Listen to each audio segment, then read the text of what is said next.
Hello, everybody. Figured I'd start a couple minutes early.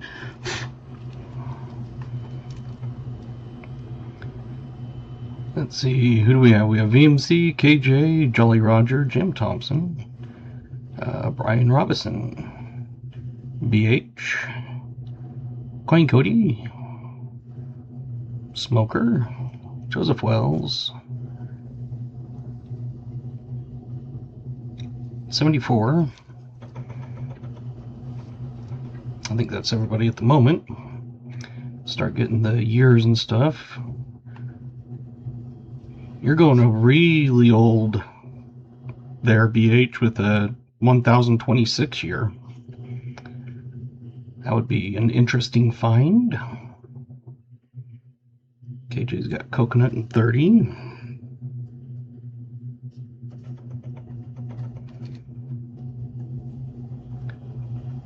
Hey, Walker Magnet, welcome. Thomas Wells, welcome. Got Mountain Dew 037.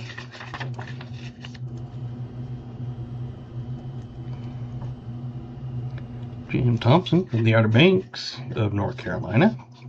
Pepsi Cherry 036. Queen Cody Mountain Dew 039. Brian, Dr. Pepper Cream Soda 38.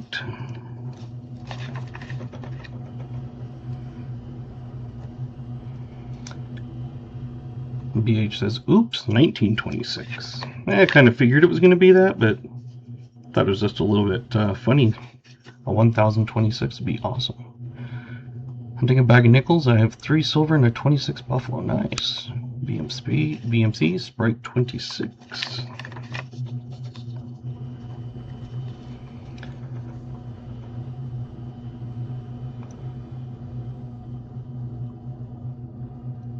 Let's see. David Rubin, Fanta Orange 032.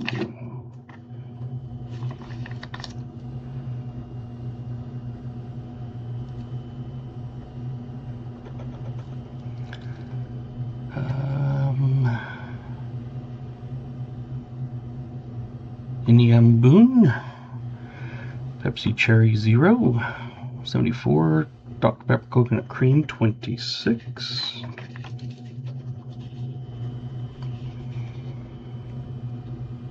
And David, Dr. Pepper Cherry 46.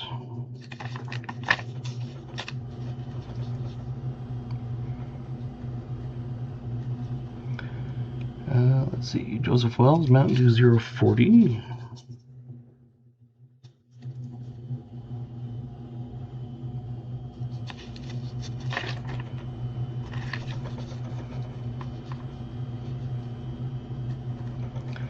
And Smoker says Fanta Orange 038.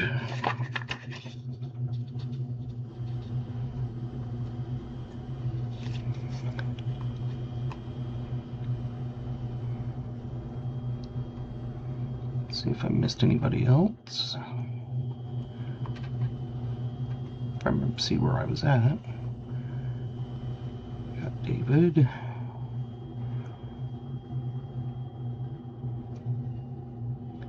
Mark Spafford, Mountain Dew 0.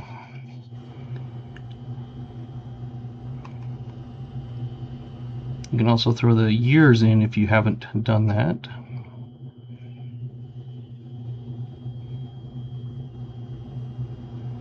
Hey, Crafty. Fresca Peach 34.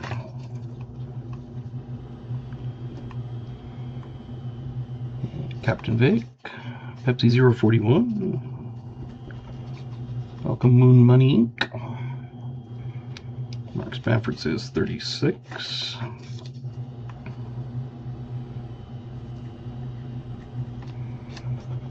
And 41. For Yenny.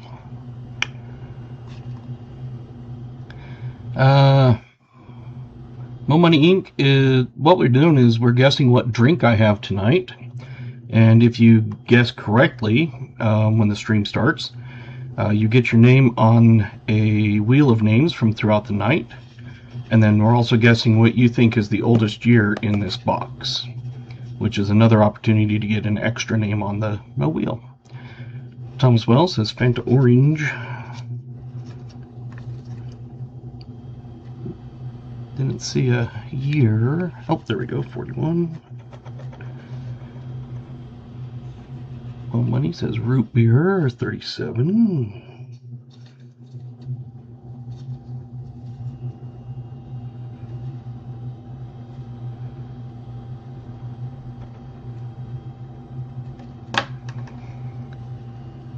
Jersey Silver Stacker, welcome. We got 1926.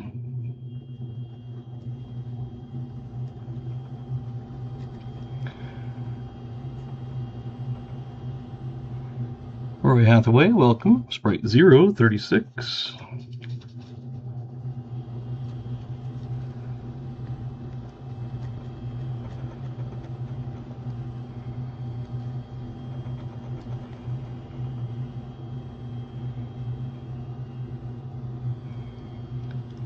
Let's see, anybody else? Kathy Keith, welcome.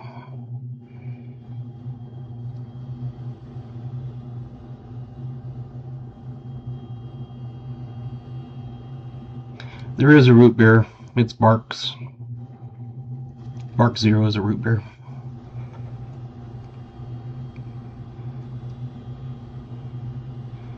New Marshall says 7-Up Tropical 28.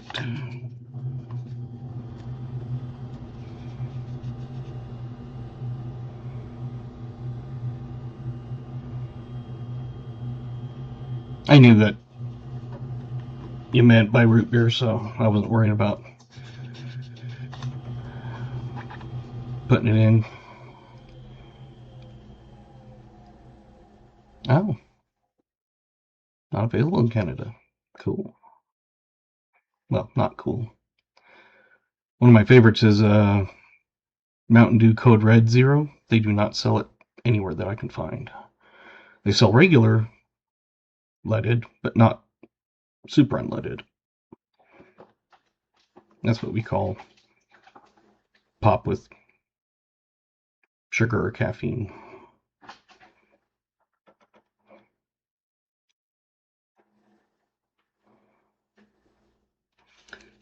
So I've got drinks in years. I'm just going to run through them real quick. 74, BH, Captain Vic, Queen Cody, Crafty Dragon, Jim Thompson, Joseph Wells, KJ, New Marshall, Smoker, VMC, Walker Magnet, Brian Robinson, David Rubin, David Canham, Yenny and Boone, Mark Spafford, Thomas Wells, Roy Hathaway, Jersey Silver, Stacker, and Mo Money Inc.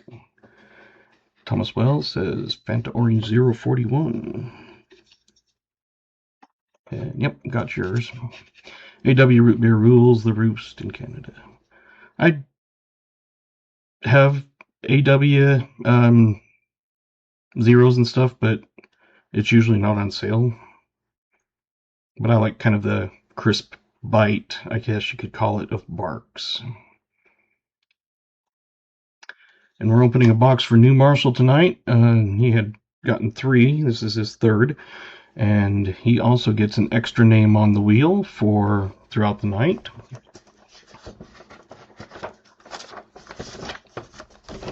I always give anybody who gets a box an extra name on it. Alright, looks like pretty much everybody's here that's coming in. So we had a few winners tonight. So I think there was 3 of you that guessed Fanta Orange Zero.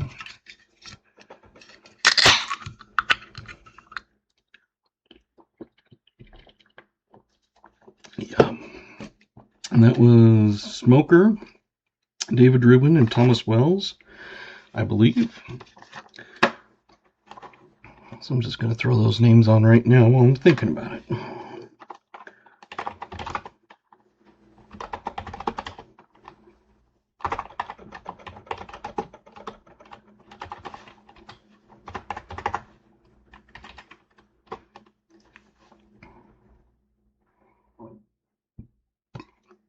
Here they don't put caffeine in barks, I believe.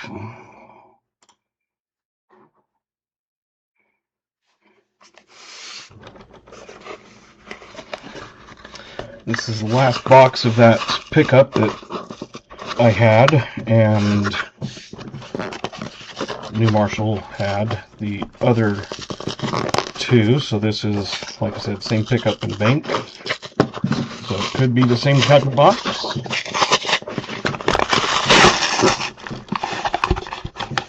And this shipment, they sure did basically glue it down.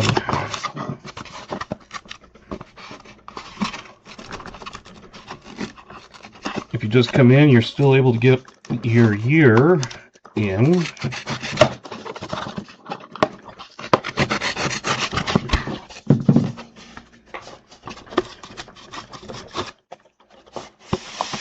to see you too, Kathy. Good to see all of you.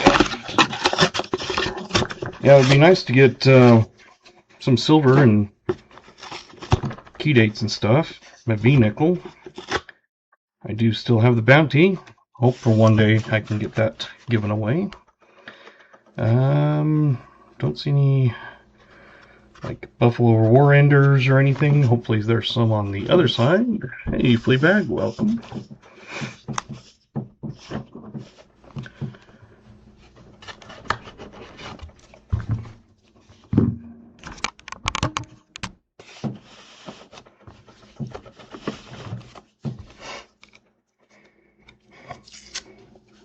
We will see how these rolls go. Hopefully they're good.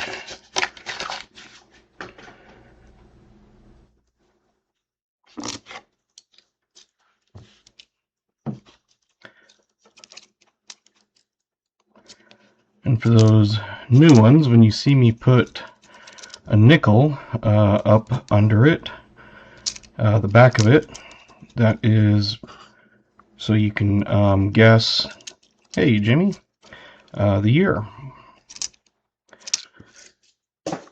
Just like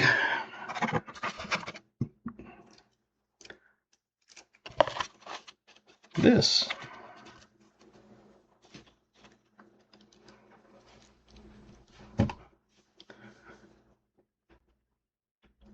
And then KJ usually throws up the year guesses, and then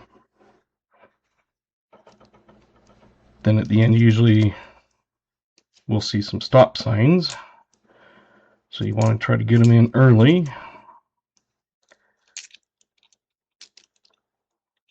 I do pull out the 64Ds to look for D over Ds.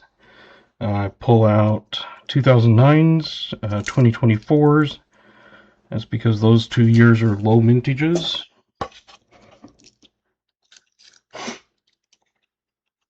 Hey, Coin Hunts. Welcome. Just opened a box of nickels and already starting off with guessing one.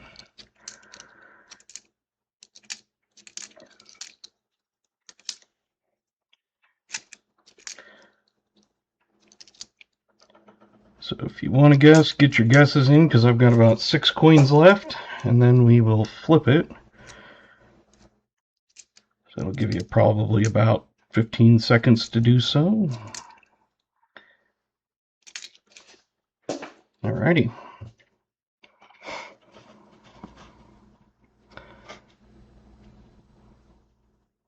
Awesome. We did have at least one winner I saw. This is a 1952. So first one from the 50s, I'll get that on the board. Ah, where did it go?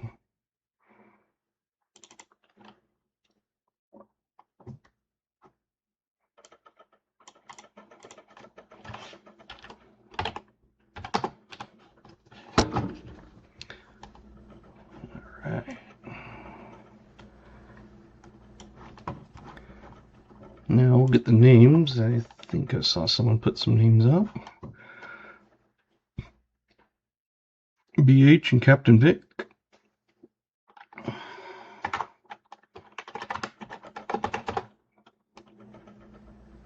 Awesome. So those two get a name on the wheel.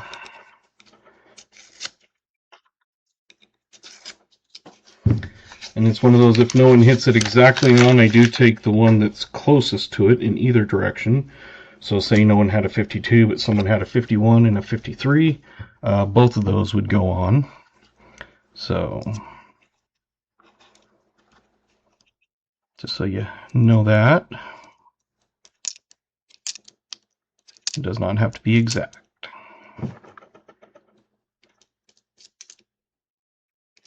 And sometimes I'll kind of pull them back if I see one that's kind of looking like that. And I check the year, but it's only a 64, and it's not a Denver.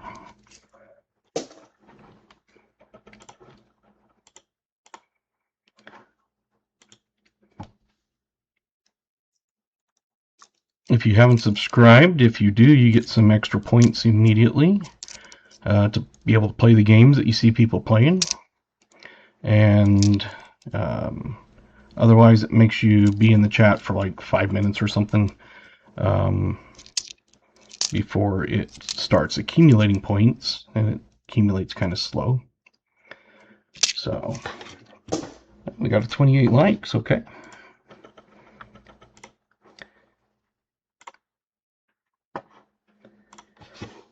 So with the likes, I do a 25, a 50, haven't gotten a 75 ever, but maybe one day. But you can enter exclamation GAW, and that will get your name into the drawing for prize. I give away copper rounds, 1 ounce copper rounds. That is an example of some of them. A couple of them I don't have on there anymore, but yeah, it's one of those that I kind of go through some at the end of the night also. So if you are a winner, you get to choose which one you want.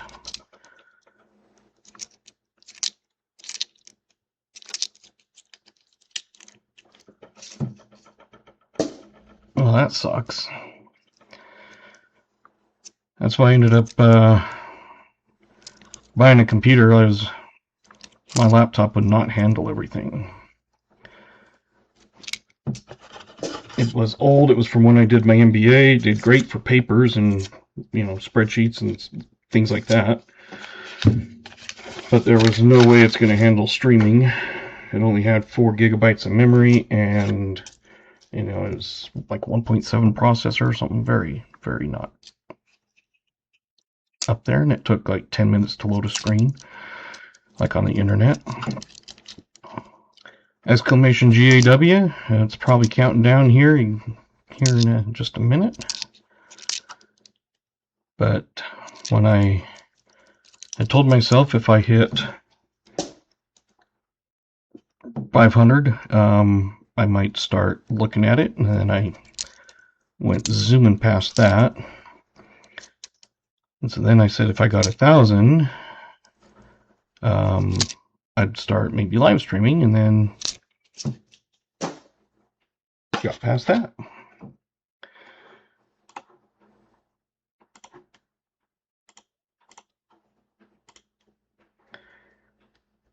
Looks like you got about 40 seconds left. So if you haven't gotten in, exclamation GAW. You can also hit the like button if you haven't. That will bump that likes up. So when we get to 50, we do another giveaway.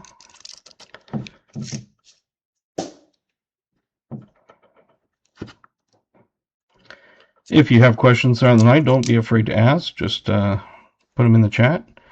Either myself or one of the mods or someone that is knowledgeable and has the answer will answer that for you. Oh. All right, so it looks like that is over. We're going to pick a winner, and we have 26 names in, and it's Jimmy Licari. If you do win a exclamation GAW,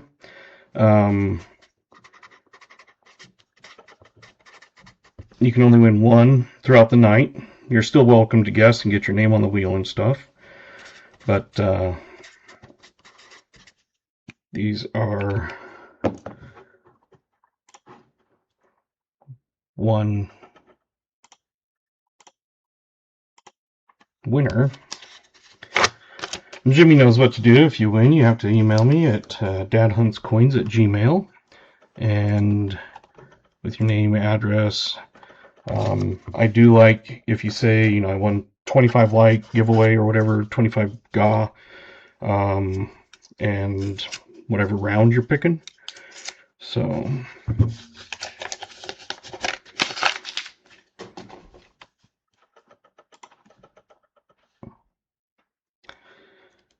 I don't have an updated one, but I can send that to you. There's 3 that I know are not on there anymore, so I'm going to reply back to your message that you sent earlier.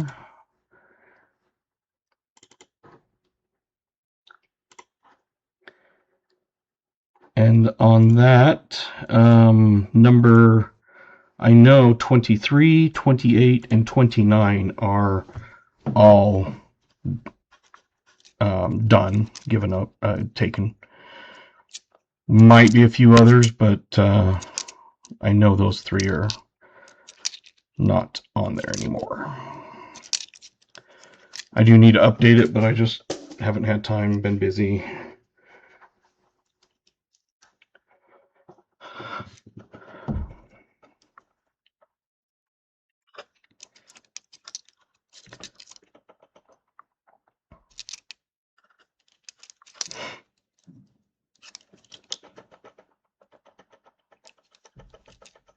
Yeah, not a problem. I appreciate you. You guys are wonderful. You help me out a ton. In fact,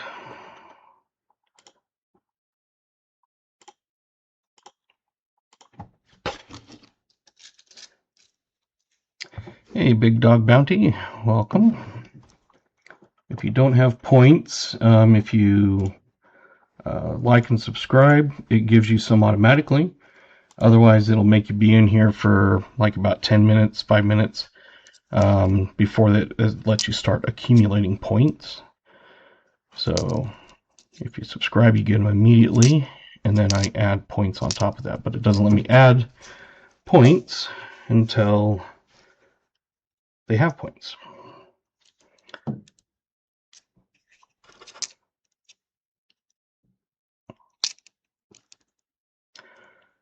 Do you just check for the following: silver war nickels, Buffalo's B nickels, 38s through 59s, 2009s, and 24s? I also do look for 75 high Ds. I look for 64 Denvers to pull out to look for double dies. Like this one is 64. It is a Denver, so I'm going to set it off to the side. I go through those at the end of the night. Look for, of course, any of the ones that you mentioned. We do have a 1975.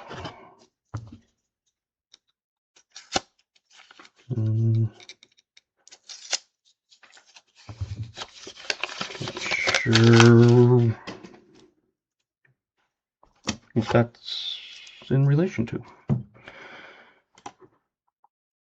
Oh, the 75 has a D mint mark and on the front, and if I should, pull one similar to it, there is a what they call a high D, and like on this one where you see the mint mark down here, if it'll focus, what it does is basically between the back of his neck and the date is kind of where that D is, and that's what I look for on 1975. That's a 75 high D. Misplaced mint mark, yep. Hey, Garrett.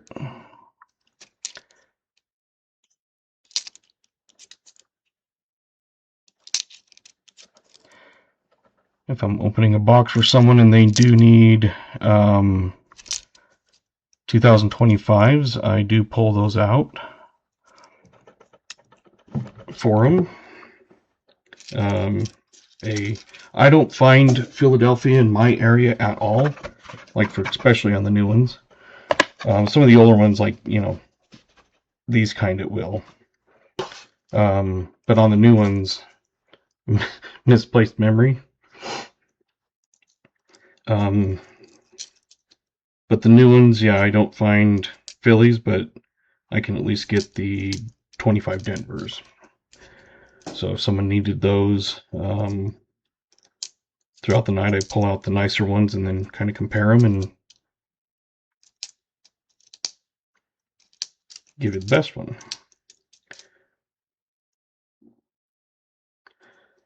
So this is, I'm just going to move that up a little bit so you can see the,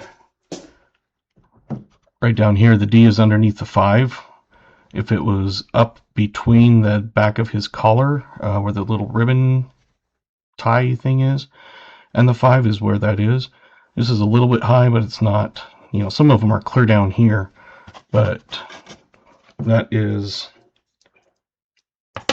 an example of a 75.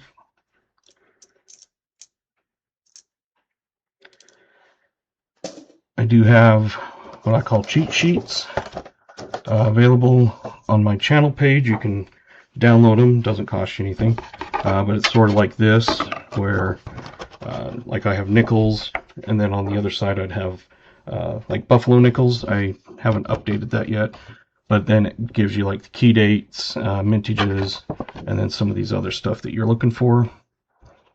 It's kind of hard with that box in the way, but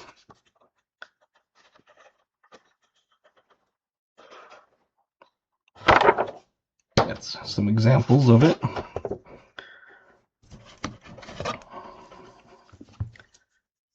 And I've got those, it's an Excel spreadsheet. If you download it as Excel, that's the best way. But you can get the ones you need. I have them all in one thing with tabs at the bottom. And that will be like the dimes, regular quarters, clad quarters, silver quarters, nickels. I got to update the one with the buffalo nickel. Half dollars, the pennies, wheat pennies, that sort of thing. So just go to my channel page and go to the links, and that's where it's at. We now have our oldest. This one's a 51. The other one was a 52, so at least we're getting older, just like all of us. And get that on the board. And go to the wheel of names. Let's see, 51. Got 53.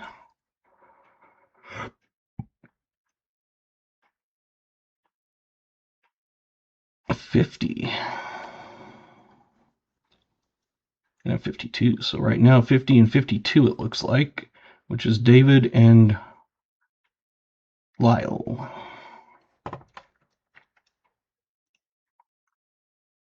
Because they would be one off in either direction.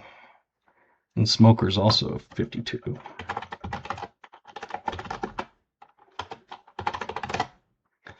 So looks like those three.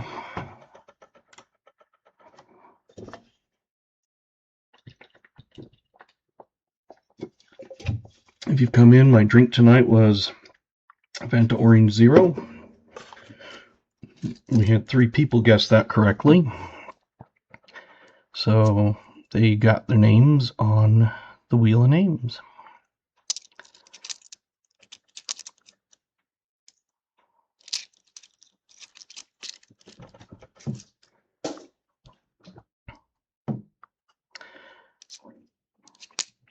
I try to glance up and look at the chat and stuff, but if I get out of focus or something, sometimes it, like when I put the coins up. Hey, Maple Leaf, welcome.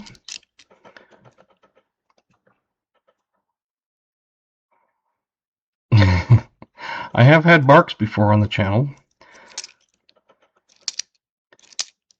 Just kind of depends on what I'm feeling when I go to choose it. So I get home and I change and get the computer going and everything, all the windows I need opened, and then go to the fridge, and sometimes I just randomly grab one and sometimes I purposely choose one.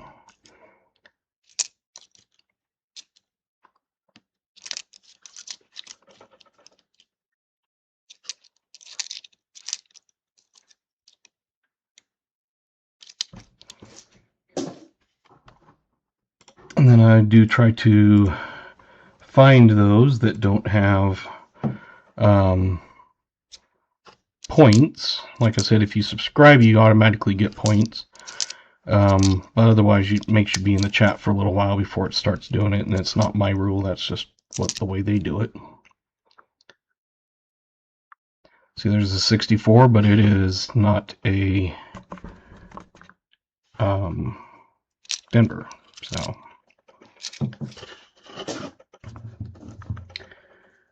looks like we're already at, my screen shows 37 likes, so we're getting close to a 50 here. Another, it's probably 38, but mine always shows one behind.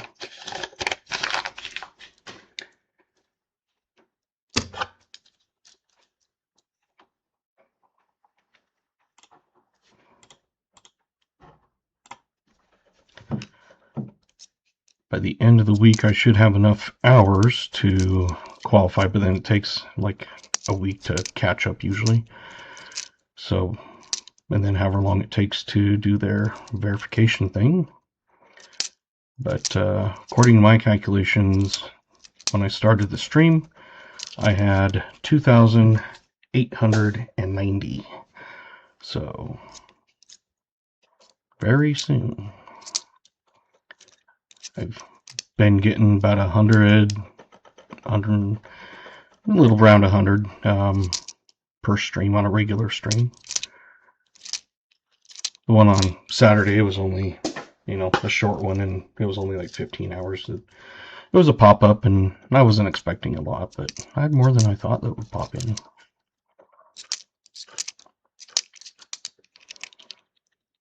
The 64D, yeah, there is the D over D, and that's one that I'm always pulling out and looking for. I'm sure there might be other ones, but I just look for the D over D on it.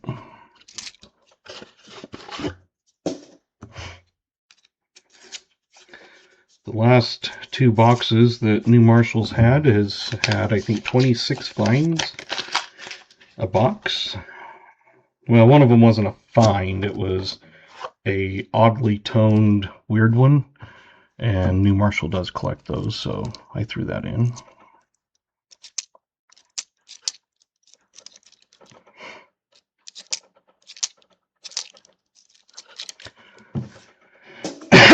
Excuse me.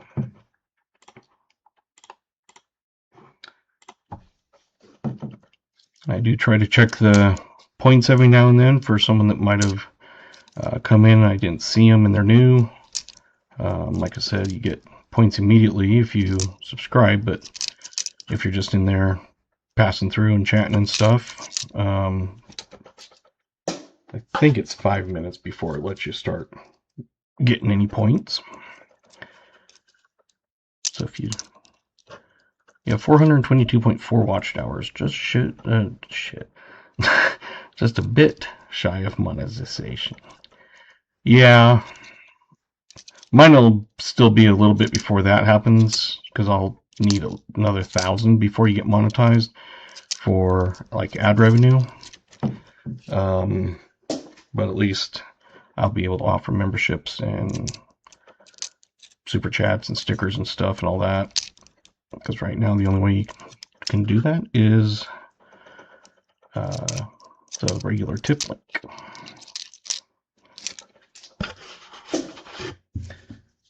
When I do get anything, it just basically goes for any expenses on the stream. I'm not even close to where I'm breaking even, but that's what all those are used for.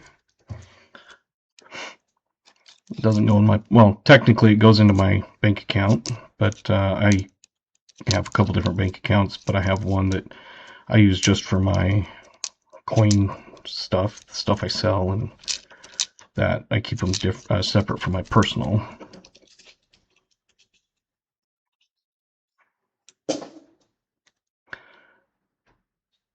Enter appropriate funds to the oopsies jar.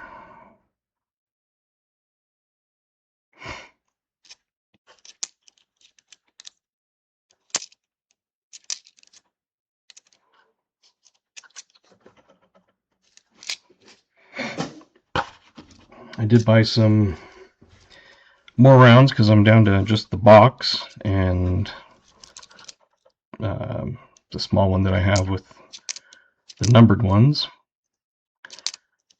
And of course everything is up. Like this today I saw silver was like $108 or something the last time I looked, and then gold was over 5,000. And of course copper rounds have also gone up. You're about the lowest you can find them is $4, but I do find them when I can get a deal on them. And the last, I bought 100 of them, and with taxes and stuff, it was about $2.79. So my overall cost, because I cost average, so it's gone up, of course.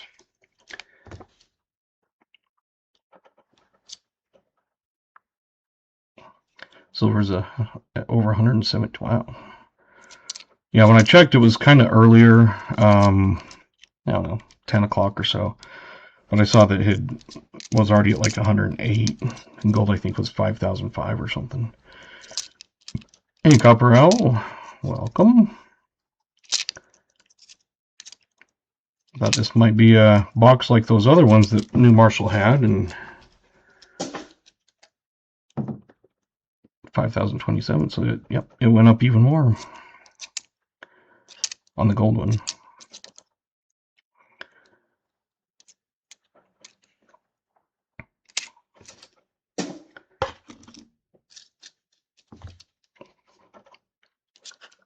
Yeah, it's crazy when a war nickel is worth, what, $7 or something? No, $6. I don't know what it is after the new prices today, but I know it was about $6 and a dime was about 8. 40% was like 17 or something. I think about the same with quarter, and then a 90% was 35 or something like that. That's what they're worth at now. 10 rolls down. Yeah. 606. Yeah. Pretty close.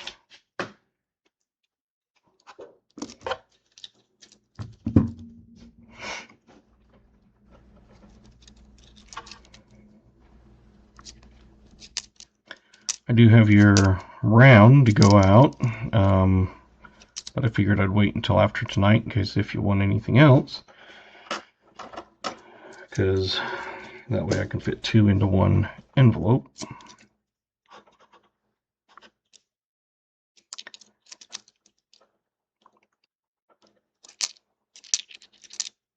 And I'm glad Gatita emailed me and said, what's this for? Because I was a doofus and sent it when I was copying and pasting, wasn't paying attention enough, and ended up sending it to the wrong person.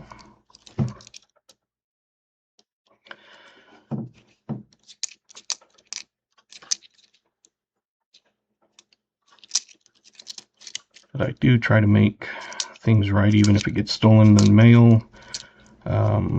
Before I started taping them up really well, some of them were getting sliced open, and now they're not. I haven't had anybody tell me they had it stolen, but on those I replace them. Only had, I think, 2 stolen, but that was, like I said, when I first started, and they were slicing it open. But now I tape the card inside up very well, and then I tape the outer edges of the envelope. So I probably go overboard, but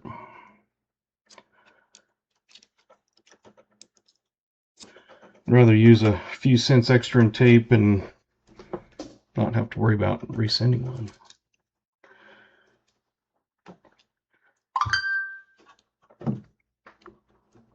Your packaging must cost? Not quite. The envelope and card and stuff, I buy them in like 100 pack lots. So I get them cheap for about, I think, 20 cents a set. And then the tape, I buy a big 12-pack tape from Sam's Club. It does add a little bit of weight, but the 1 ounce round is already over 1 ounce by the time you send it.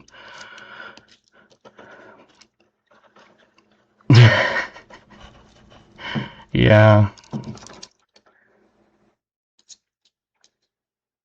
We had 2 in a row.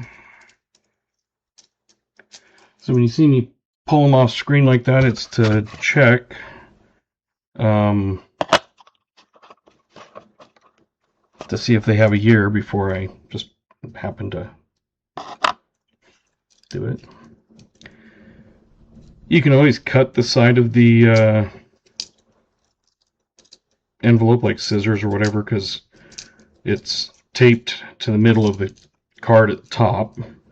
So if you cut like the bottom, usually the stream I start at 5:30, but then we do guessing and stuff, so the actual searching starts around 5:45, and we usually end about 8:45 to 9:15, so about 3 hours. But that's also doing guessing and stuff like that.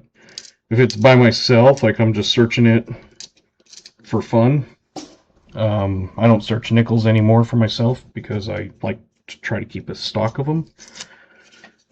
And right now I have 6 left, and I have 6 searches to do, so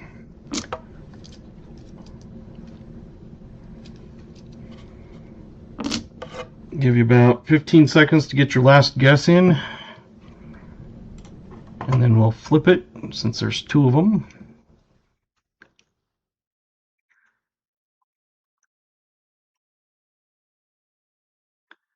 Got a good range here. 40s and 50s. If you're new, it's always going to be 59 or older, unless obviously if is like a Canadian or something. This one is a 47, and that's the new one. I'll get the find on the board and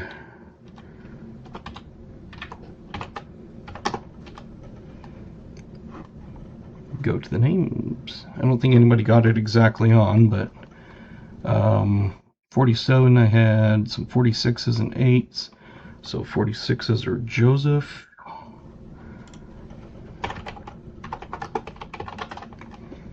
That was a 46 of KJ. VMC.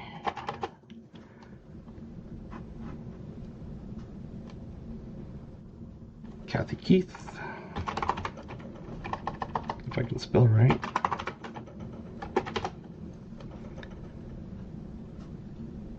Brian Robinson.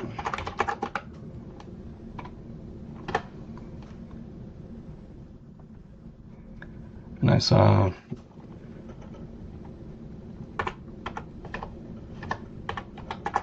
those, I believe. And I'll put Maple Leaf because I saw it pop in right as I was turning it, so.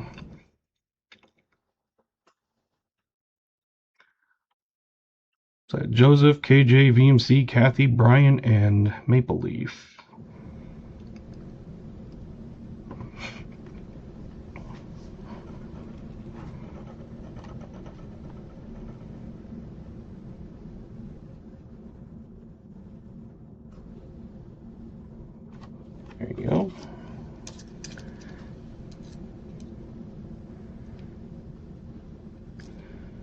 Found quite a few 64s, but not all of them have been Denver like usual.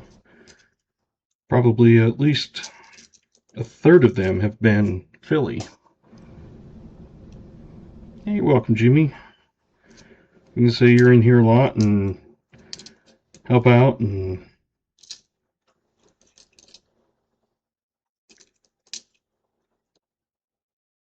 for those that are in here and do want to be a mod, just let me know.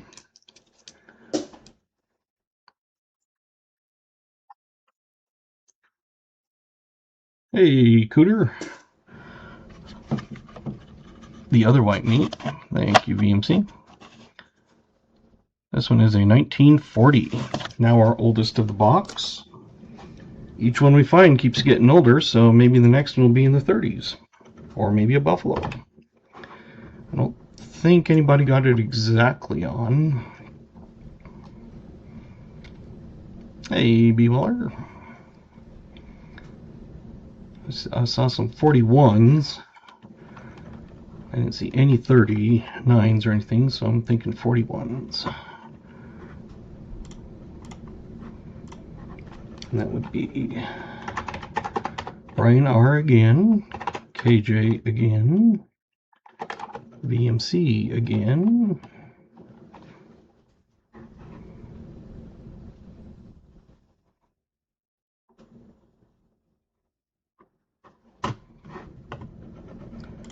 so say, it looks like someone said the same ones.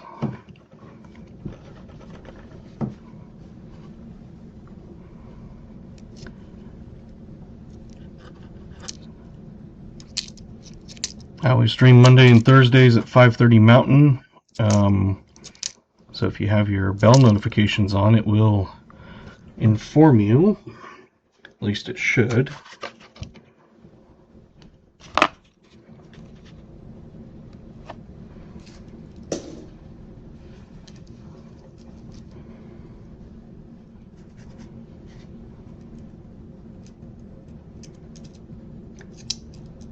I do have those 5-ounce rounds still for you, saved off to the side, Cooter.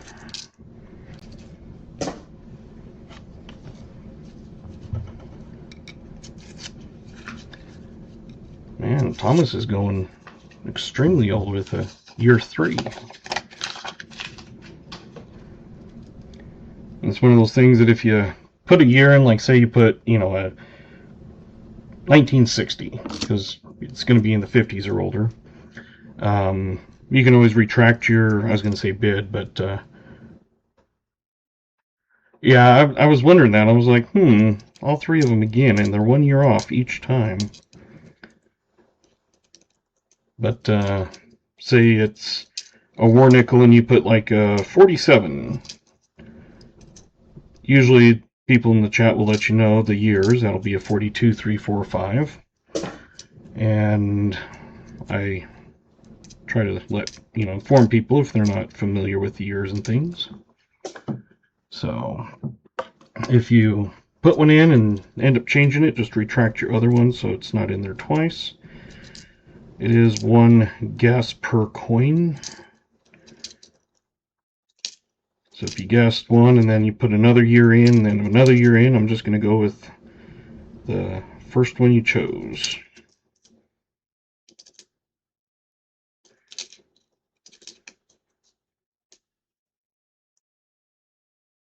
Yeah.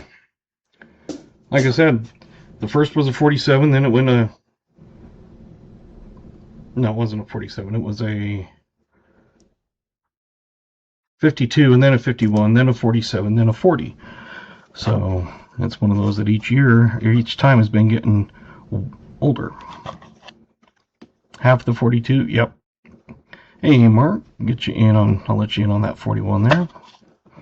But this one is another 1940.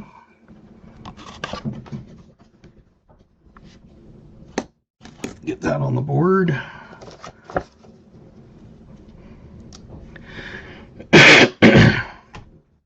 Let's see, where is it at? There we go. It's already open. Don't know why I'm trying to find it. you have anybody with 40s? We did. We had KJ, VMC,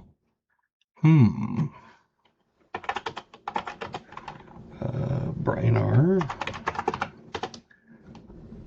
Jim Thompson,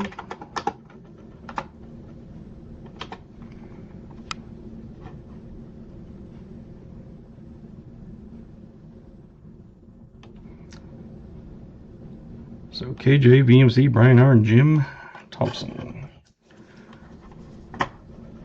See, this time they were peaking much better because they didn't get it 1 year off. Oh, you too? Okay. That's why I like having you guys. You let me know if I miss one. And there are a few that have the same name as others, and so I do try to put in at least an initial.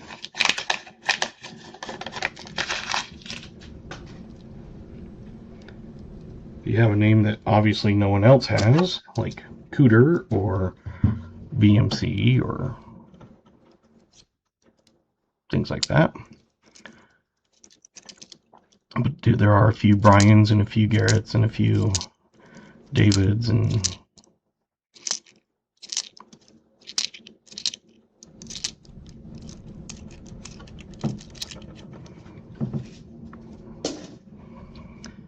Oahu is hot tonight.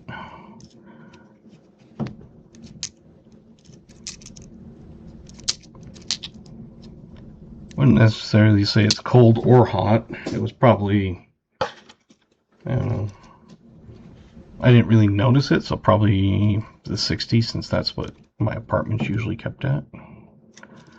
It is about 65, 67, depending.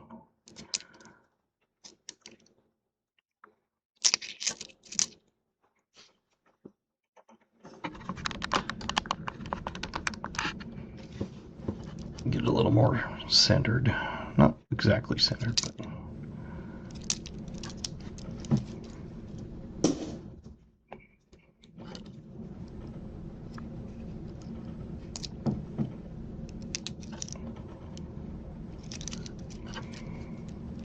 wow, 13 degrees.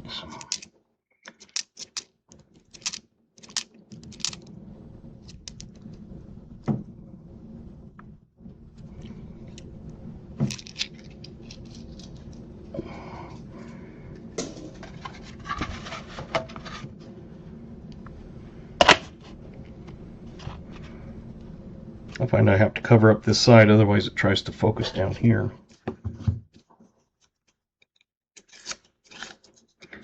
Hopefully everybody's not had problems with heat or accidents or anything like that.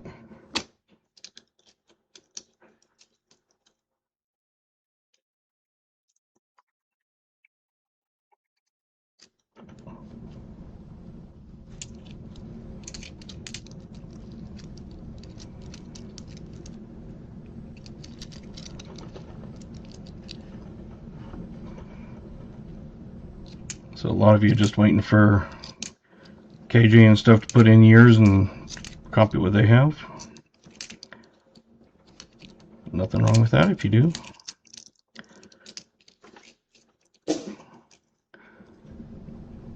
D or S. It's a Philly.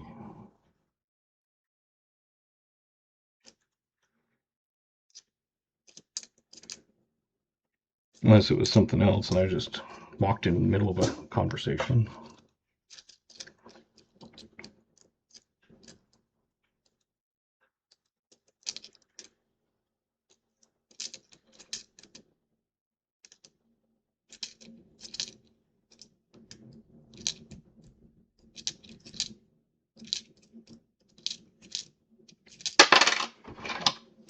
And it seems that all the 09s and 24s and stuff tend to come in the last half, it seems like. I'll let you get your final guesses in. I'll unwrap this one and then by that time it should be enough to have gotten a year in.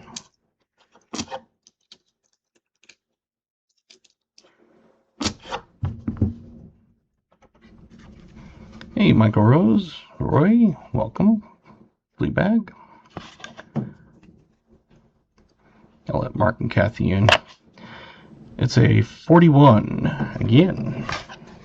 So now we're going back up in years, but get that on the board. It's another 40s.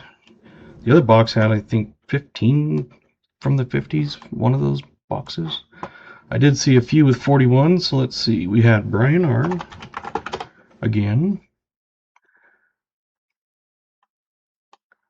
and David Rubin,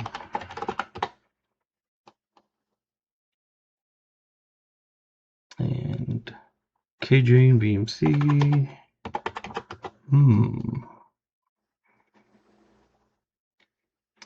That camera thing is making sense now. Mark S.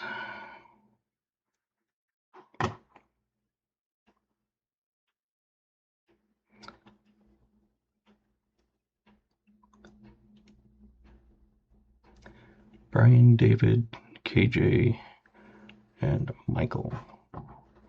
Oh, Michael Rose also has it.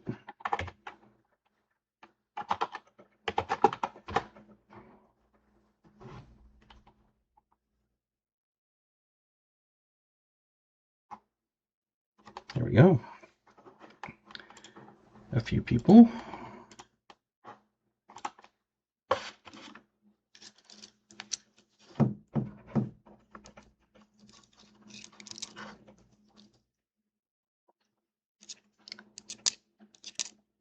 Looks like there's going to be quite a few names on the wheel tonight, which is always good.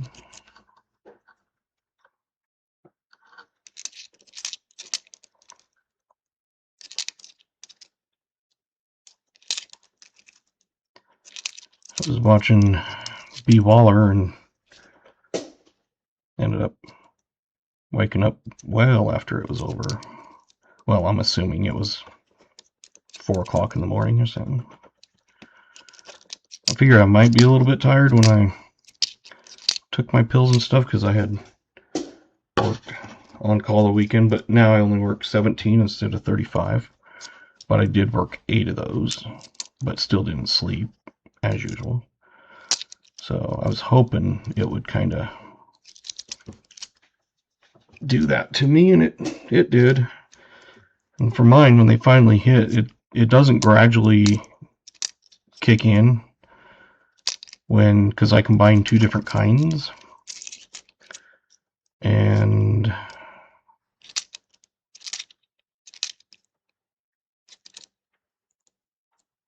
yesterday it just smacked me. Usually I can kind of feel it when it starts kicking in, but I guess I was just too tired.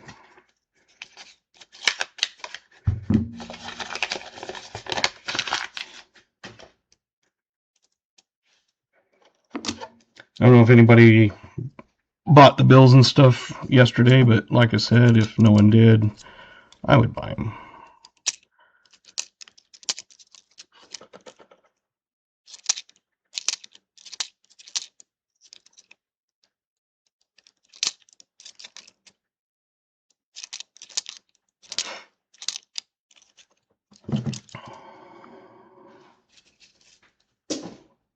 He only had 1 star, so I guess I didn't miss a lot of excitement, because I was there when he got the star.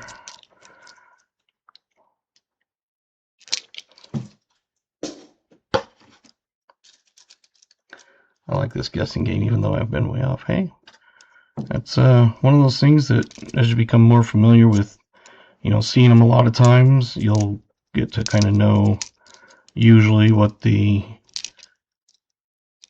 normal years are, but sometimes you get one that it throws everybody off. It looks like it's, a 58 or something, and it's a 41, and it's in such good condition. But Then you get one that's like a opposite. It's from 58 or something, and it looks like a 41 because of the horrible condition.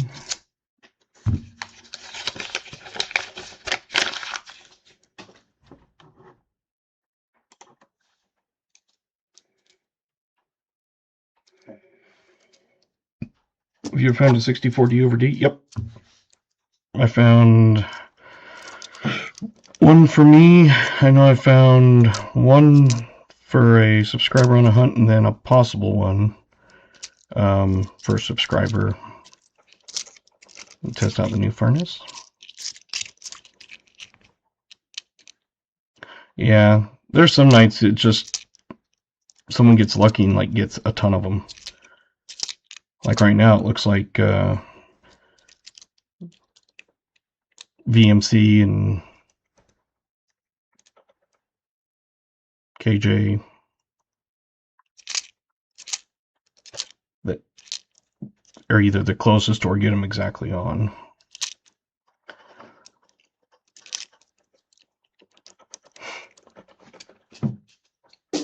Brian, yeah. I knew there was another one. I just couldn't think of who it was. There's been quite a few of the thing. Oh. Ow. Snowed for 30 hours straight, around 14 inches. Wow. Growing up in Wyoming, it wasn't the snow that I hated. It's the wind that is brutal.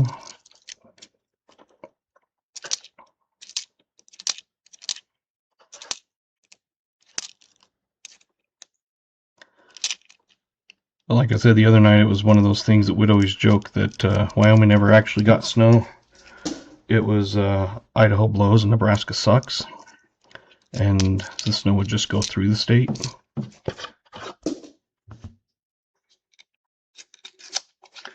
It was just one of those little funny joke things everybody always talked about. I think everywhere kind of has that same sort of thing where they'll have different states and things.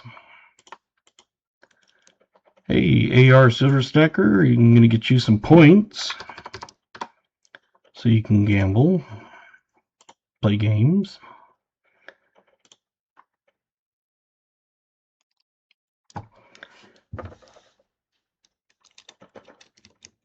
We never think there are people in Wyoming. There are actually more trucks per capita than people. There are more cows than people. There's pretty much more of everything except for people.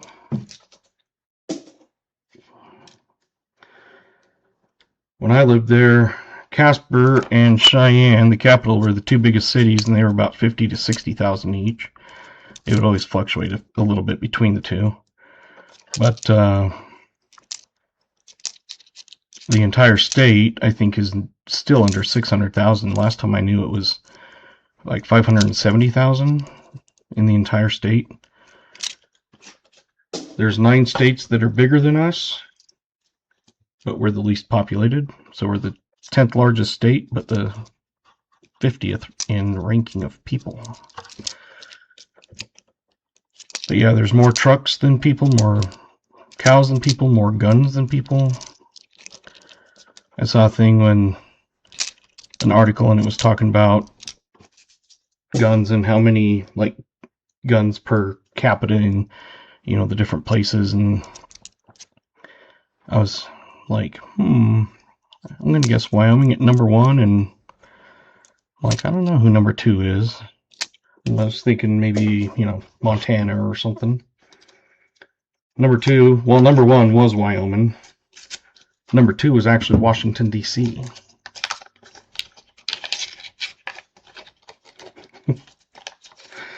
Yeah, there are people that go there, and then within a year they've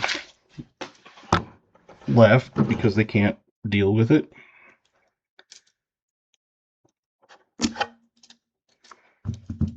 We would see that a lot where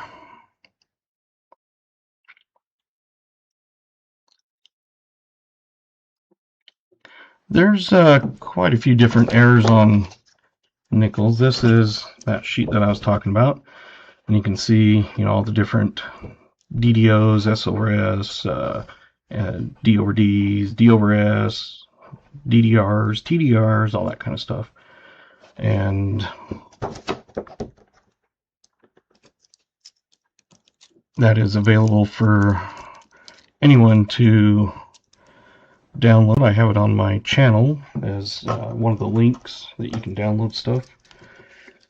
And somehow I had changed the settings so you had to request permission, and after like 2 people had requested permission, I'm like, why are they having to request it now?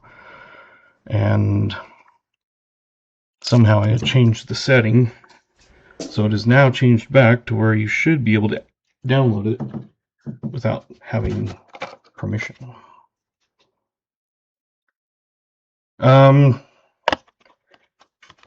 Part of it is being in the watch time and stuff. The other way is if you subscribe, you immediately get points. You can hit exclamation points, and it should show you how many you have.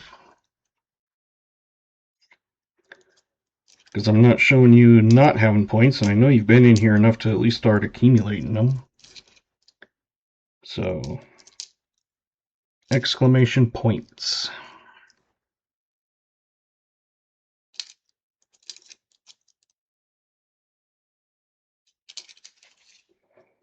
When I see someone that doesn't have many points, like they are new, like the AR, can't remember the name now, but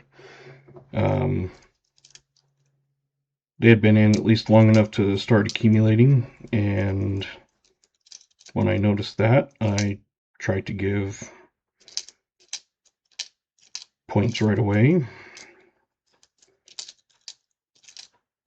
Subscribing gets your points immediately.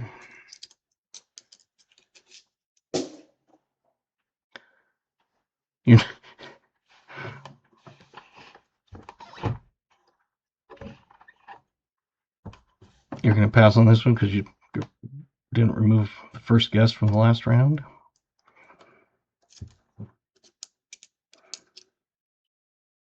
Well, that's an interesting one.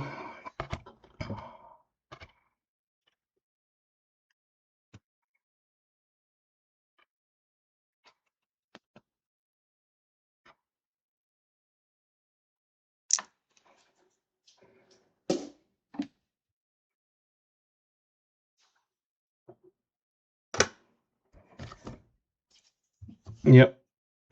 Like I said, after I think 5 minutes, it starts accumulating. Like every 5 minutes, it adds like 100 points. Send to Vinny Nickel. Yep. VMC has a video on what he does with. you could consider it a washer.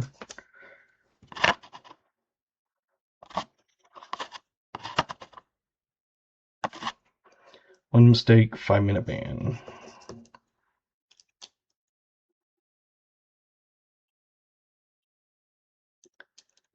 Cooter says, save the hole for me, I'll butt it. I'll save it out for you.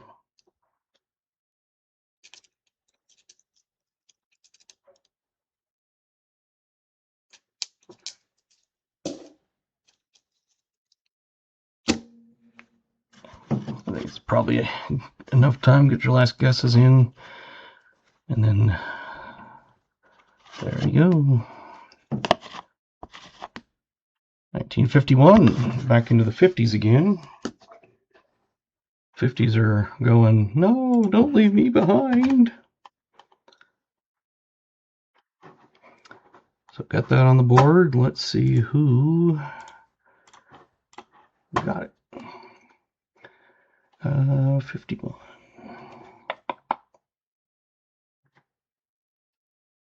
At 52. Oh, 51. Yenny.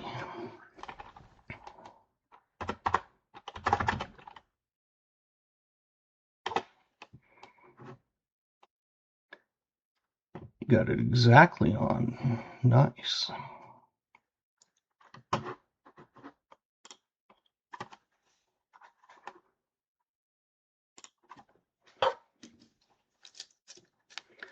hopefully I pronounce it right now. It's Yeni Album.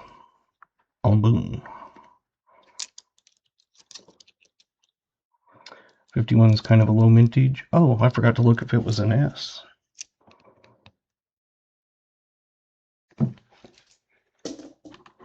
There is a mint mark. What is it? Boom.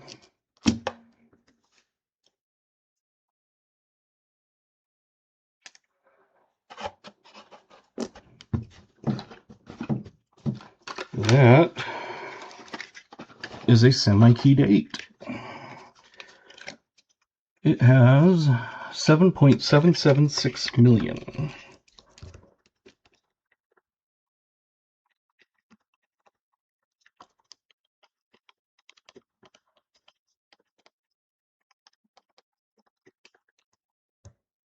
Today is 126.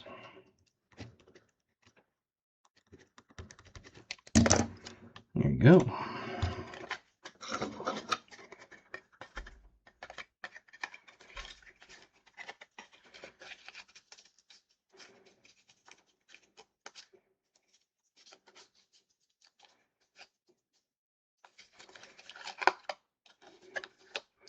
If I can get it in there correctly. Somehow I put it in upside down.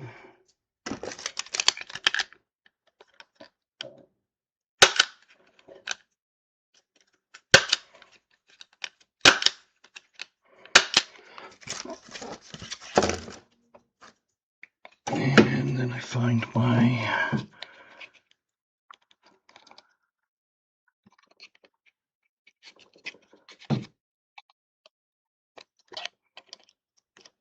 I think I saw that when B. Waller did it, and I was like, oh, that's a good idea.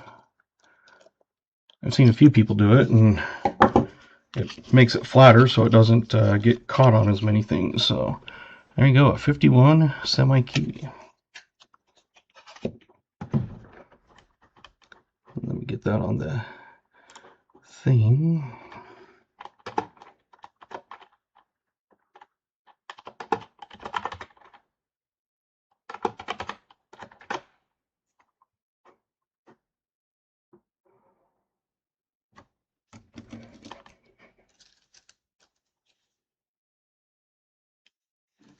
Yeah, it's just one of those things. I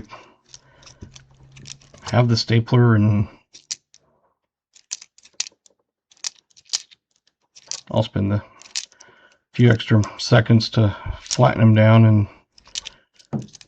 when it finally wears out, then I will. And probably $10, but I'm just too cheap a lot of times. Some things I will not go cheap on, and other things I will definitely go whatever's cheapest.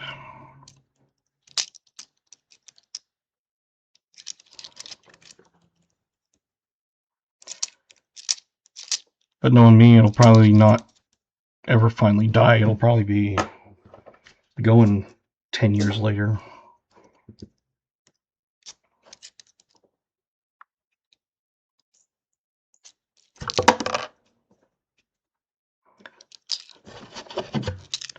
Try to jump out of my hand. Maybe I was trying to do a magic show. I'm getting close to 50.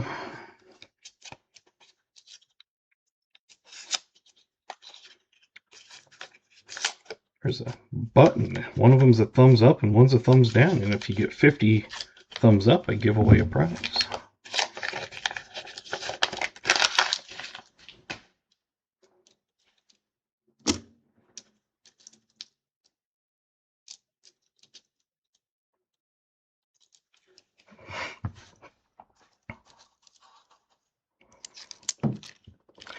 And if you're also new, you can do like what VMC did and CoinCody. You can type in !me. So if you're a content provider and need subscribers and stuff, you can do that. And it puts your channel link on on so they can click it and then hit subscribe. Just found a 43p war nickel. Very nice. It's been quite a while since we found a war nickel.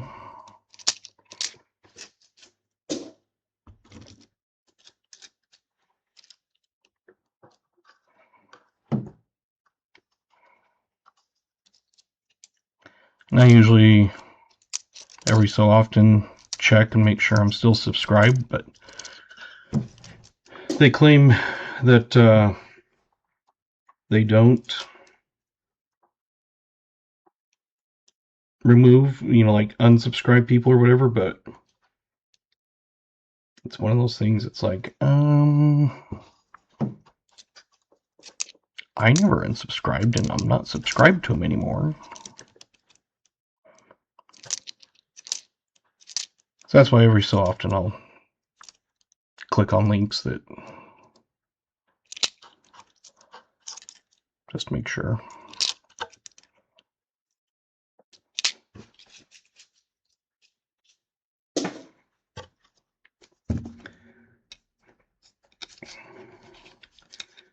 And say we usually get a boar or a buffalo in a box, but not always.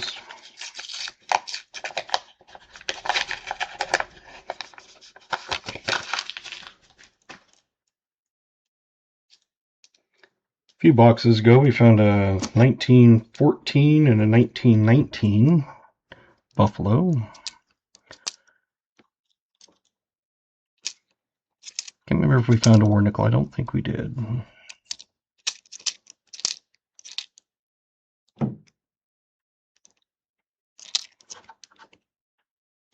Hey, 63 Philly. It's the first one of those.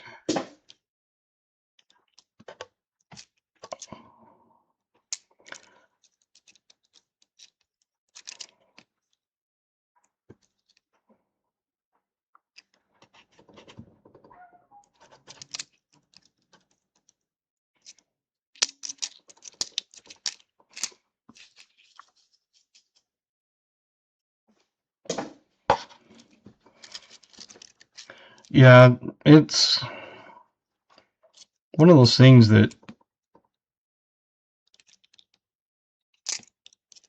it tends to kind of like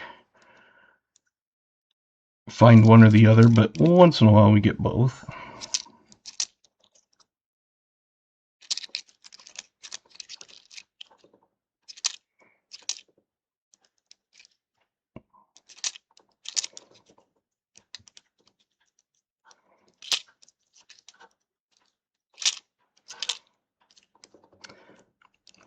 Hey, thanks for subbing.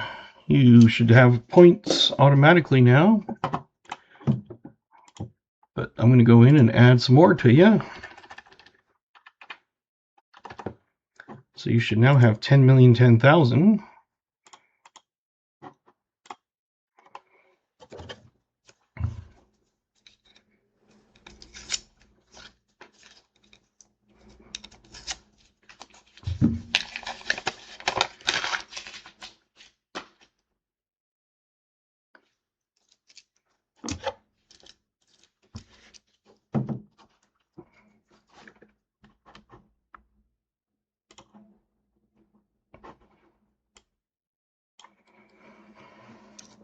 Show 36 people watching, so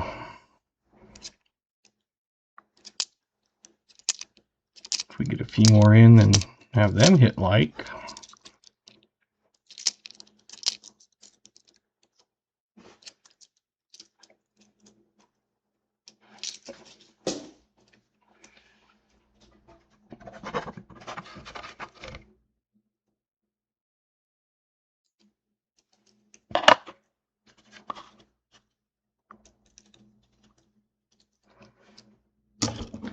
So if you're new here, this is a nickel that you can guess the year on. It'll be usually 59 or older. And if you are correct or the closest, you get your name that goes on a prize wheel. And at the end of the night, I spin the wheel and with everybody's names. from throughout the night. And if you win, you get a choice of your choice of a 1 ounce copper round. You do not have to be present to win, but you do still have to email me saying you won. And then I need your name, address, and I do like, just to help keep track, for example, if you won on the wheel, you would put wheel, or if it was 25 like, you put 25 like or whatever, just in the email. It just helps me remember what it was and that sort of thing. Not required, but it is help out a little bit.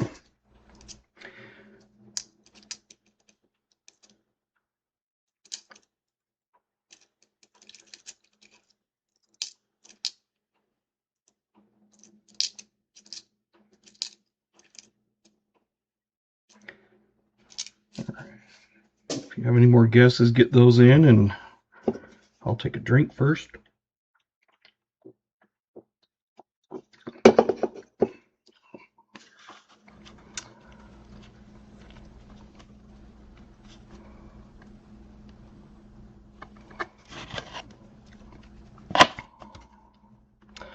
It is a 1949. I'll let B-Waller in, so I know it's usually a couple second lag. I believe it's only a Denver.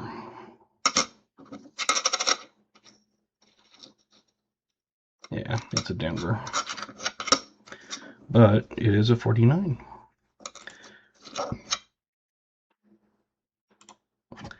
A 49S is a semi-key date. But that was not an S.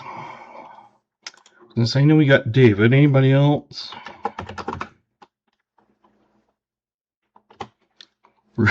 Rubenstein? Sure.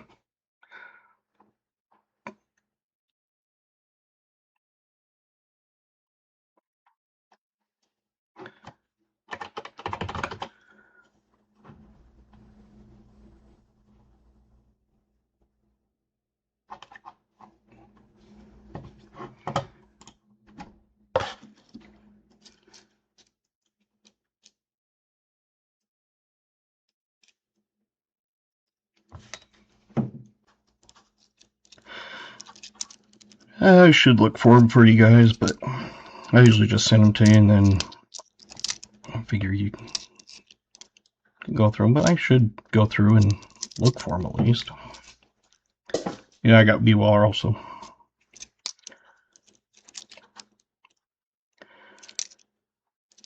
If it comes in as I'm turning it, I usually will let them in.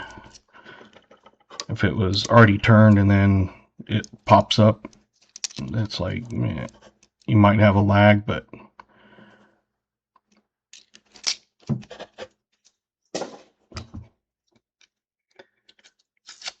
I have it on an ultra low latency, so it shouldn't be lagging much at all.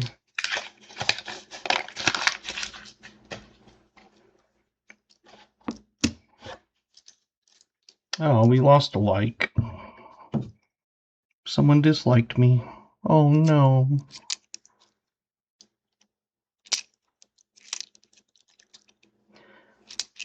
Maybe someone didn't guess correctly, and so they said, "Forget you."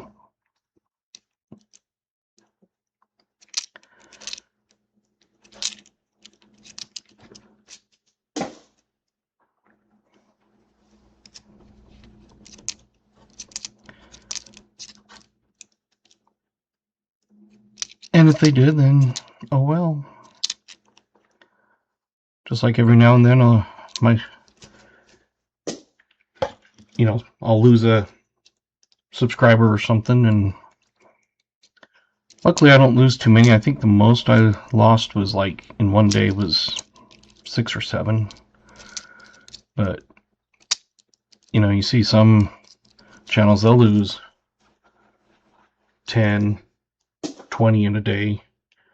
And I don't know if it's a YouTube thing or if that many actually unsubscribe, but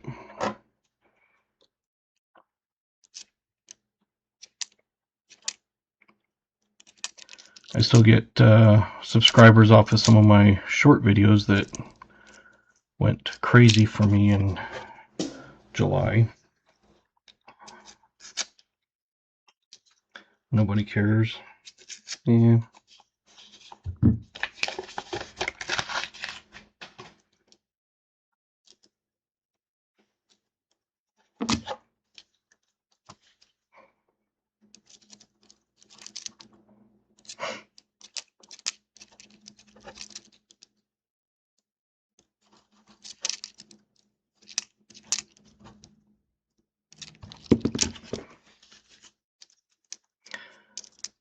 Yeah.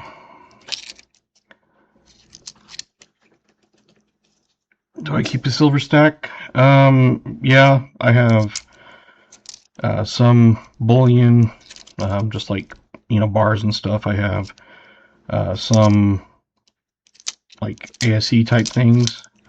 I have my barber half collection. I only need 3 more to complete it in a G4 or better.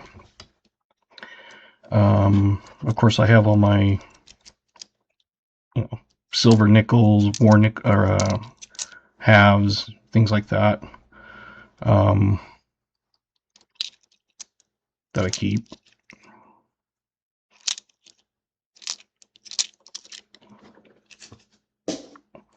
And I need to update my spreadsheet with my stuff, but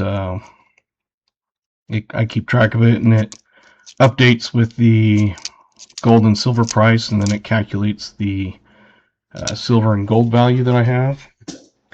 So it takes all my bullion, all my coins, everything, because I have it figure out with the denomination, and it'll tell me the entire stack worth. It'll tell me what my silver is worth and what my gold is worth.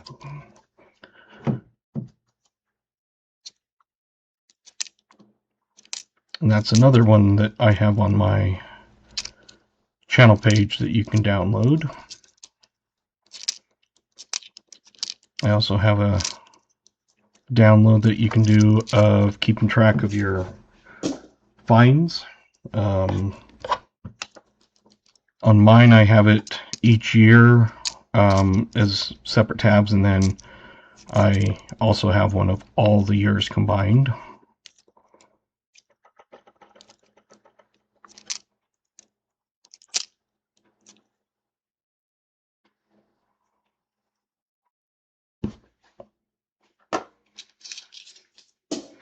Which is how I end up with this. Personal hunts, and I also keep one separate for subscriber hunts. I can't do pennies anymore because I can't get them. But you can see last year, since I started streaming, it was in September, 21 boxes. We found 10 buffalo, 12 war, 19 foreign, 23 non-30 or non-buffaloes from the 30s, 118 non-war from the 40s, 170 50s, 173, and 2 proofs, 45 09s, and 11 24s. And then I keep track of my own, personal, and also the live subscriber hunts.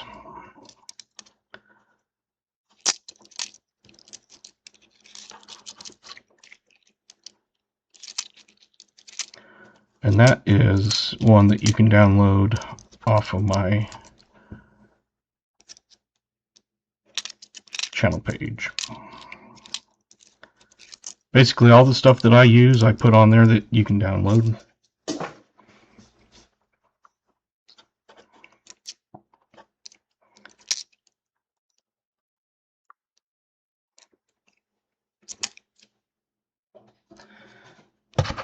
Second from the end,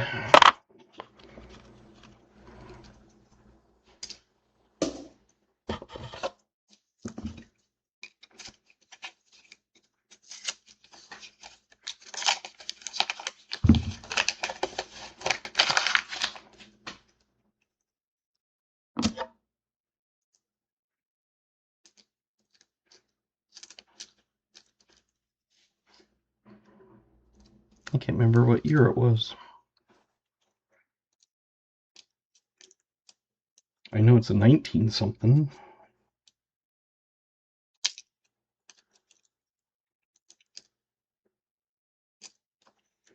And since I don't even remember the year, that's the only hint I'll give you. Besides, it's not a Buffalo. It's not a V-nickel.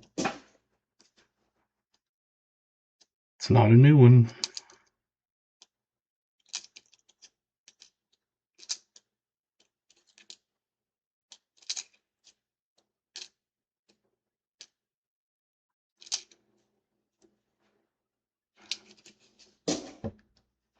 How do you archive your vertical shot?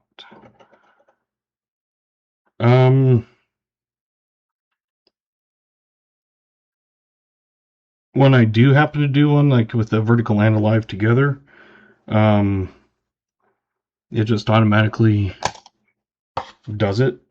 And you know, I have it so that YouTube processes it and then puts it into my videos and stuff. So you can go to my whatever they're called, the folders that you can make. I have one of pennies, one of nickels, one of dimes, one of quarters, one of halves, one of live hunts. Oh, how do I set it up? I just use, I don't do the vertical. I just do horizontal, and I use Streamlabs. Playlists, yes, that's it. I tried doing verticals, but it's one of those that they have the option now to where you can do both through YouTube, and then it's the same chat combined into one. Whereas if you do it through, 52. If you do it through Streamlabs, it separates the chats and stuff.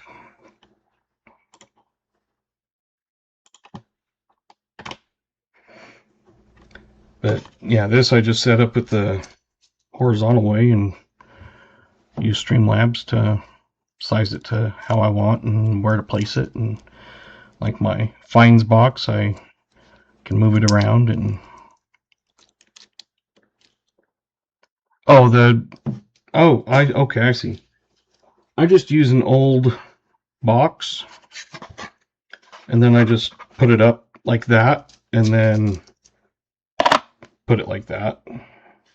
So it's just an old box that I stand on end, and then just put it up there. Maybe that is the answer you're looking for. So it's not like a split screen, it's just a box that's tall. Oh, check the winners, yes. Yep. This is my webcam. I do have another one, but I don't use it because it's not very good. Hey, Judy. Let me get you some points here.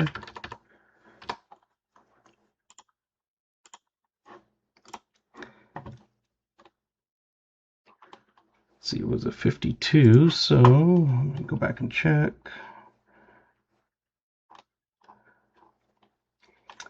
Let's see. 54, 48. Nope, 54 is still better.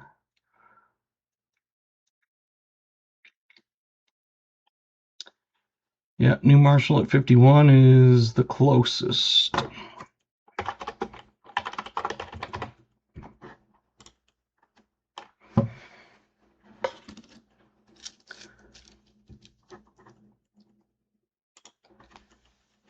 So hopefully that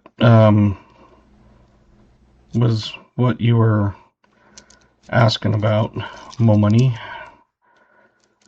Is hopefully that explained it. If not, let me know.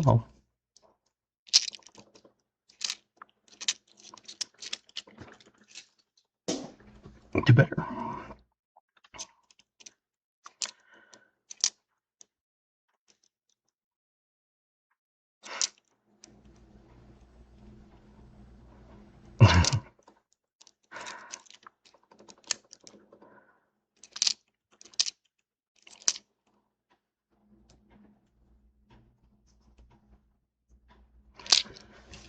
But I used to always put it like on my hand like that, and then I was like, and I think it was maybe Jimmy, one of my mods, they were like, use a box or something. Just trying to understand what your webcam sits on to get the shot. I have a clamp that goes on my desk, and then it has a hole peg, and you just set it in, and it's got an arm that comes up, and then I have attachments.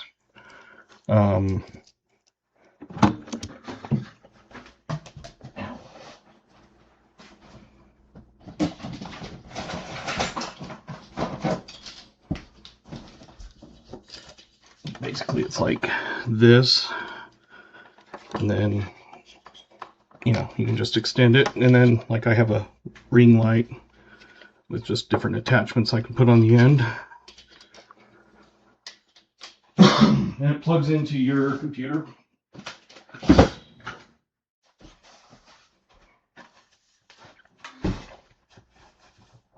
I have one on my right side up here. Well, this one is the webcam, but up here is one with my light that I have for the overhead.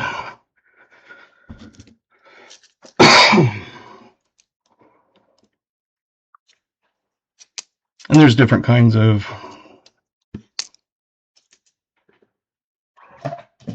arms that you can get.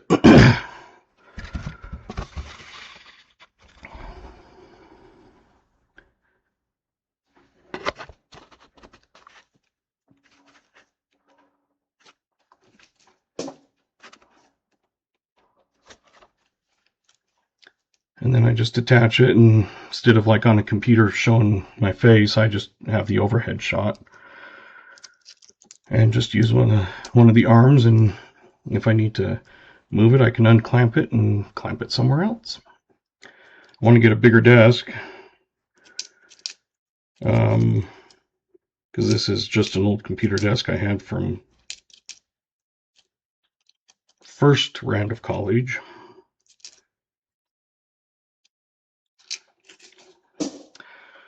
Not many people accidentally triple major.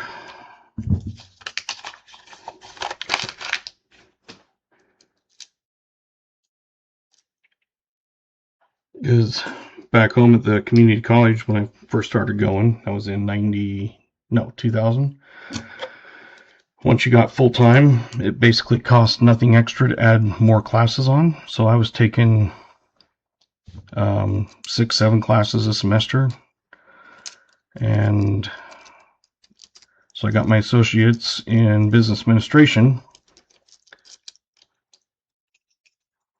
and so I went in and asked, what do I need to do for a economics or foreign language? And they said, fill out this form. And I was like, no, what do I need to do to get it? And they said, fill out the form. I was like, no, like what classes do I need?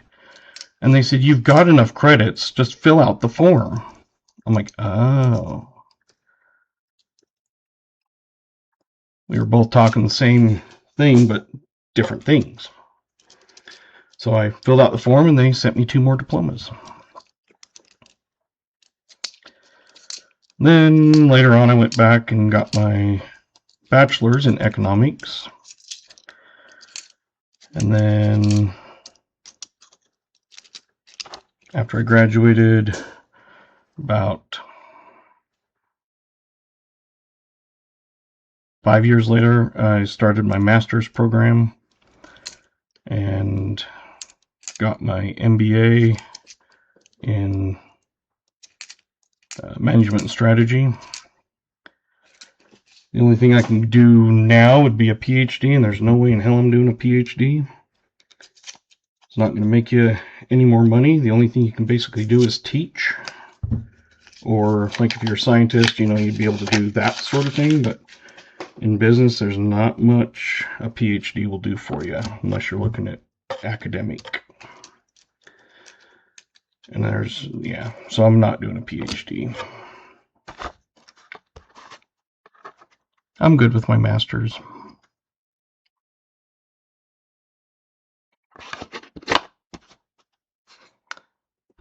56.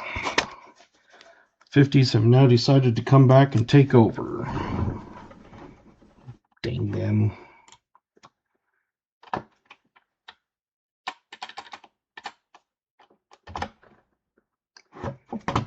And let's see who we got here.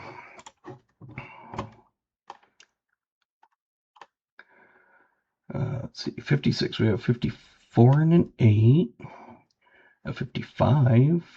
57. Oh, 56. Yenny.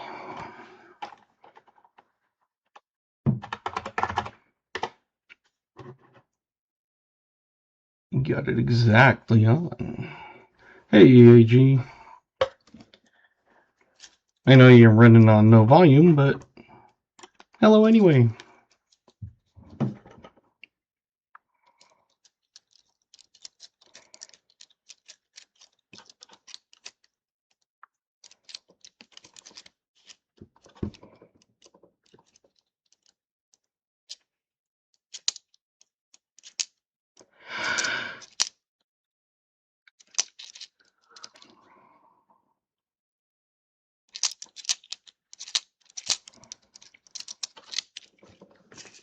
So yeah, don't be afraid to ask questions on how I do things or whatever. I always try to give tips, tricks, hints, things like that I've used or have gained from others.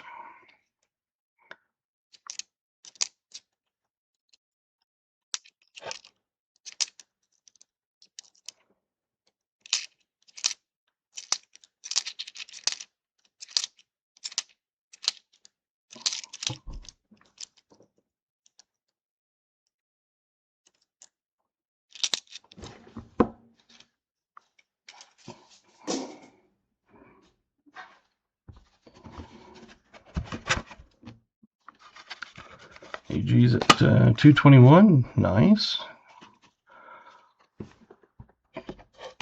He has a 250 subscriber giveaway, so when he hits 250, he's giving away some stuff. I donated a copper round to him for that.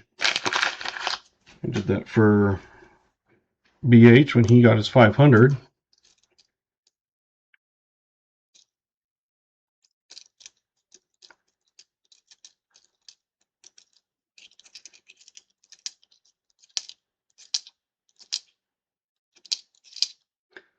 That's why I make it easy to do stuff like post your channel link. You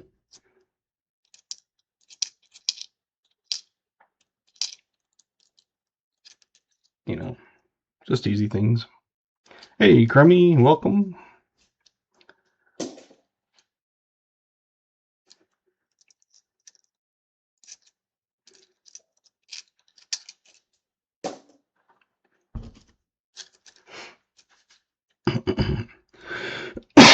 Excuse me.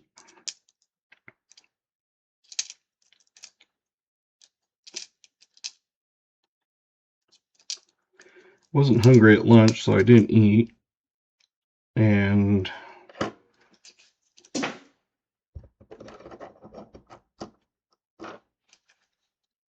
now it's kind of like, I'm a little bit hungry. Because I had my protein shake I make in the morning.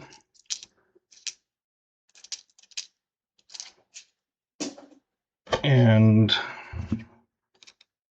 just wasn't hungry at lunch.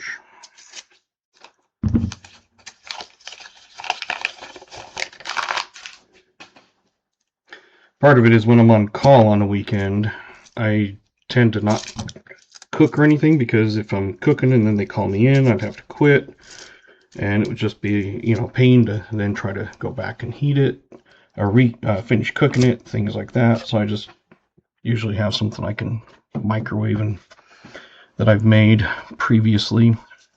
Like I'll make a casserole and then split it up into a few different portions and put them in the freezer for the weeks I'm on call. So I usually end up dropping a couple pounds over that time. We're back in the 40s. Because I always fluctuate anyway.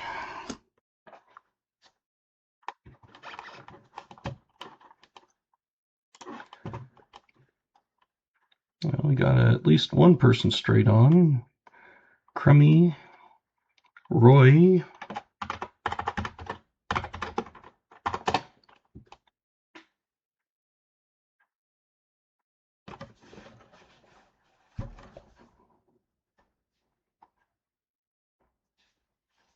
So Crummy and Roy are the two that I'm seeing.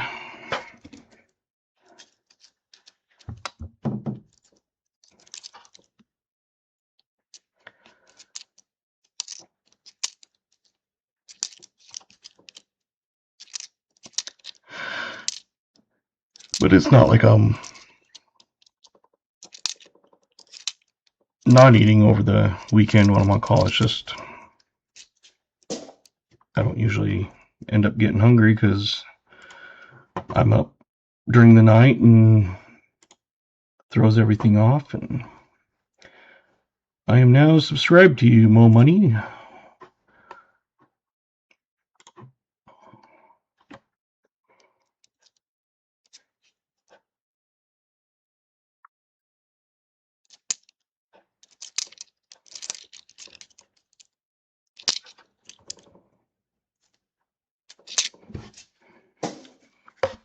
Yeah, sometimes YouTube will like get a little bit behind, and then every so often I have to refresh when I'm watching streams. It's like not sure how, but putting out some nickel videos yourself, cool. Dropping copper in the furnace. That's how I started on mine, is just doing recap videos of my hunts and posting those, about anywhere from 5 to 10 minutes, depending on how many I found and stuff I found, that sort of thing. And then I did that for a year and a half, and then, well, almost a year and 3/4. And then I finally decided to start live streaming, since I hit a couple of my goals I said I'd have to do first. And so I've been live streaming since September. But that's all I would do is I use this overhead when I would hunt. It was up higher so you could see like the whole box and that sort of thing. Oh, you're good. So I would just use the overhead cam up a little higher so you have a bigger shot. And then when I would open a roll and, hey, Donkey Socks, welcome. When I would have a find, I would then video it and, say what I found. And then at the very end, I recapped everything. And so just going through and doing those, just whatever you find in the box. And do you see what I see?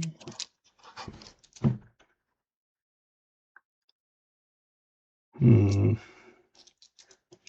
don't know if it has a date.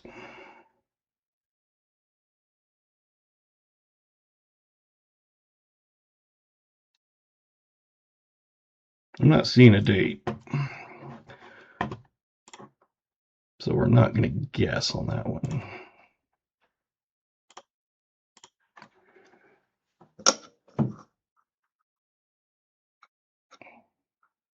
Unless one of you can see a date.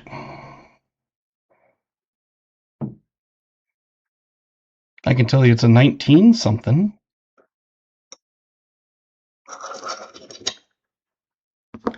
So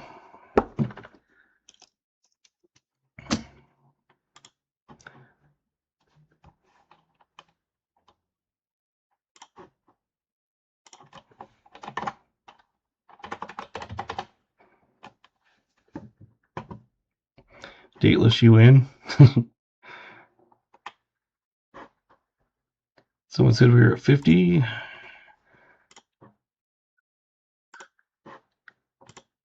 There you go. I hate it when it's like that, but it's like, man, I wanted to have people guess, but Donkey Socks, I'm going to give you some points so you can play the games and gamble and stuff.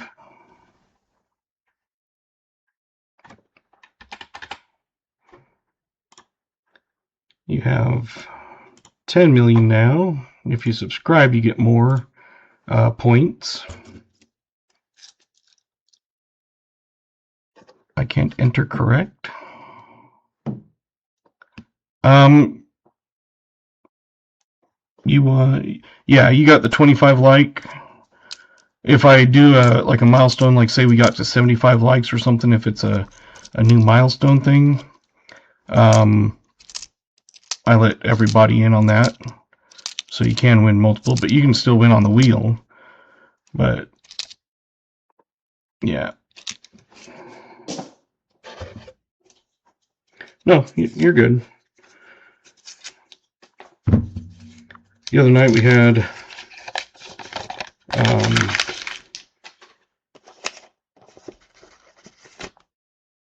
can't remember who it was. I want to say it was David.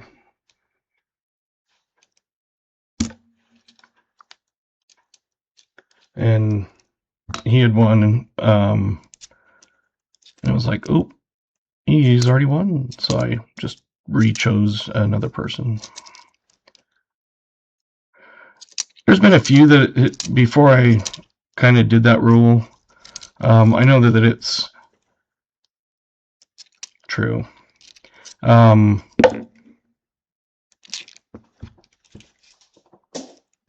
There was a few double winners, and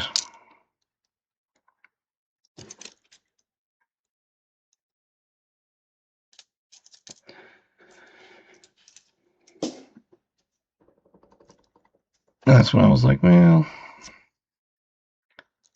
let's spread it around a bit. Not that I don't want people to win, it's just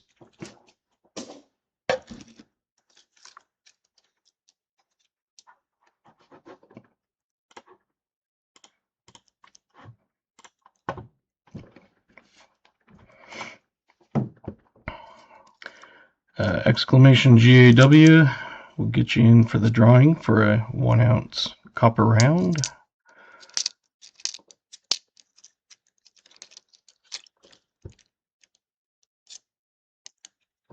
Hey, 3 peppers. We should call you Sergeant Pepper. And it looks like that is ready. So let's go to there. We had 27 people enter. We're going to pick a winner. Garrett.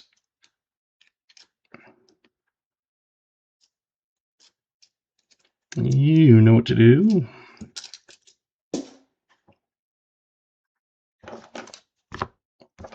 Write that down before I...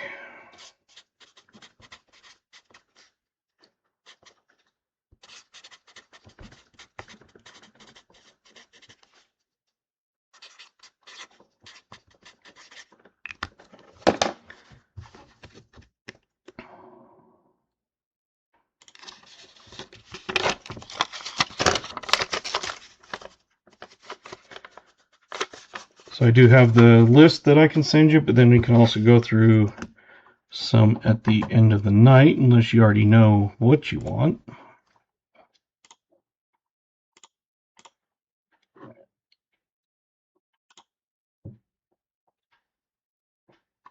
Cool.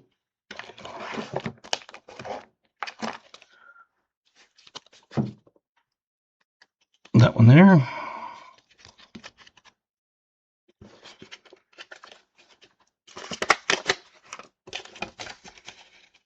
I think I have one, maybe two left of that.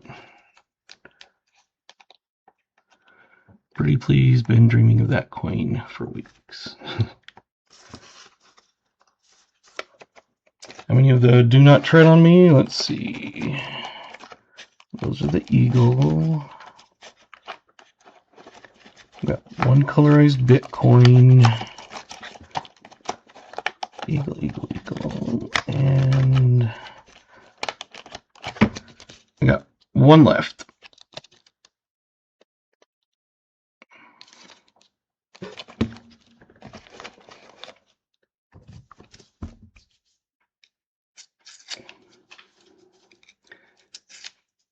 But I can, like I said, I usually go through those other ones at the end of the night, so some people know exactly what they want because they've been wanting it, like Garrett.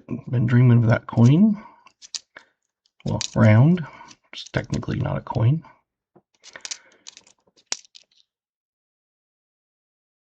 Yeah, I should still have your address.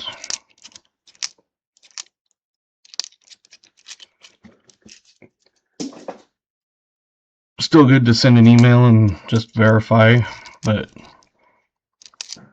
I do keep a list of everybody I have sent to, and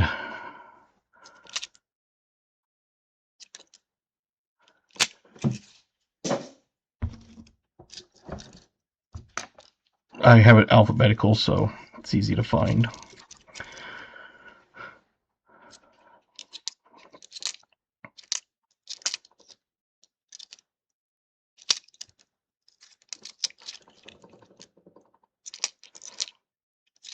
That way, if I ever need to send something or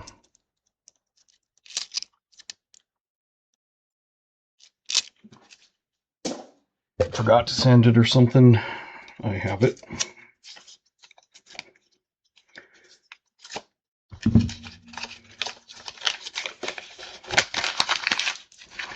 And I'll try to not pull a crafty and send it to the wrong person.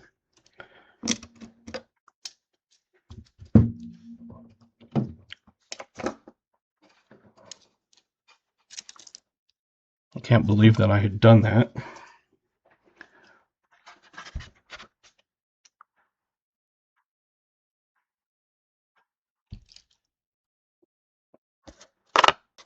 Hey, 3 peppers. You want to be a Sergeant Pepper also.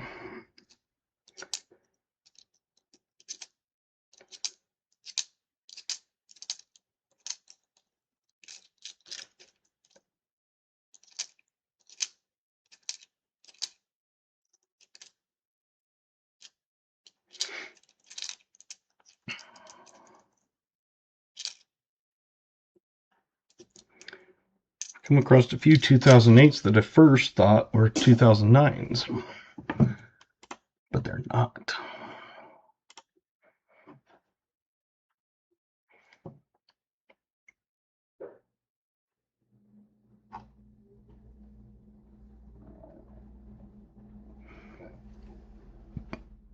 Yep, I have your address.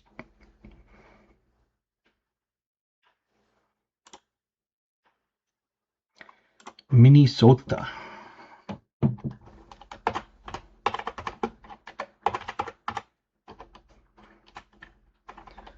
Just entering that in while I'm thinking about it.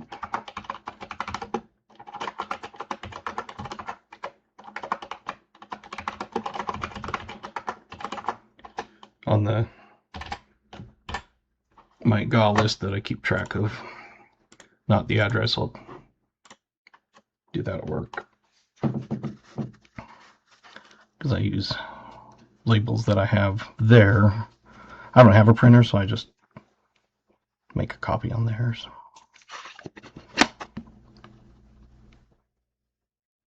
It's a 58.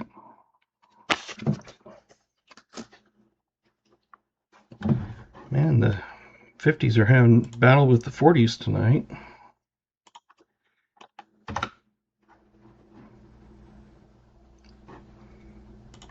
Let's see, I'm sure we had someone get it. At 57. Oh, 58. AG. And VMC? No, that was a 58, not 57. Just AG? Unless I'm blind. I have been wrong before. Otis? Oh, yep, there you are.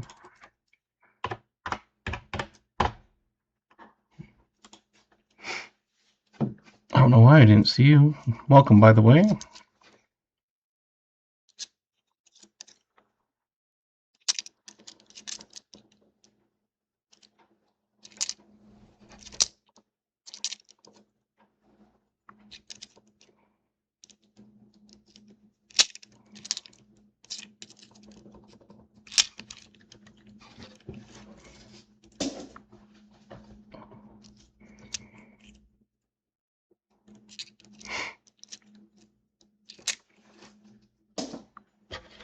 Roll 40.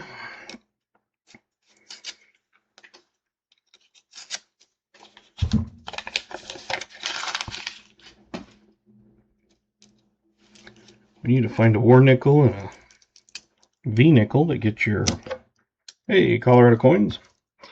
Bounty. Not the quicker picker upper. The other one.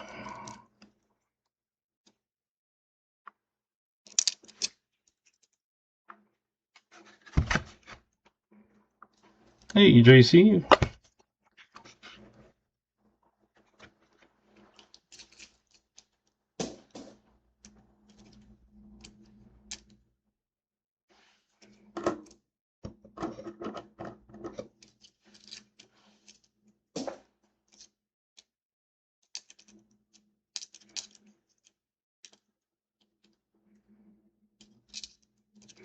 Now the question is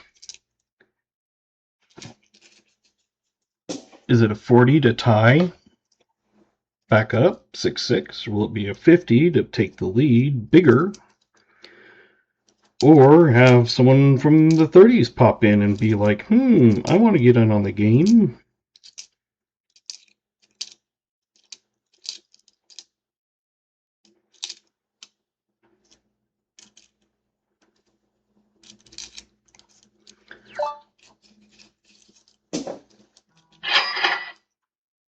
Thank you, Garrett.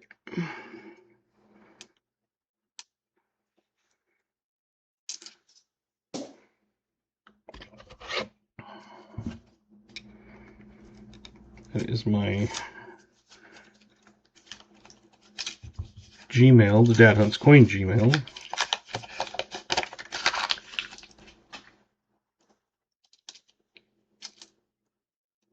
Because I have 3 different Gmails, 2 different Yahoos that I use.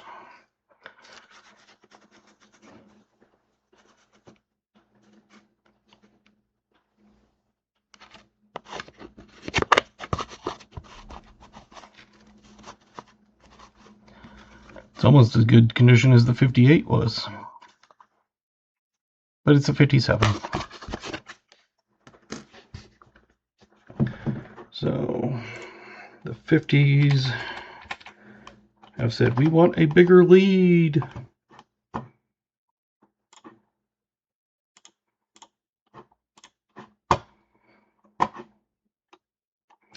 Did anybody get it? Exactly. We had a 56 and a 58. 56.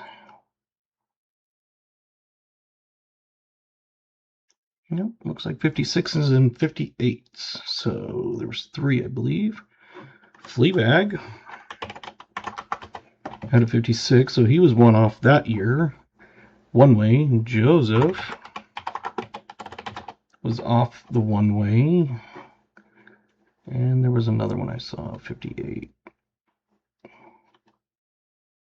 I swear I saw another 58.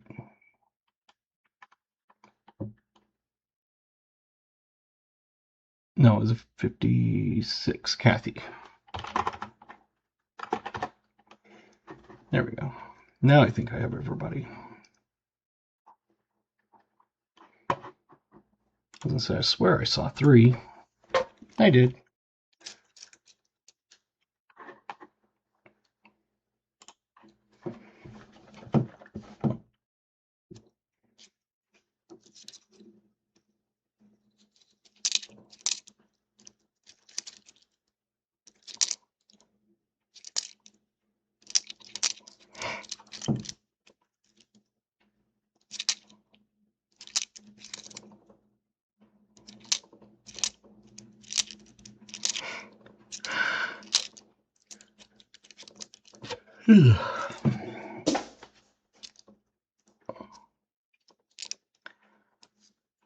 Doing call the way they're doing it now, it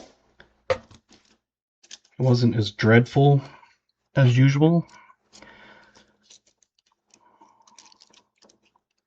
Still kind of dreaded at times. It was like, please don't call me.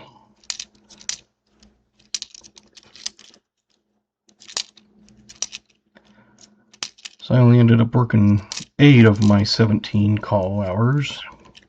Usually I would work 24, so I'm going to be about a third of what I was making.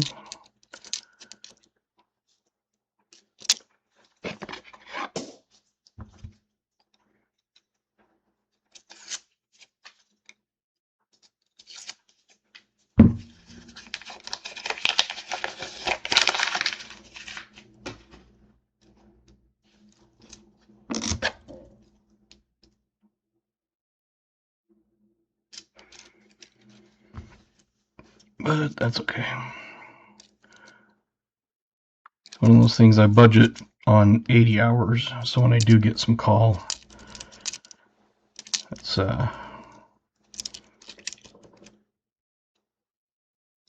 extra money for when I want to do things.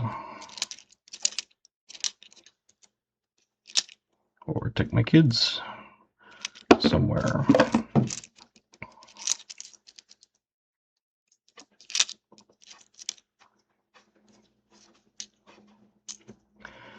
Hopefully not too long.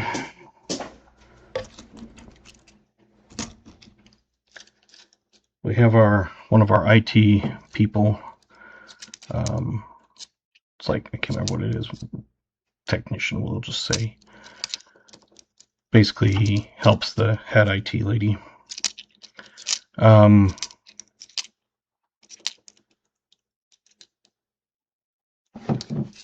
I guess he put his notice in, so they're looking for a new guy. Someone said, well, why is he leaving? And they said, he thinks family is like more important. He goes, his family moved, so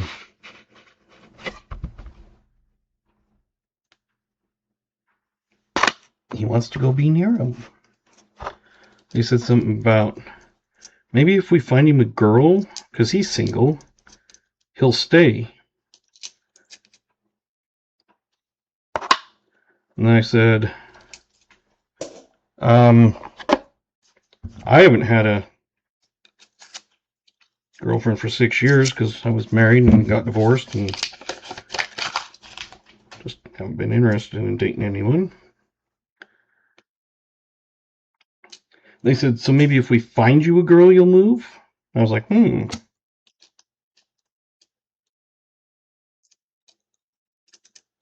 was like, probably not, because number one, you'd have to find a girl and then have me want to date.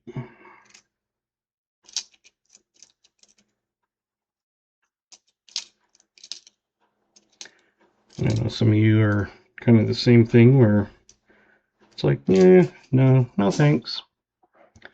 So I'm just, it's like if someone comes along, sure, but I'm not going to go actively seek.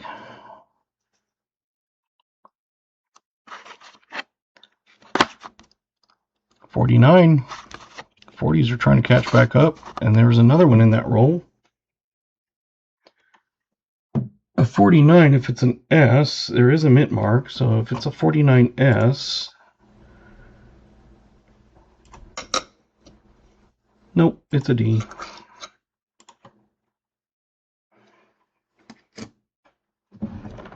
Thought maybe we would find a 49S to go with the 51. All right, let me get that on the board, and then we'll see who the winner was. Let's see, 49, we had a 46, 48, oh, 49 with New Marshall. New Marshall, it's the only one I saw. If I was wrong, let me know. I thought the 58s were going to take it until I saw New Marshalls. Or the 48. Not 58, 48. Yeah, 49. That's the only one I see.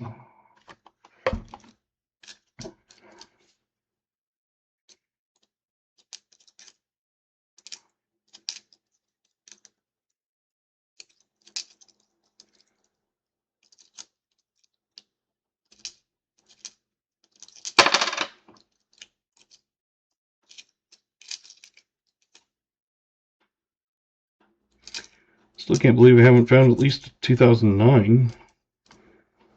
We find at least one per box, it seems. Although, I think that one box there were 6 2024s and only 2 2009s.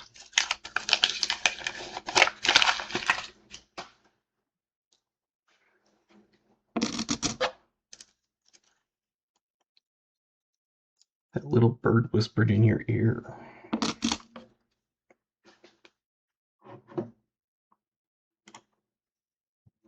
All right, get the last guesses in.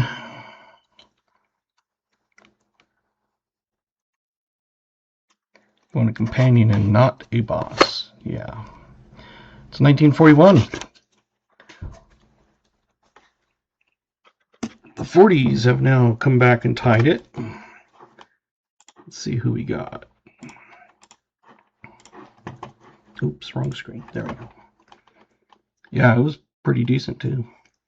41, 41. Anybody? Got a 49. Oh, 46. Anybody closer than 46s? Because 46 I have Joseph and Roy.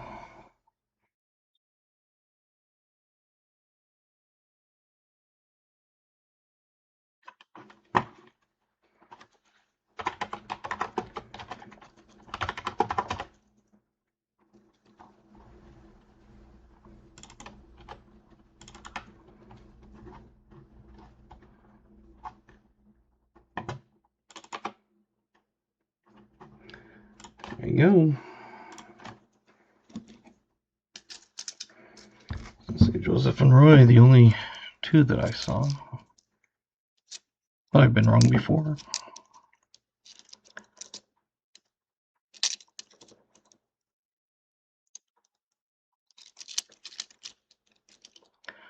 Widowed.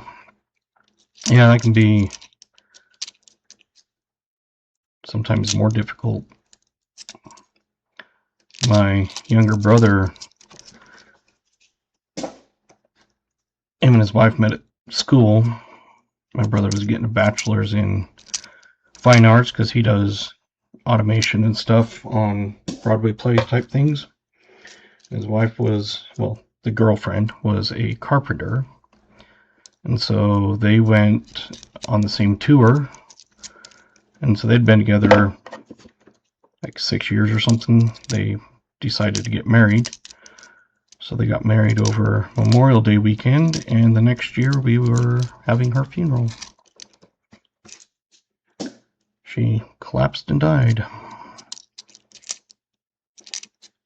Young too, just in 30s. They did all kinds of stuff, autopsy, find out why, because young healthy people don't do that. They could not find any reason. So he hasn't ever look for anybody else.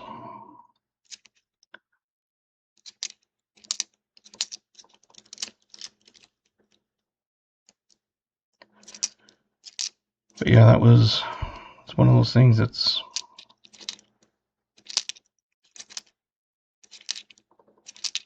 more difficult in that way, I would think.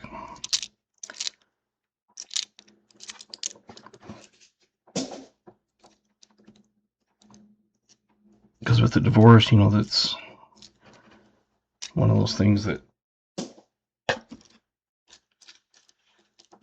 stuff can happen or be wrong or whatever, but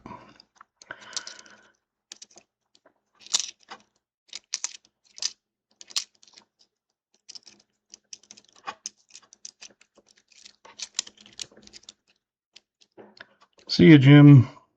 Thanks for stopping in, watching. Yeah, it is one of those that it took a while for him to finally take off his ring.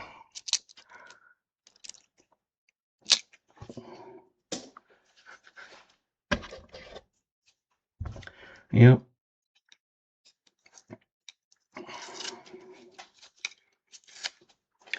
Sometimes there's absolutely no rhyme or reason as to why, but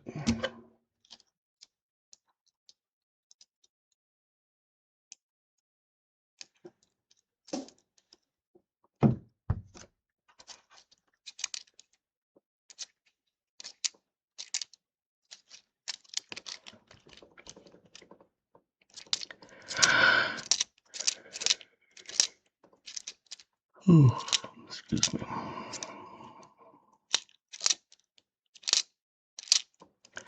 I was actually so tired that when I woke up this morning, I snoozed my alarm without even knowing about it.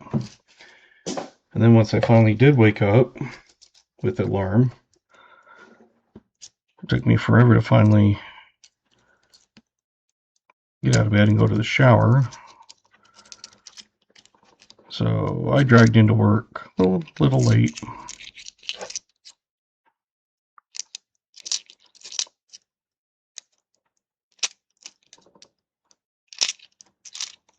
So a little bit later, someone's like, "Oh, you're here?" I was like, "Yeah, I just came in late." They're like, "Someone said you were off." I'm like, "No."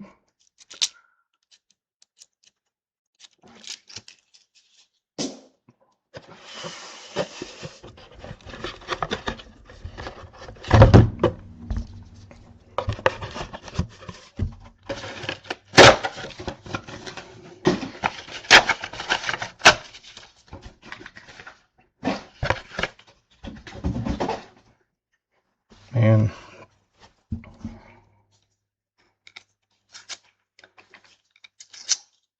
Trying to think, it was when I was married that he got married, and I was still married when she passed. So that's been over, because I've been divorced for 6.5 years. So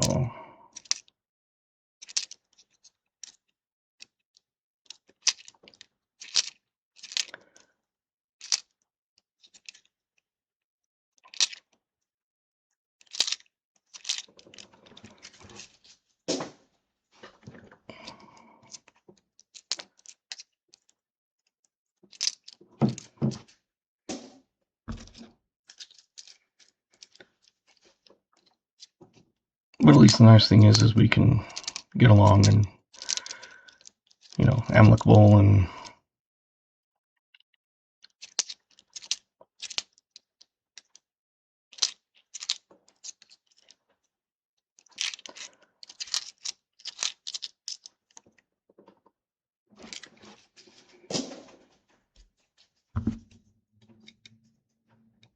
new membership level got approved. Sweet.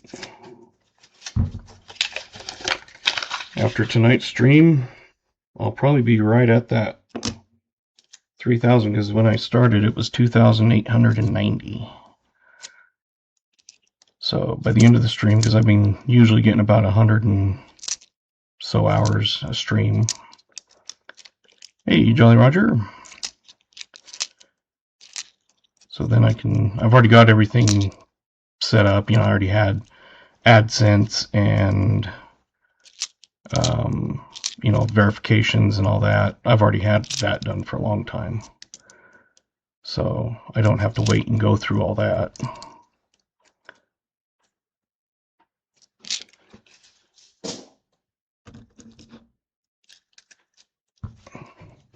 But it takes depending on how long, but usually for like the hour verification, like if you look at how many hours you have, it's usually, like right now mine is saying the 21st, so it's only 5 days behind. But I factored in how many hours have been since then, so which is how I came up with the 2008-90.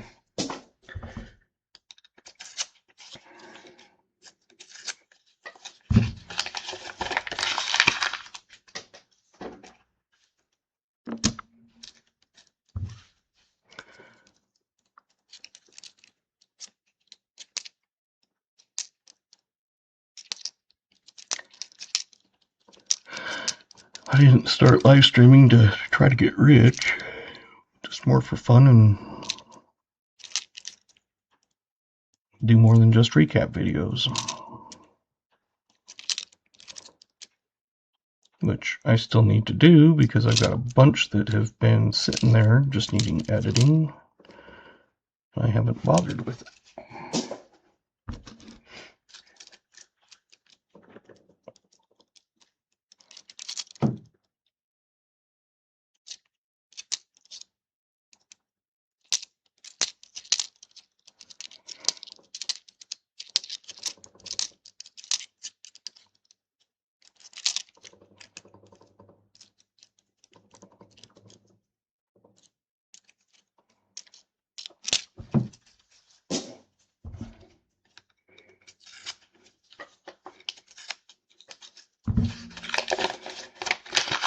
Last roll.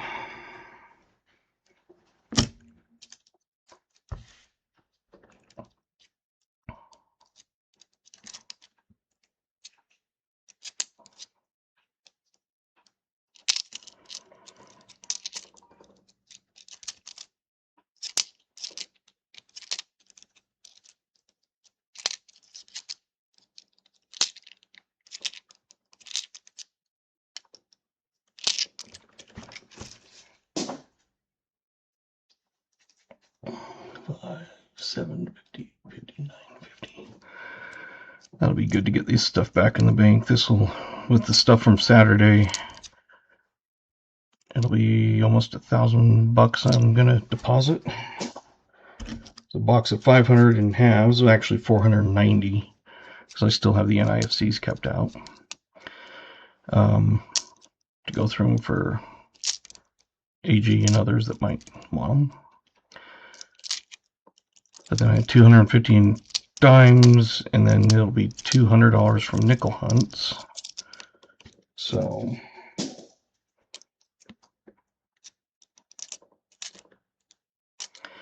my package I had sent out on eBay from the one that had won or bought that thing, it's still in transit, arriving late. So it has now been 11 days.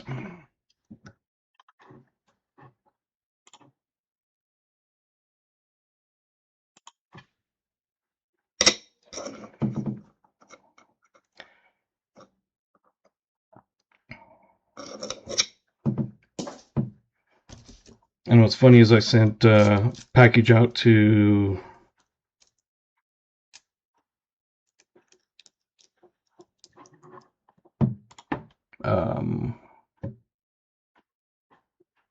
AG, and it was delivered today, and it was sent out the same day as that lady's.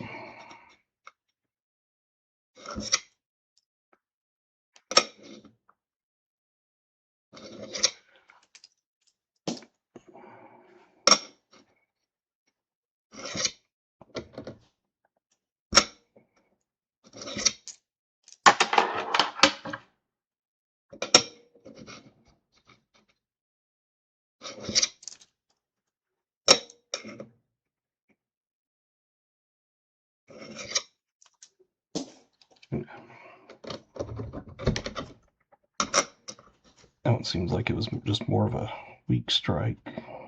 Yeah.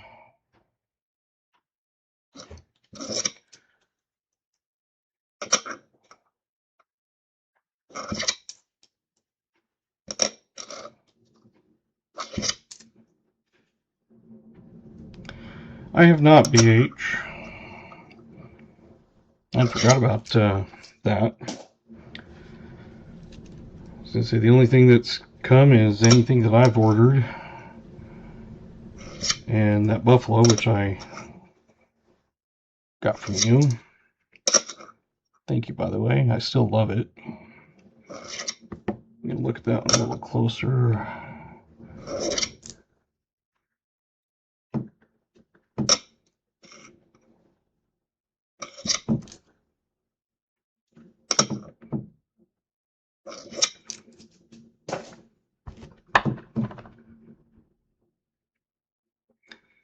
Yeah, I was gonna say my mail takes longer than usual and stuff, but it shouldn't be. If he sent it, it should be on its already here. But that was just some junk.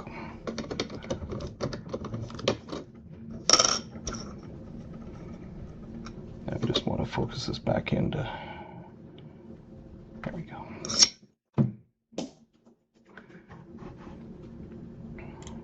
You got no reply? Yeah.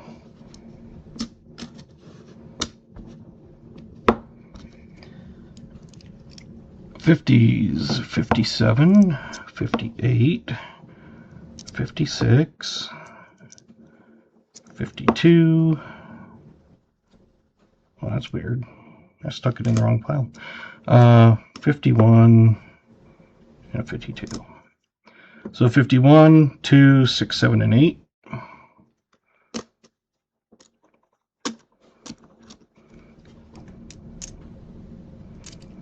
So that's 6. Did I stick the 50s in the wrong pile?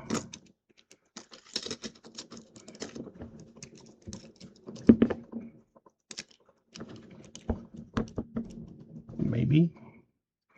So 40, 49, 41, 49, 47, 41, 40, and 47.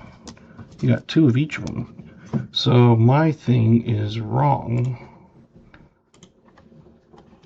40s are 8, and the 50s are 6. Weird. So 2 40s, 2 41s, 2 47s, and 2 49s. Oh, it's because of that one. No, I already had it on there. You also had that 51 semi-key. And then a buffalo, dateless.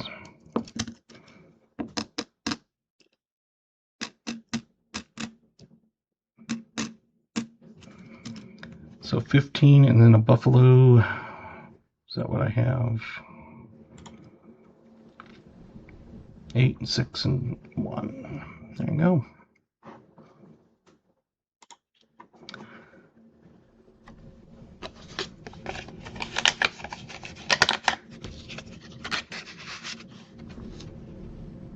I wish there was. Oh, I didn't even look to see if there's a mint mark.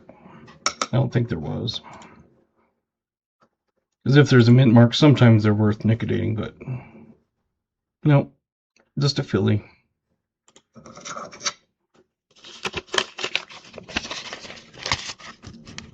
I don't have any liquidate, and I don't want a huge bottle. Even though it's a small bottle, it's way more than I would ever need. I don't come across dateless buffaloes often. Enough. I don't have enough in my collection because the ones I buy to give out with the the nickel packs are dated.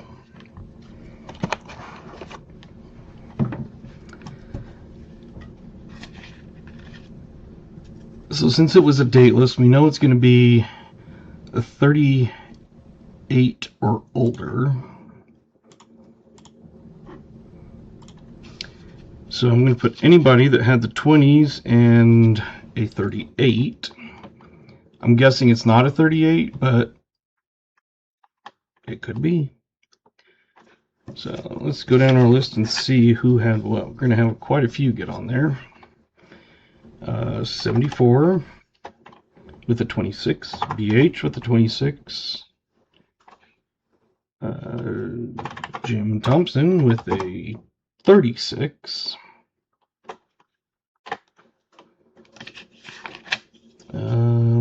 New Marshall with a 28.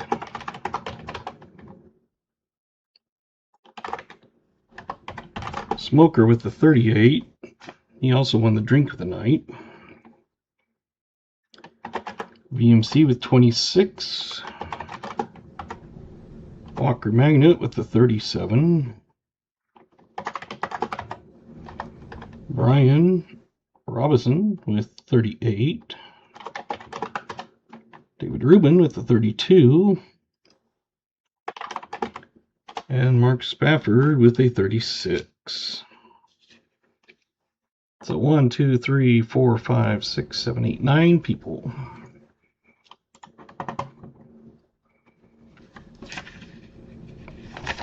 Did I skip over you? Oh, yeah. I don't know why I didn't see yours. Thank you, KJ. You did have a 30. I don't know why I looked and saw a different number. There. Oh, and then also had Roy Hathaway with 36. Jersey Silver with the 26. And Mo Money with the 37.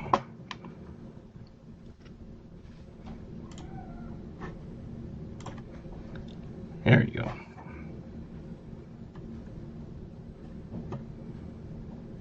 So, if you want in on the wheel, hit wheel.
Alright, let's see.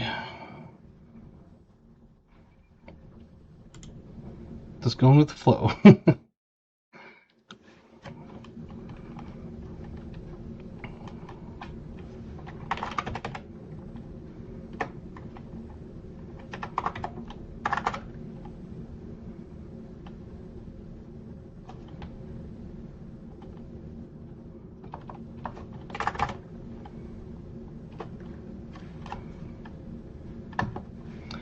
So going up, I have, hopefully, if I don't call your name, raise your hand and say, me. Let's see. I have Brian R., Jolly, Roger, KJ, Crafty, Garrett C., Lyle, VMC, Smoker, Fleabag, Joseph W., BH, Kathy K., JC, Jimmy, Otis, David R., New Marshall, David C., Crummy, Donkey Socks, AG, Captain Vic, MLN, Thomas W, Roy H, David C, B Waller, Mark S, and Yenny. Hopefully that's everybody.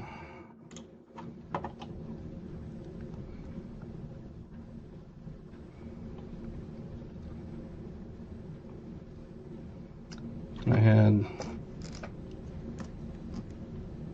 Cooter wanting the hold nickels. All right.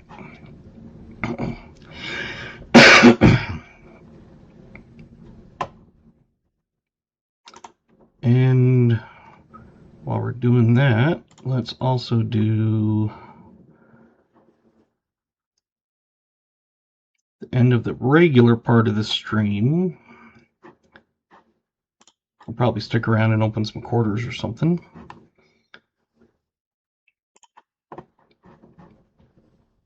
We have 86 entries.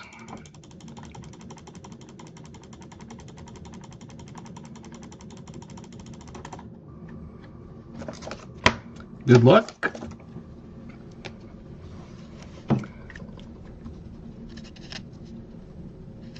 Oh, just barely. KJ. He's in Ohio.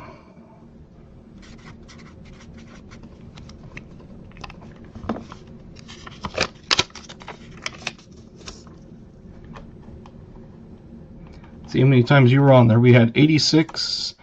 You were on there 6 times. Congratulations. You know what to do.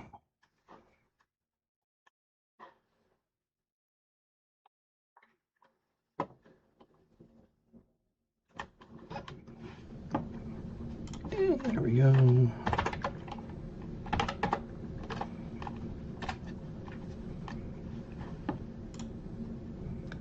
Close that one. We've got 28 people entered right now. We've still got a minute and a half to go.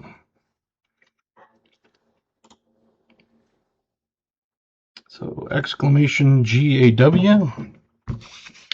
That will get you in the drawing. While I'm waiting for those. Hey Scott Big House, welcome. I'll go through some of these while we're waiting. Got the colorized eagle. I have a Don't Tread on Me.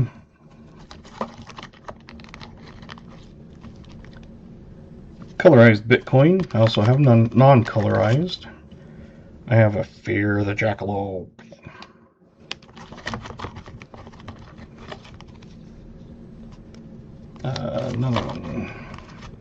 Another one. Air Force. Aim high, fly, fight, and win.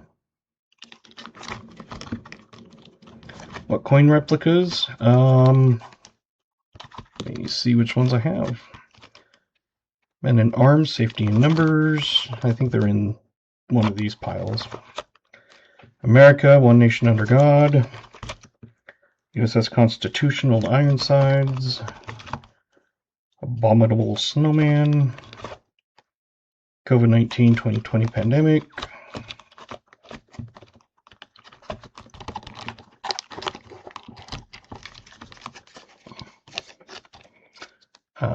Not a replica, but it's a Lincoln with a wheat.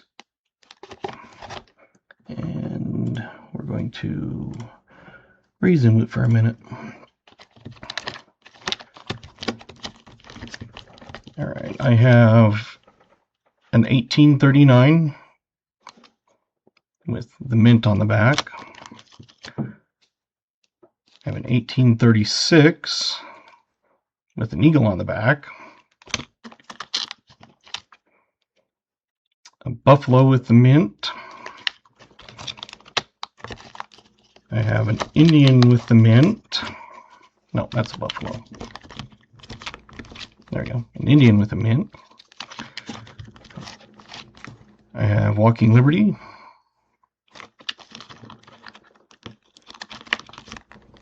I also have a proof looking Walking Liberty. That's one of the replicas.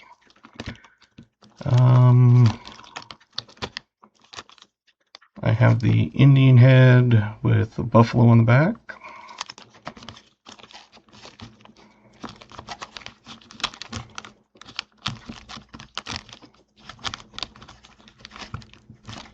I have a Merc dime with the back, and also a Merc dime with the mint.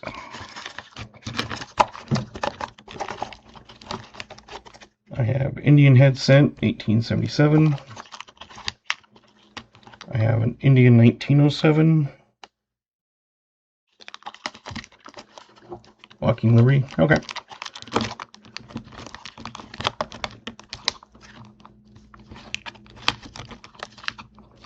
So like I said, I do have two of them. One of them is more of a proof look, and the other one is just all shiny. They both have the eagle. I'm assuming you'll probably want the proof. Yep. I figured that's what you would take, but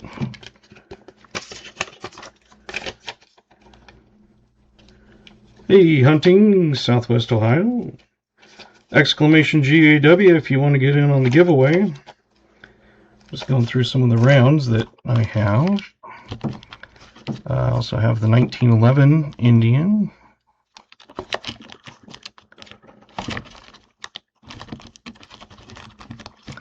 I have Peace Dollar.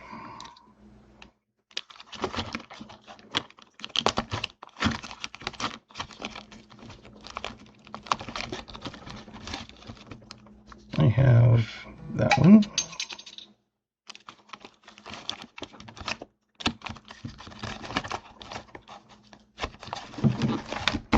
And then the ones on my sheet.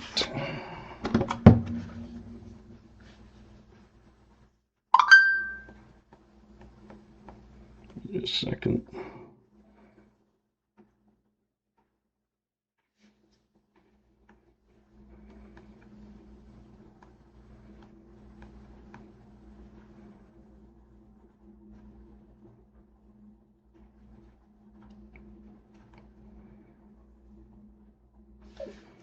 That was my ex asking something about my son, so alrighty. That is the sheet of ones that we have. Yeah, you're welcome, Joseph. We have 33 entries. We're going to pick a winner. Hey! B. Waller. You have won!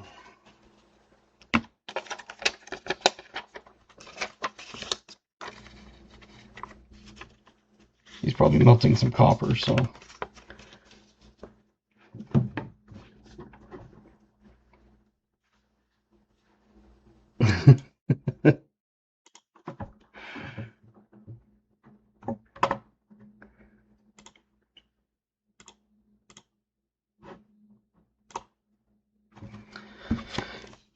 So if you saw any one of those that you want, oh, I also have the other one that's not on that list is some of my copper buffaloes.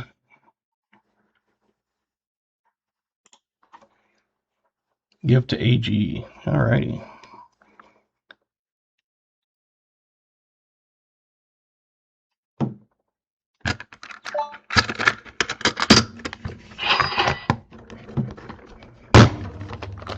So B. Waller says give to AG.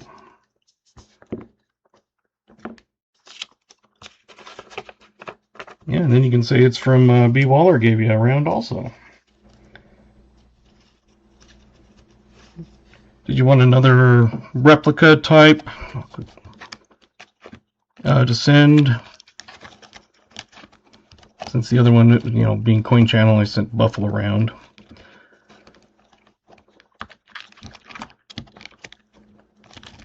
I can send you one of my replica ones.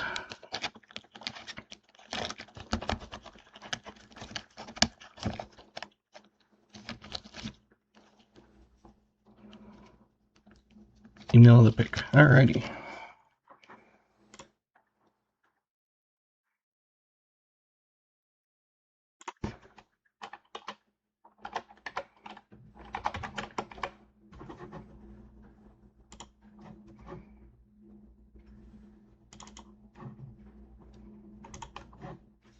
There you go.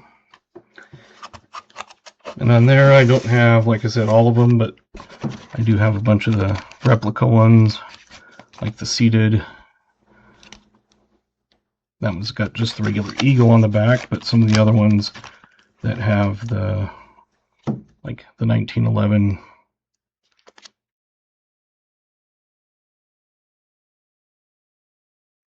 Deep Pluribus Unum, In God We Trust, all that. Or Indian Head Scent, Walking Liberty, Peace Dollar. So there you go.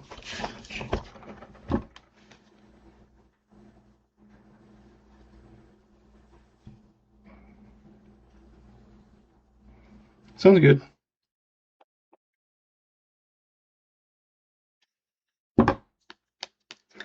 So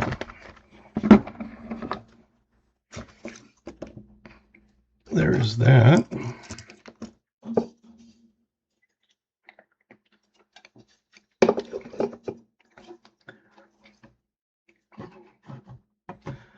Gotta go see if my son left his wallet in my car. So I'm just gonna run out there real quick. So I will be coming back. I just gotta go check on that because he needs it in the morning, I guess. He can't find it.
Alright, I had to go check on that, but I did not see his wallet, so I don't know where he lost it.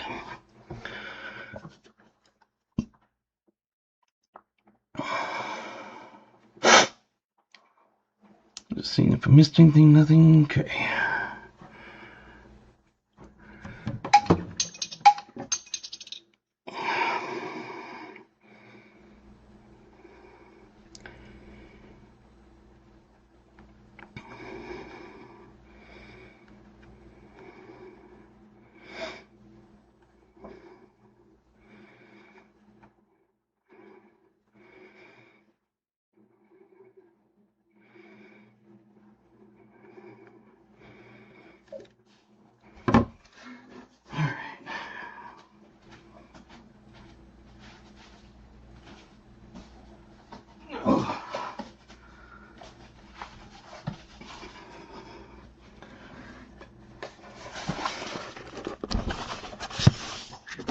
We'll open a few quarters. Let me change out my bag. Yeah. I'll change it out just be safe.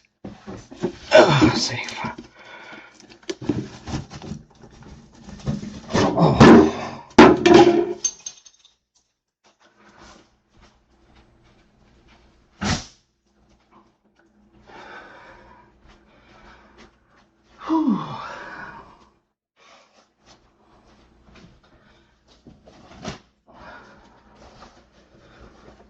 I'll use one of my bags. That is about an inch smaller than my other ones.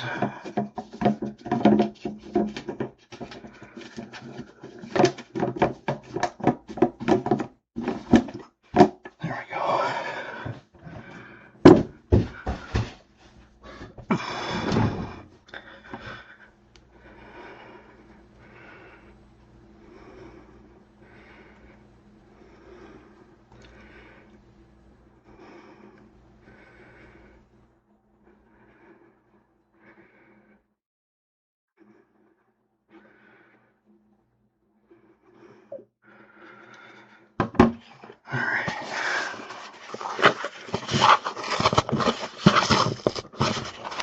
So it was a week ago when my kids were here. I had opened a box of quarters on a Saturday. And finally, in all my years of searching, finally found my first silver in a box. I can find them in coin machine returns. I got them from tellers, but not a box until then. So this was from the same day's pickup. I'm hoping there'll be a sister.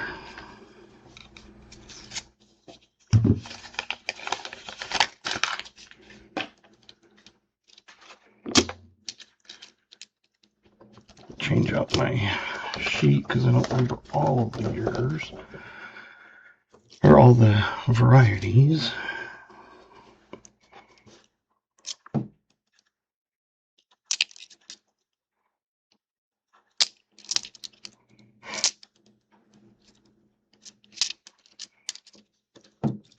Check for die chips on Washington's hat.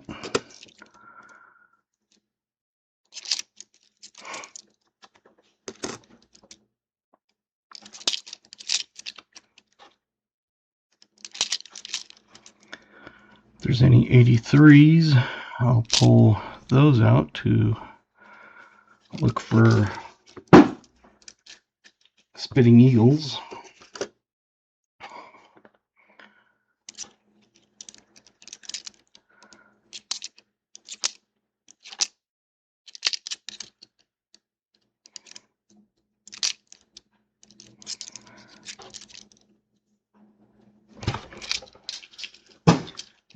actually text her one thing.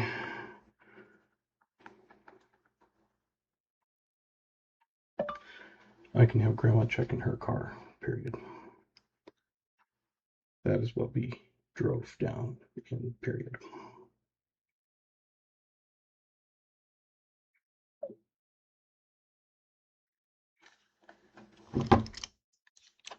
Oh, maybe she's already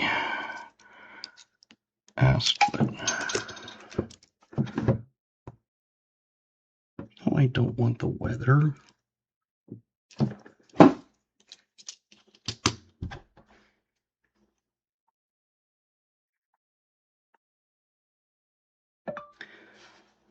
Can you check your car and see if Alex's wallet was left in the back seat, period. I guess he can't find it, and that was the last time he saw it, period.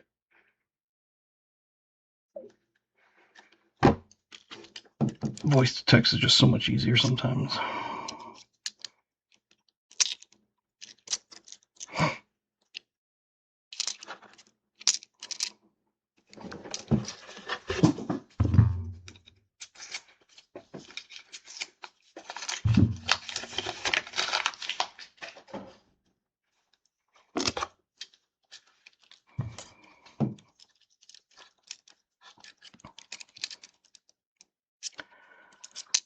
So I was hunting the quarters, and my son opened up the roll. And that's when he was like, That's when I was like, no way. Yeah, sure enough. I was thinking it was a foreign at first. But then I'm like, I don't know. I pulled it out, and it was a 64.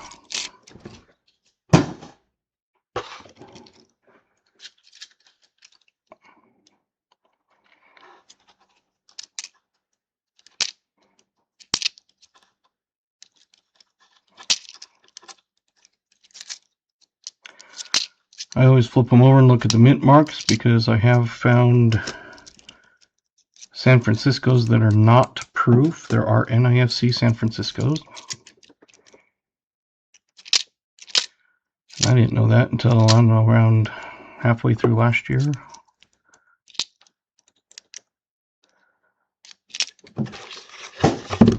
And then it was like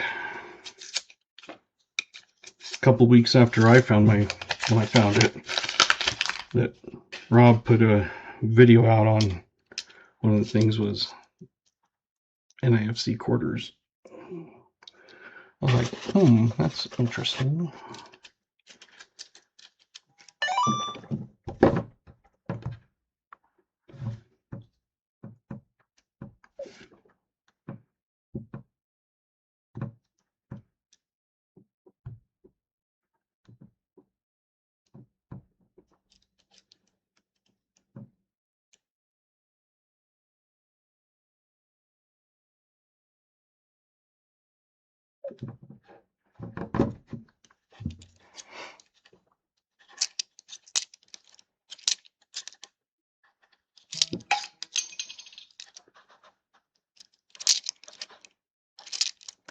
So we'll see what we find. Just because I picked them up on the same day doesn't mean they were delivered on the same day, like my halves and nickels and stuff when I get them. Because these, they'll sometimes be like, yeah, let's see what we got. And they'll go in and come back out and give whatever they had in the vault.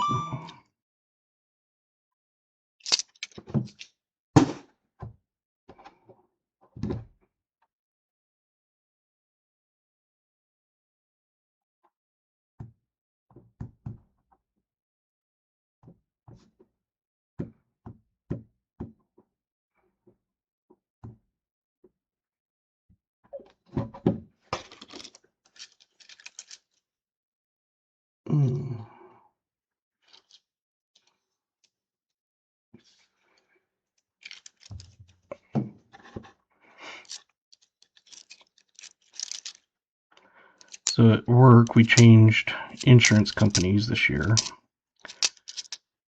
And so they sent the cards, and then like 2 weeks later they sent replacement cards, and I have looked and looked and looked and compared them, and there's like no reason why they would need to send replacement cards.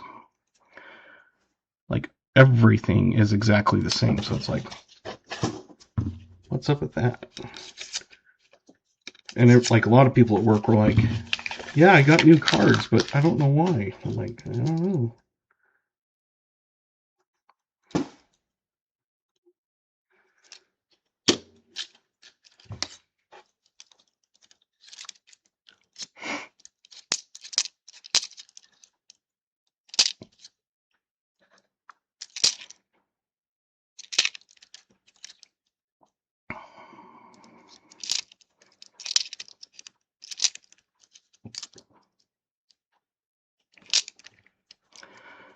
So, who knows?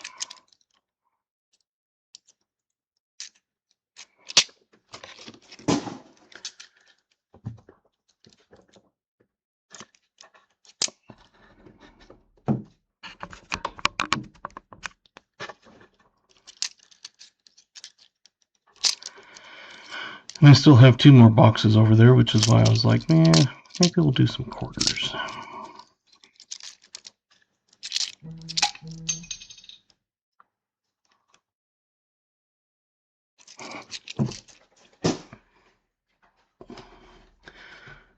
Not guessing the year, but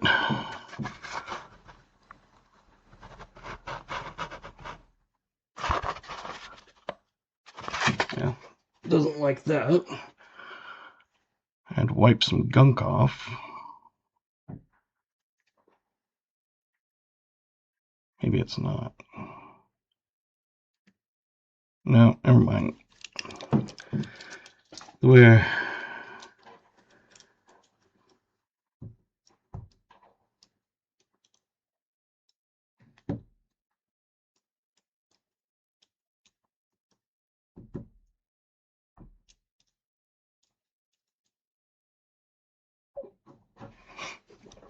Nice little key, that would be awesome.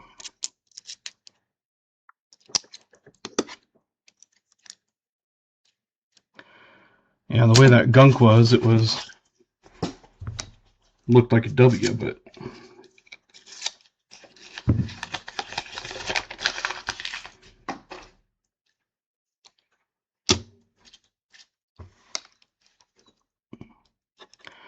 yeah, that's the, like I said, the first one I've ever found in the wild in a box. Was finally just not like 4 days ago or whatever, but a week before that. And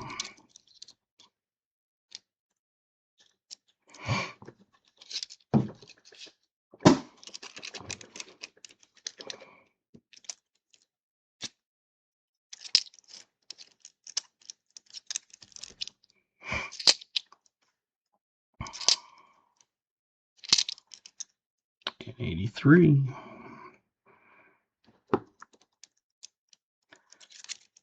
For spitting eagles on that. I've never found one, but I do have one. I'd won it, I think.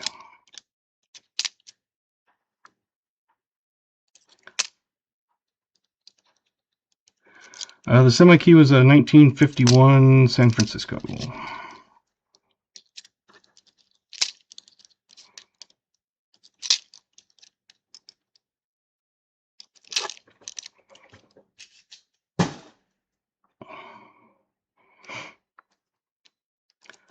Searching by, yeah.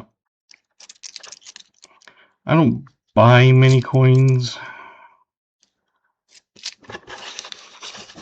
The only ones I've bought are either ones that I'm giving out with my packet, coin packets, or ones for my personal collection, like my Barber half dollars. I have bought 3 for those, and I need 3 more. Well, I bought almost the entire set, but I was missing 7. So I bought, I guess, 4. And I only need 3 more. And they're not even like the lowest mintage or anything. Because I've got the lowest mintage one. But it's the 92 ONS and 93S, I believe. And if you find them right now, even before silver shot even higher, back when it was like 50 bucks an ounce, it was like $200 and something. Yeah, it's basically the same with me. I do not find hardly any fillies. Unless it's older coins like, you know, from the 80s or something. You need 1 more Morgan. Nice. I have a bunch of extra barbers, and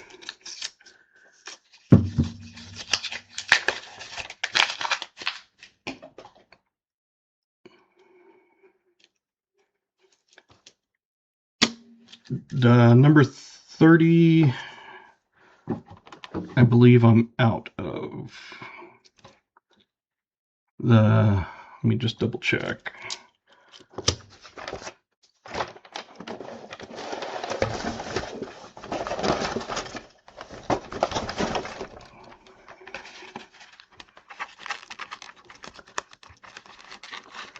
No, I have 1 left.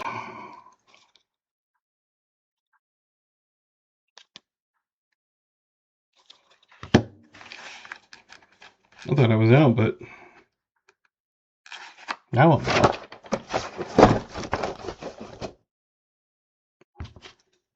Is that the one that you wanted?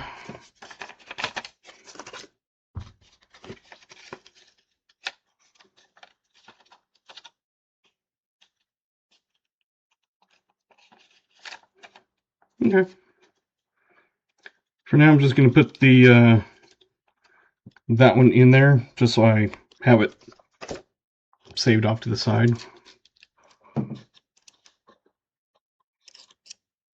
I thought I was out of the Morgans, but I guess I had 1 left.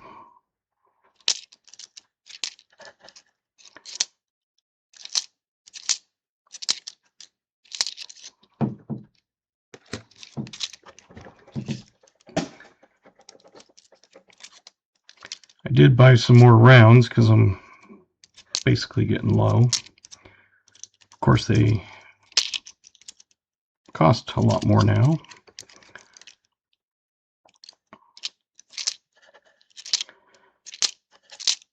So my overall cost is going to go up about 50 cents.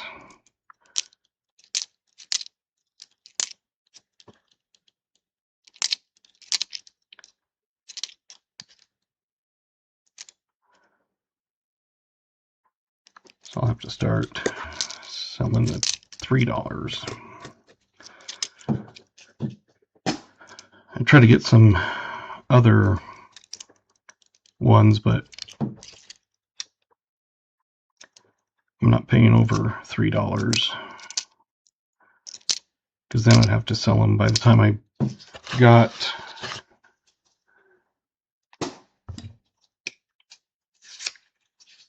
too involved. Because if I bought them over $3, well, 3 or more after shipping and taxes and everything, I'd have to raise it to almost $4 a round.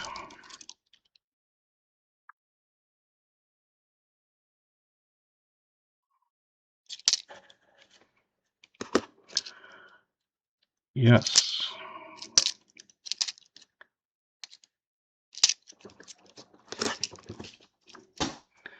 I still have this from one of our hunts not too long ago, and I can't remember when it was, but look at that thing. And if you're looking at it, like the fields itself really don't have any scratches really at all.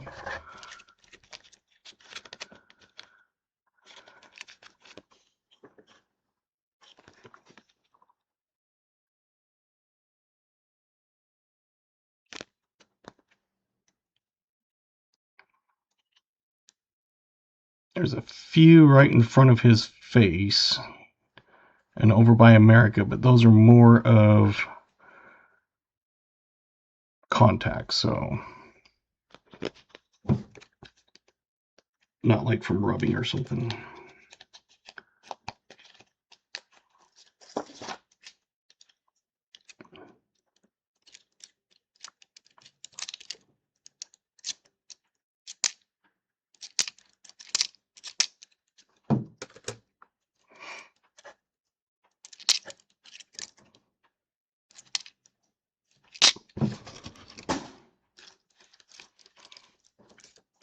Hey, volunteering is never bad.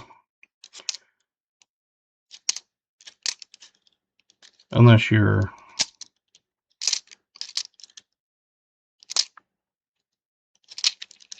putting, like I said, like you said, family and stuff. For me, it's one of those family comes first, but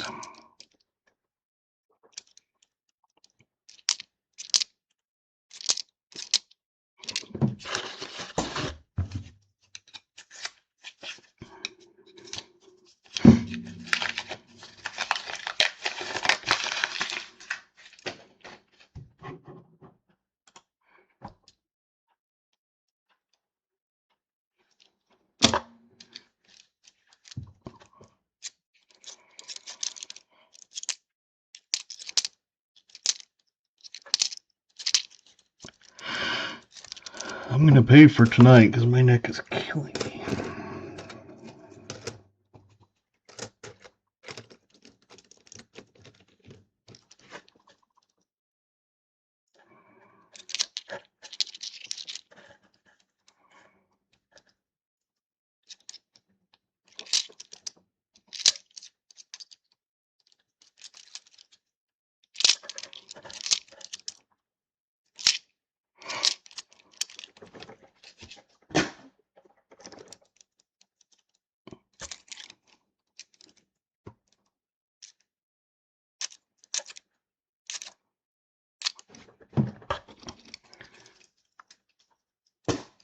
Three copper rounds now, sweet.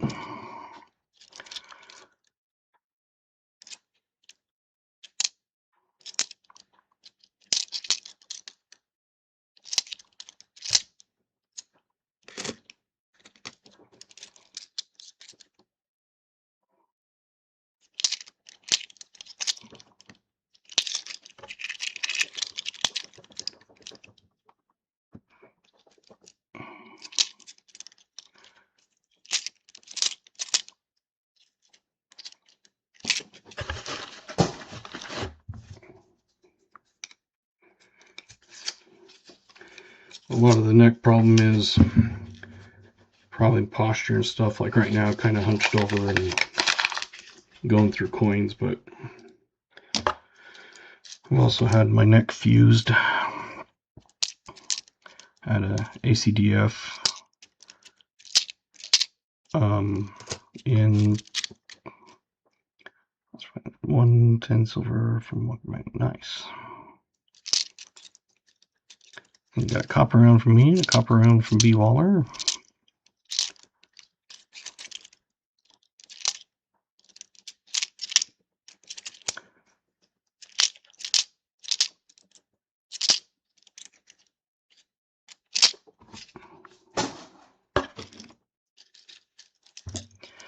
And if I would have known that silver was going to go crazy, or copper was also going to go crazy, I would have bought a bunch before it did. Because now it's almost costing me double.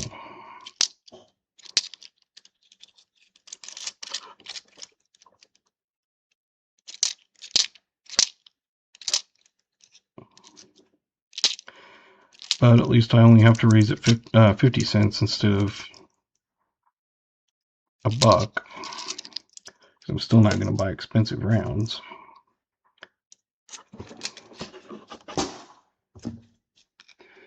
I've looked at maybe some 2-ounce rounds, because sometimes those are about as much as a 1 ounce, but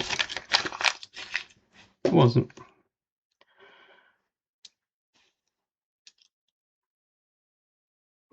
Not sure if I can do a wheel with Streamlabs on my phone. I don't know. I've never tried the wheel. If you have the comment video, you can do the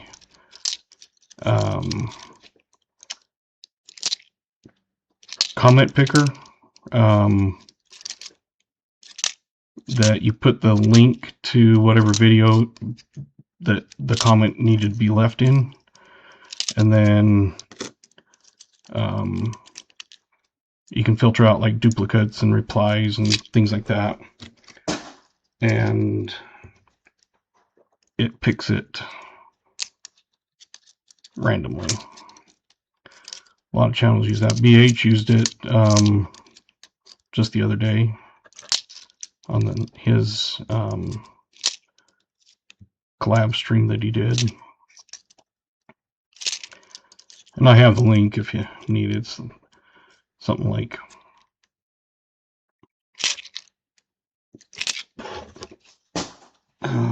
actually I can tell you right here.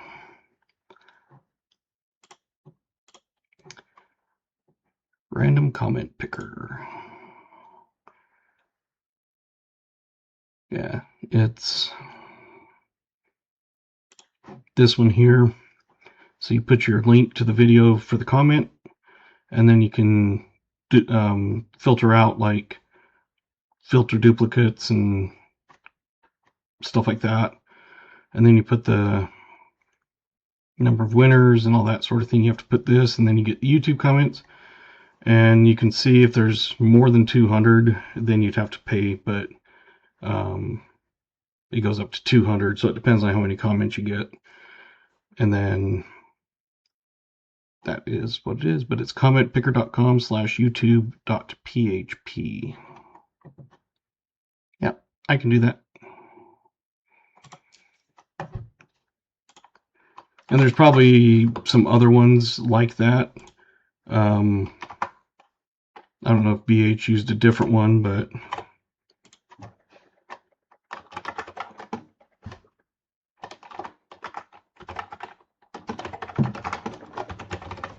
yeah, if you're a lot bigger than the 200's not going to work.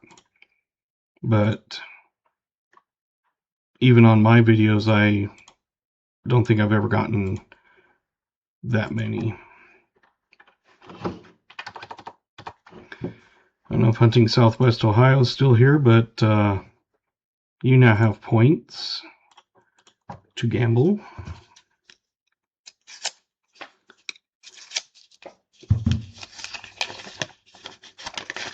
Yeah, I know that there's other ones, and I know that you can pay for this, but they do give you a small amount for free. So if it's, like I said, if you're under 200, then it'll work.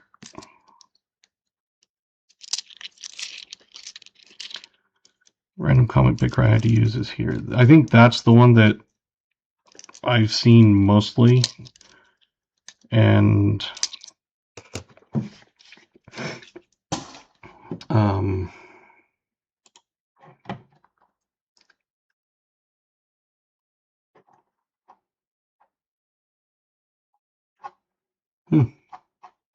that's probably the one that I had seen most often, but I'm just gonna put that in there. If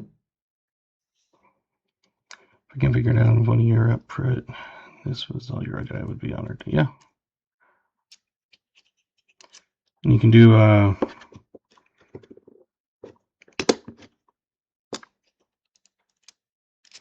I haven't ever done like a collab one.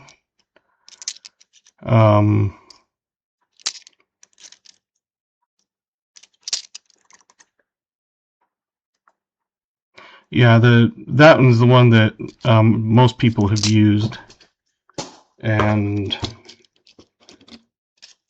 but I have seen others.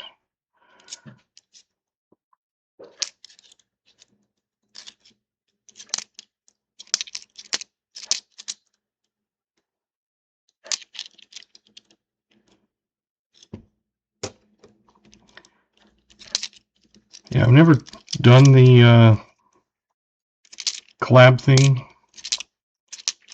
I know that they have options on Streamlabs to do that, but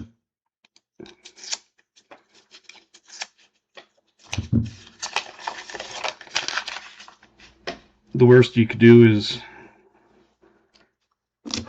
probably copy all the names somehow and then paste it into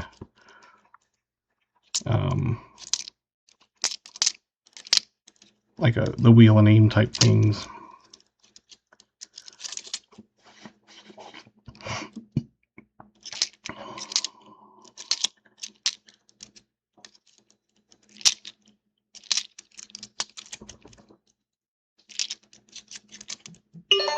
Your son is attempting to reach you on your cellular device. Your son is attempting to reach you on your cell. Hello. Oh, call to say goodnight. Okay. What have you been doing? Just live streaming. I'm just playing in bed, kind of. Oh. Did you find your wallet? No. Did you take your old recommend out of it when you took it to church? No, he said it was fine. Oh, okay. I was gonna say, if you took it out, then it would be wherever that was. But yeah, I had Grandma check her car. I checked mine because I took you home after, and but I'll keep looking for it. I checked your Sunday clothes that you wore also. Okay. So maybe it fell on the ground somewhere up there. I didn't see it on the floor or in the chair where you usually sit and that sort of thing. So Yeah. I'll keep looking for it. Okay. How many subscribers? Let's check.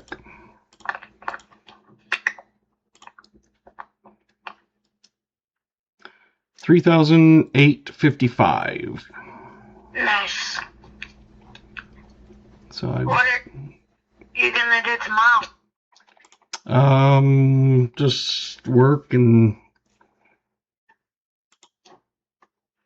go to the bank, drop some coin off. Nice. Amy's gonna say goodnight. Okay. Hello. Hello.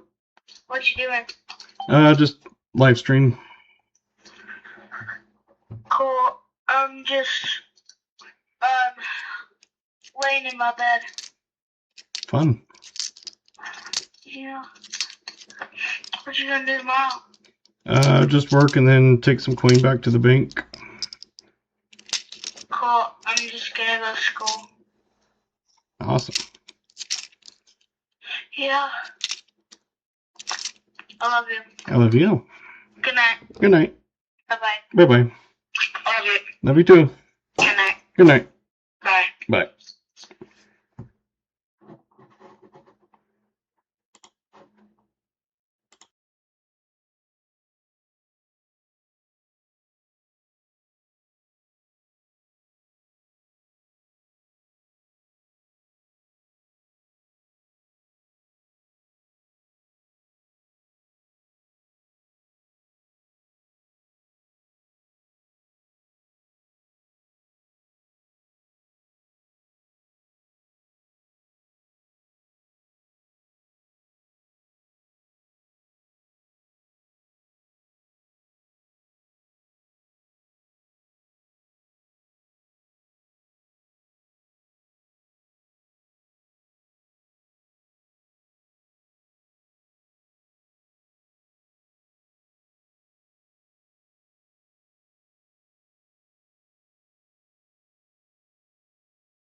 There we go.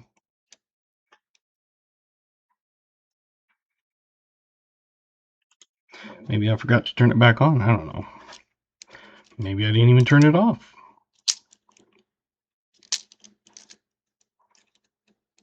Can you hear me now?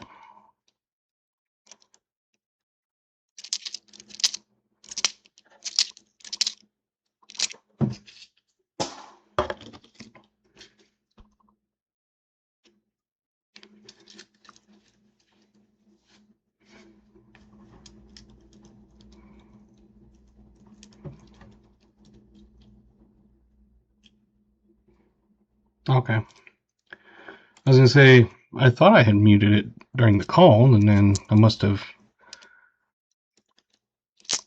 turned it on and then accidentally back off again or something. I don't know.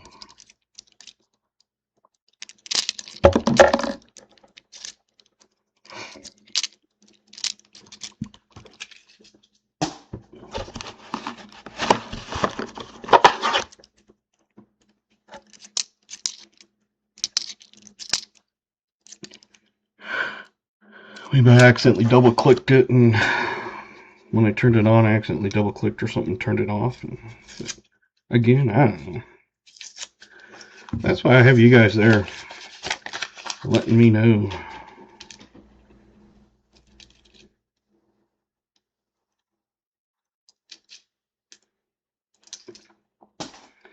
There was a 20, 19, and 20 on each of the ends, but they were not the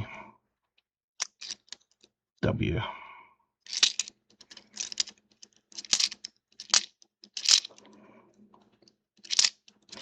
Now, you guys are great.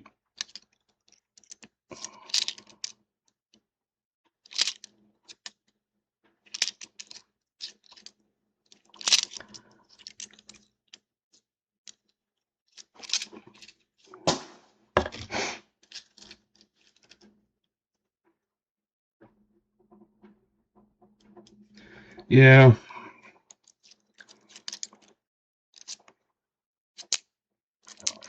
I don't think there was like anything really in it much, but I think he was looking more for it because he can't find it, because he was going to put something in it.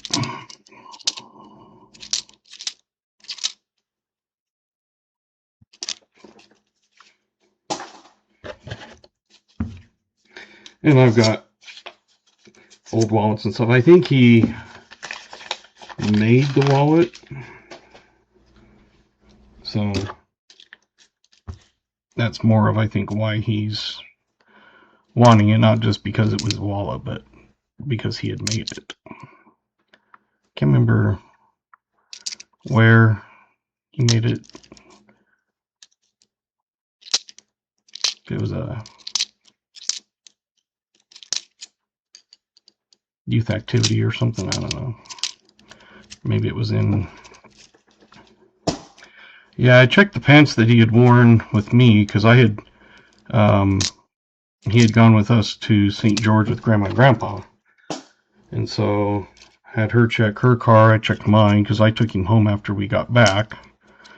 And then I checked the clothes and stuff, and where he was sitting.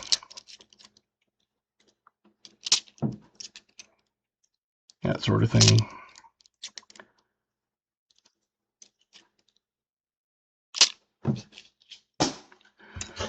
I used to have wallets, but when I was working security, my sergeant gave me one of those clip things. Not the ones that are like the Ridge wallets or whatever, but it was way before those. But you'd see them on TV that, you know, you could run over them and you buy one, we'll give you two. And he had bought one, and so he bought an extra one, and gave the extra one to me. And I was like, well, I'll use it to be, you know, nice. And I was like, After using it for a bit, I was like, I actually like this better than a wallet. So then I've now got one of those. It's not a Ridge wallet. It's in some no-name brand or something. But it's the kind with the RFID plates on the side, and then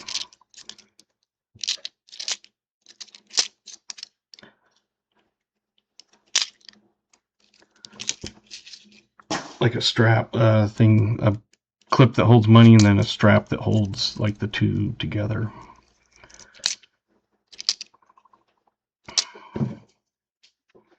Yeah, the Ridge ones are, yeah.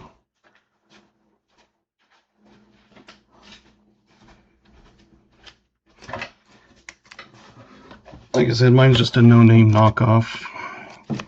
So I can put cash and stuff under the clip, and then driver's license and concealed weapon, debit cards, all that sort of thing, and it's RFID protecting on that. And I mean, you can see I put 1, 2, 3, 4, 5, 6, 7, 8, 9, 10, 11. I have 12 cards in here, like insurance cards also, but like I said, it's a knockoff one, but I'm not paying 40 or 50 bucks for one of those things.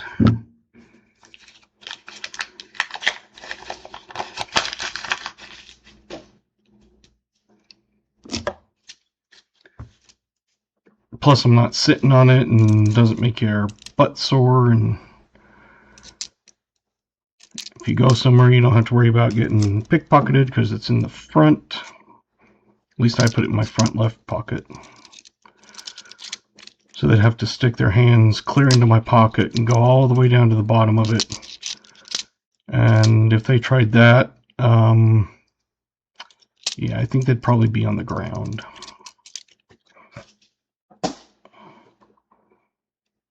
Yeah, I've seen some of those Ridge ones that it's like, I mean, even just the basic ones are, 50 bucks or something. It's like, I don't even pay 50 bucks for a pair of jeans. Number one, because I don't wear jeans often, except for when I'm on call. And number two, nothing ever fits. When I do find stuff, I usually buy multiple pairs. And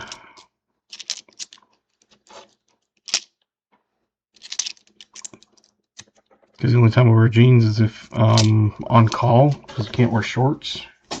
You also have to have closed toes. So I have a pair of, basically the sandals, but they were labeled as water shoes or something like that. I got it at Sam's Club. They were on sale for like 15 bucks, and I needed kind of a new pair anyway. But the front is closed toe. It's got rubber on the front, and I can just slip them right on and not have to worry about tying up shoes. And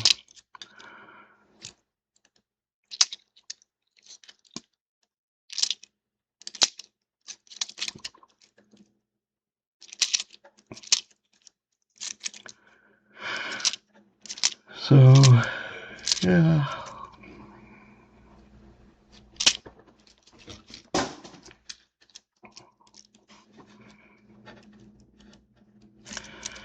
But yeah, I am so disproportionate in clothing that if I can find something that actually fits, I then order more. Because my torso's tall, my legs are short, and if you have a 44 waist, because I like them a little looser and baggier than skinny jeans and crap, I don't do that. But I like them a little looser. But if you have because I could get away with the 42, but it doesn't matter. I can't find them in 42s either. Even 42 or 44. If you have that size waist, you have to be at least 6 foot tall.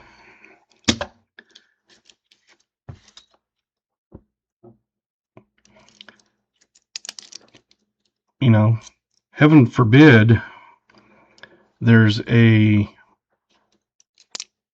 pair of pants with a 44 waist and a 27 inseam.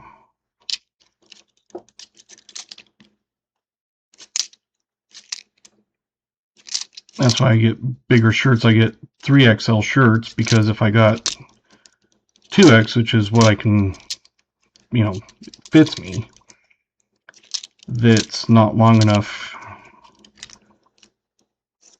to, I mean, it barely comes down to my waist.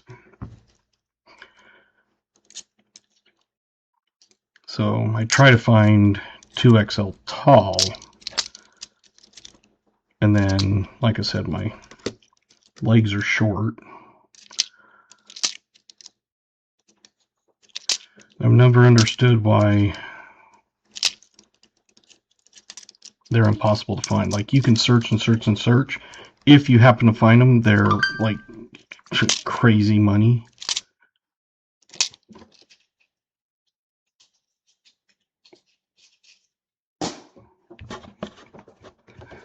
It's like if I wanted to wear a 34-27, I could do that. But if you're in the 40s, that means because you have a 40 or above, you've got to be 6 foot tall. I've checked big and tall stores. It's not big or tall. It's big and tall. And it's like, I don't need big and, I need big or. But again, if you're big, you got to be 6 foot tall.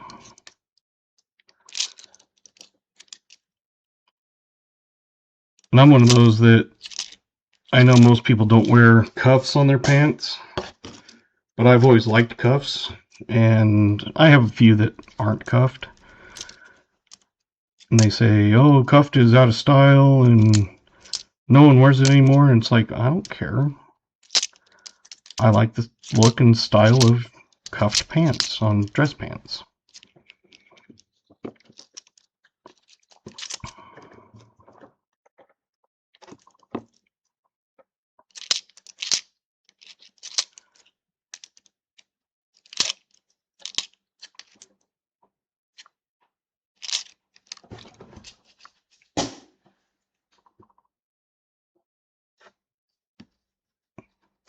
Instead of a big and tall, I need a big and short. And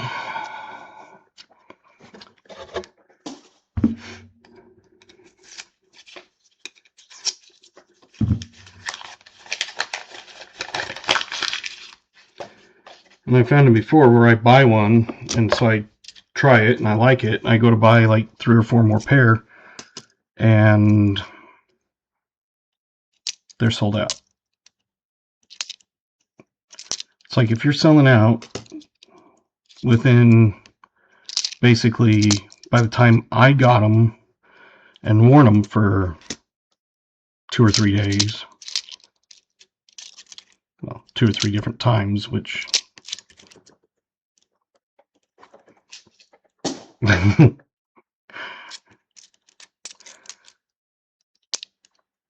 I've done that where I get them, I've worn them a couple times, and I go to order more, you know, it's been a week, and they're all sold out. It's like, if you're selling out that fast, wouldn't you buy more? You know, if you're a convenience store and you sell out all of your Pepsi, usually you buy more and stock more Pepsi. You sell out all your Doritos, you buy more and stock more Doritos. If Pepsi's not selling, you don't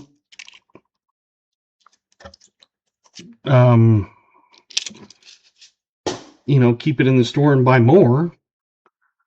That's kind of a weird goldenish hue. Looks like it was like someone tried to scrub off of plating or something. Yeah.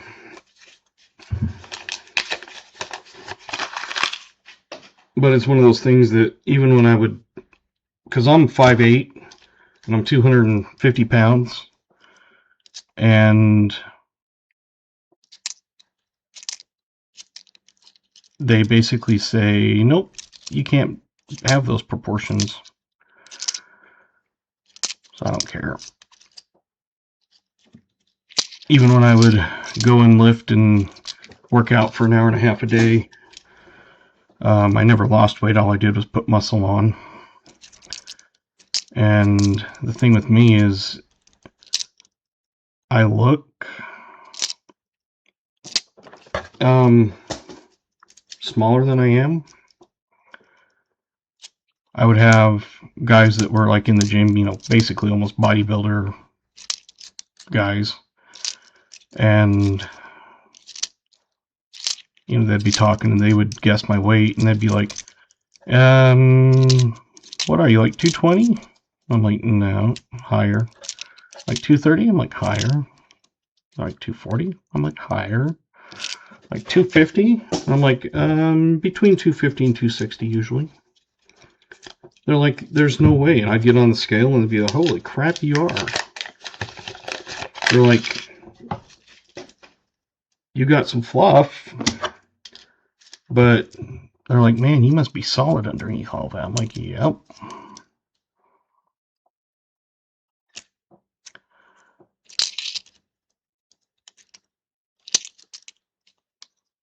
But it's great when people think, oh, you're just, like when I bounced, there's a guy the same height and the same weight. We were both 280. See you, David. So we were both 5'8". We were both 280 at the time. And he was twice as round as I was. I could not even physically get my arms all the way around him.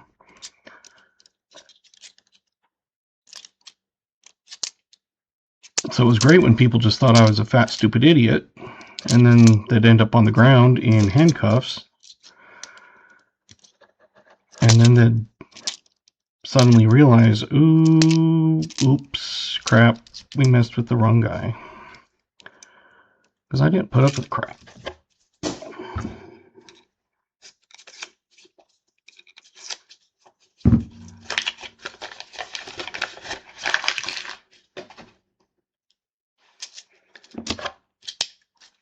But now I fluctuate around 245 to 255 area.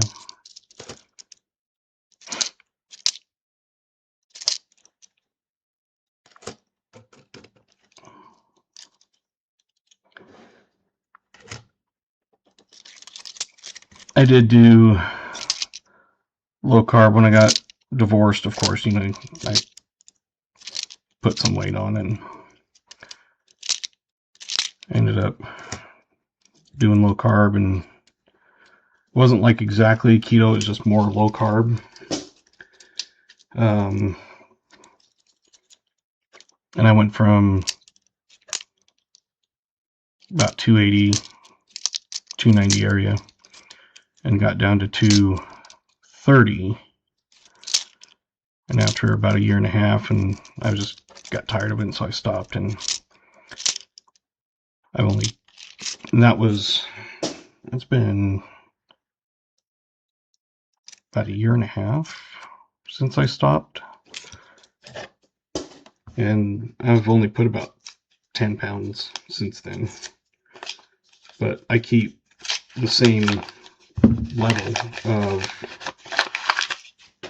you know, weight. I'm usually about 245 to 255.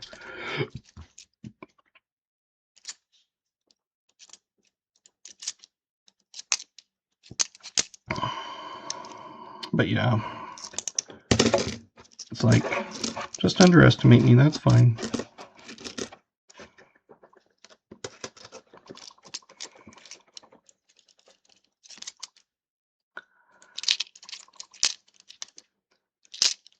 There was a few times that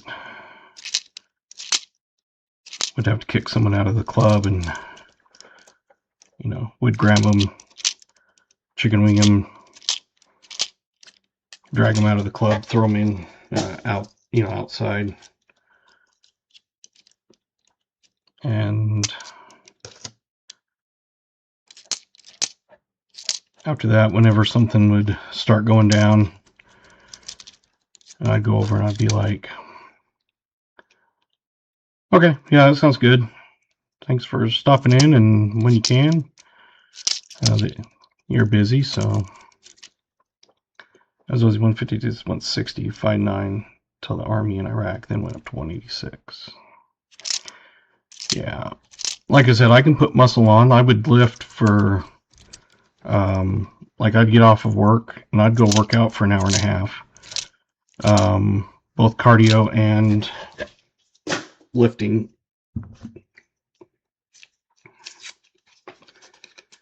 But it's funny when they always go off of BMI, but then they say that's a bad indicator of your actual health. I'm like, well, no freaking kidding.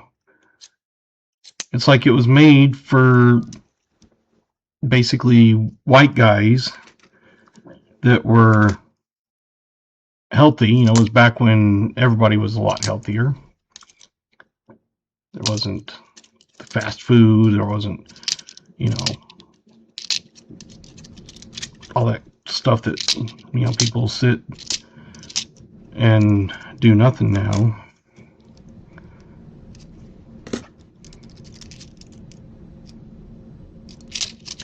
But I remember back in when I was younger, and like Emmett Smith, he was considered obese, and he was not a fat guy.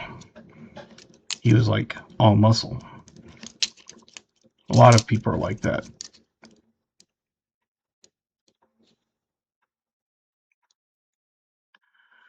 I don't run. Even when I was in ROTC, we'd have to do like running and PT and stuff, and I would purposely not do well because it's like, I'm not going to run. I'm not good at running. I had tried, you know, all kinds of stuff to practice, and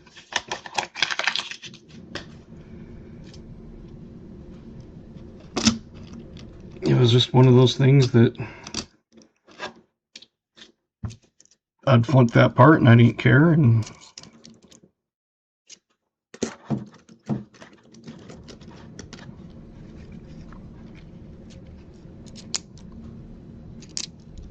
remember in PE, it was one of those we had to run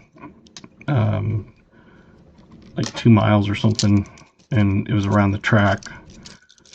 And so we'd all go outside, and basically there'd be a couple girls that were just walking, not running, and I'd just hang with them and just walk the entire time and hang out with girls. And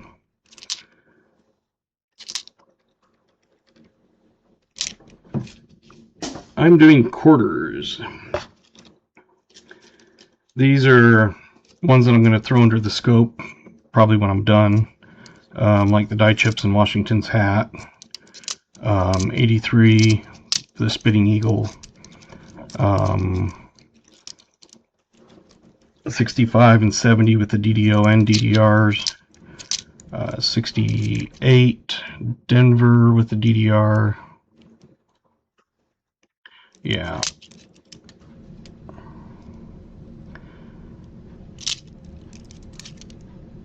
Looking back, it's like I wish the younger me wouldn't have gotten pissed off at the recruiter, and because I actually had to threaten harassment charges, because he would call and I was like, I'm not ready to do it, you know, I'll let you know when I'm ready. And he called back like 2 weeks later. I told him the same thing, and he'd call back like a week later, and I basically told him, you know, stop. And he would call back like 3 days later, and then he'd call back 2 days later, and then call back a day later. And at that point, I told him, you call me one more time, and I'm going to file harassment charges against you. I said, I work for the paper. I've worked there for 10 years as a paper boy. I know all the people there. I was like, trust me, they would jump at the opportunity to write articles saying Army are harassing high school kids and relentlessly nonstop. I said, so trust me, you call me one more time and I will have a harassment suit filed against you. I said, I don't care if you're the military. I don't care if you're rich. I don't care anything. I said, you're harassing me and I'm not doing it. And after I threatened to have the paper write an article on him, they magically quit calling. Went in and took my ASVAB. I've got 3 pages to go through what I wanted to do as a job. When my brother went in the military, and that was, I don't know, 10 years after all that went down. When he went in, he did hometown recruiting thing, and he's like, just come in, we're not going to, sign you up or anything, but just want to, get some of the numbers. And so I was like, okay. So I went in and I took the ASVAB, and they looked at it at the end and they go, oh, yep, he's a Stein. I was like, a Stein? Like, is that bad? And they're like, no, it's like short for Einstein. I'm like, oh. He goes, basically, you can get any job that you want with those type of scores. I can't remember what it was, but it was quite high. And I'm thinking, that's crazy. That was like a freaking easy test. But when they both looked at it and went, yep, he's a Stein. Like,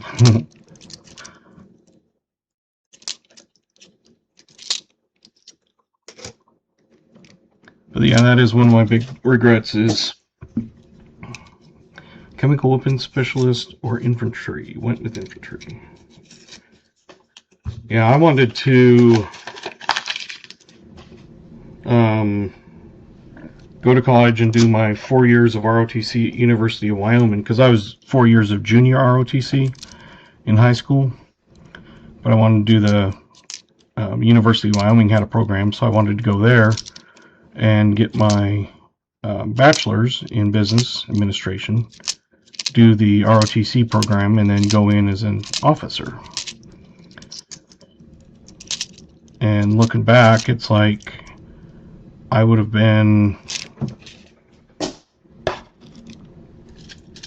21 years.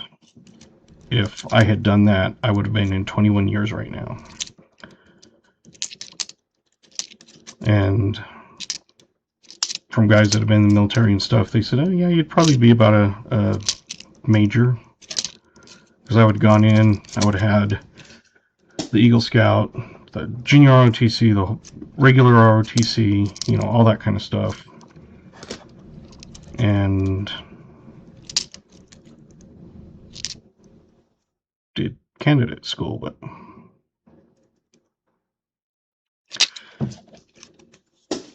yeah, I think when I was talking to the one guy, he was like, yeah, you'd probably be at least a major. He goes, and that's if, you didn't really try hard and just went with like the lowest amount of times that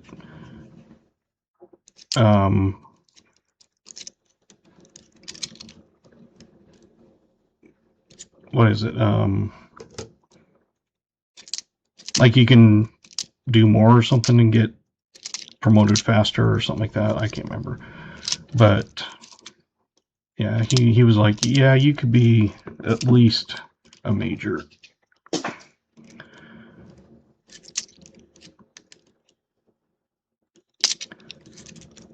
I'm like, that would have been pretty good, but like I said, the younger me was pissed, and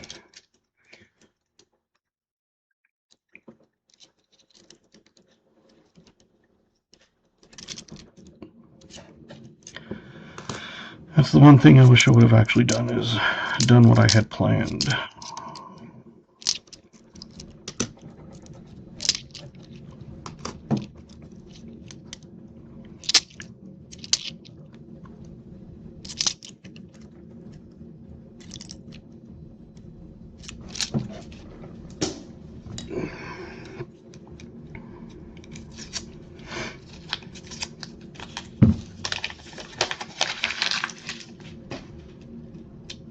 And I would have gone in the Army, and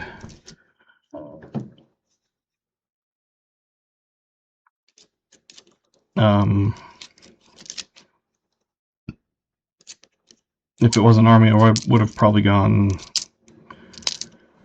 I don't think I would have probably done Marines. I would have probably done Air Force, because you can be in the Air Force and not fly. When we were in ROTC, we'd go down to Fort Carson, Colorado, and spend a week down there, basically living military life and doing marches and, you know, play with the police attack dogs and all that kind of stuff. So I got to put on a suit and run. Well, more of waddle, because you can't run in those things. And then we put them on, you know, the one that goes on just the arm, and they'd bite onto it, and you'd lift your arm up in the air, and they would basically be hanging there. And then the other one would do is go up to, well, we'd also go down, because Fort Carson is down there in Colorado Springs, along with the Air Force Academy. So we'd also go to the Air Force Academy for a day. And then we'd go up north to Ellsworth Air Force Base in South Dakota and spend some time up there.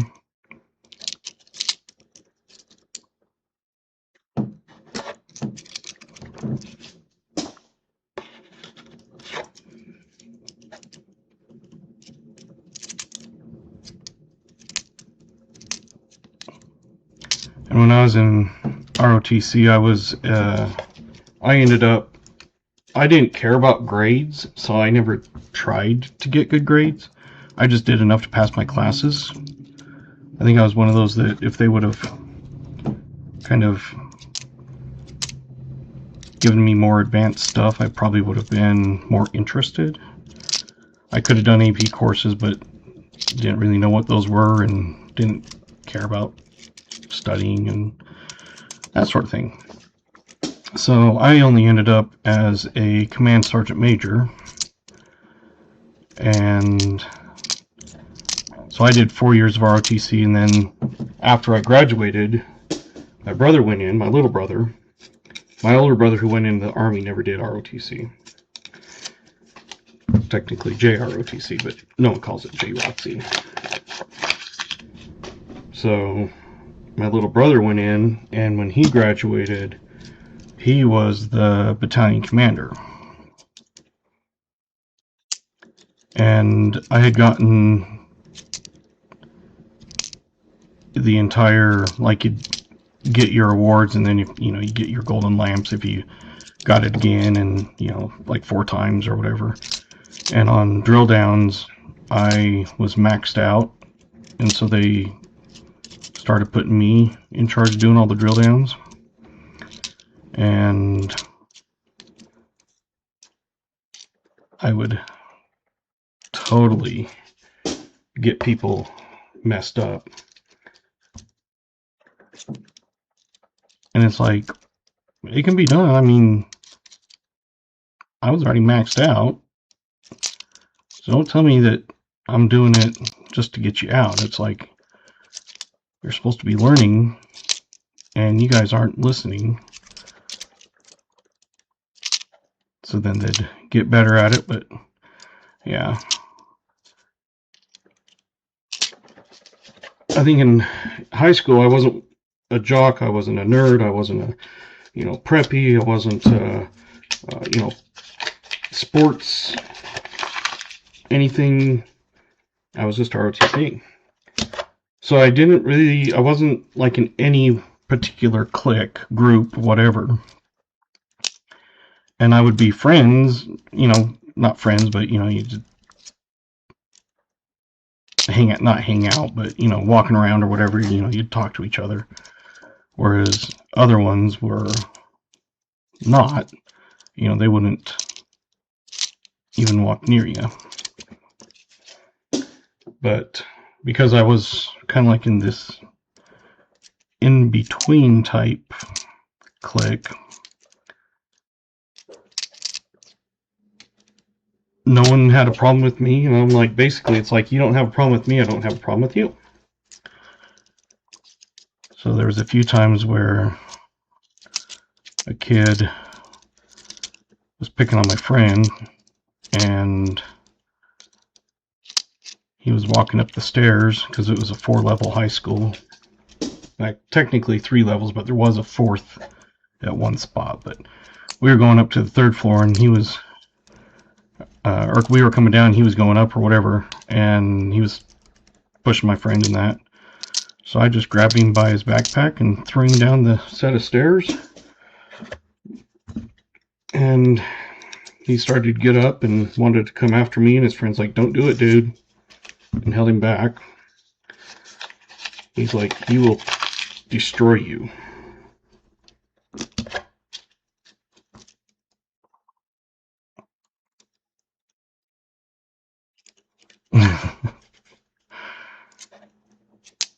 And then there was a kid, he never liked me, even from grade school. I don't know why, but he was just, did not like me. So I was walking down the hall, and he'd throw his shoulder into me, kind of throw me off balance. I never fell down. But I'm like, okay, whatever. And the next time he did the same thing, and I wasn't expecting it, so yeah, I kind of bounced into the locker, and that was it. He didn't do anything. He just, well, the 3rd day, I knew exactly what he was going to do. So right as he went about to throw his shoulder, I stopped short. And then as he was throwing his shoulder to try to get me, I slammed mine into his, knocked him onto the ground, and just started walking away. And he tried to get up, and his friends held him back. They're like, "Don't do it. Don't. He goes, it's like, he'll destroy you." And I think the reason they always said that was because they would always see me in my uniform and be, barking commands, and just assumed I was this big, mean badass, where in reality I'm just a fluffy teddy bear that's made out of cement.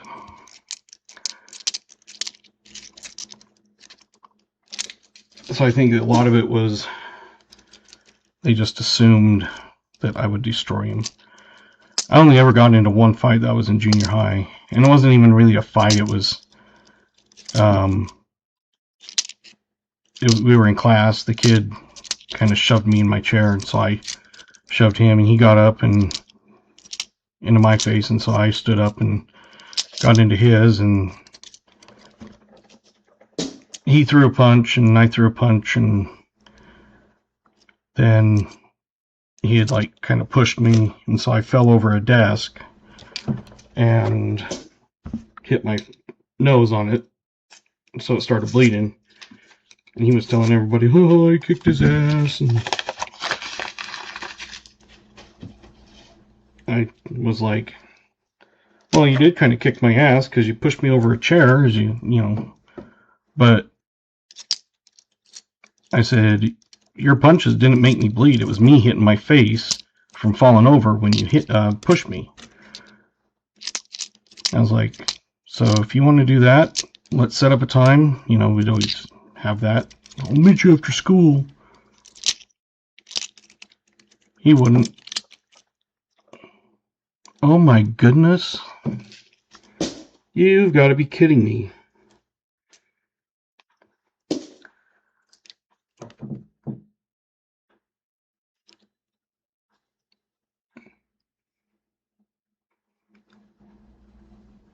I did not see it from the edge because it's dirty.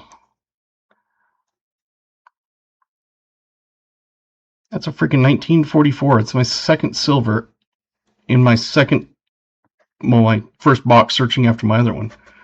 But yeah, if you put them in, you know, when I looked, it doesn't really look like a silver. I mean, it has a little bit of different color, but man.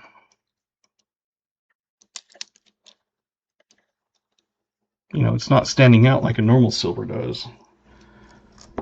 Like that 64 that I found, man, you could see it immediately. This, I did not even see it. Oh, man. That is crazy. And it's a 44, not even like a 64 or something. It's an old one, too.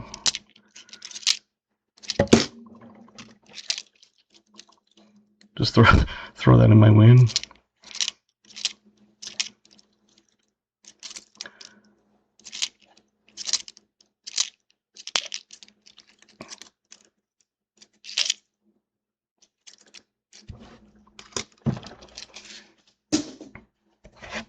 And I was thinking I was just going to stop at maybe 25, but I was like, I'll keep going. So it must have been the same delivery and batch and everything, because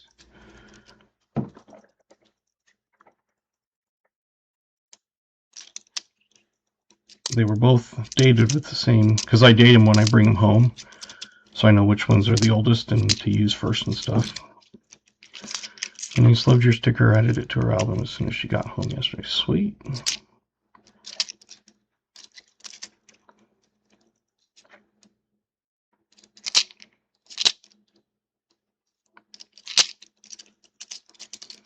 That's good to hear.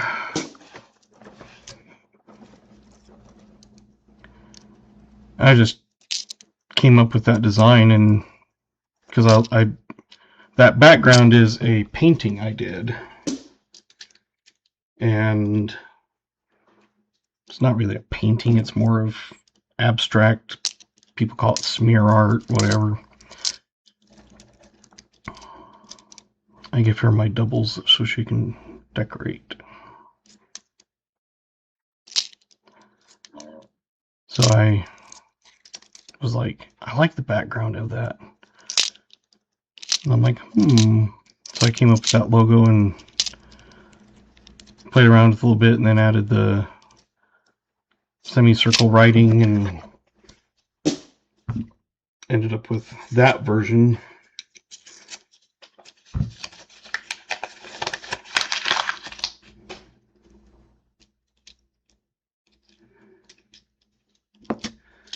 So it's one of those. The only thing I think I would do different is somehow put YouTube in there or something, like YouTube at Dad Hunts Coins or something. But I did get the thicker. The only thing I didn't like is they're not like scored. You can see a line, but it's not like where you can break it and peel it off. So they're a pain in the ass to get open. But they're vinyl. So if you have them on a cup or whatever, you can, hand wash the cup. It's not going to fall apart, like those paper stickers.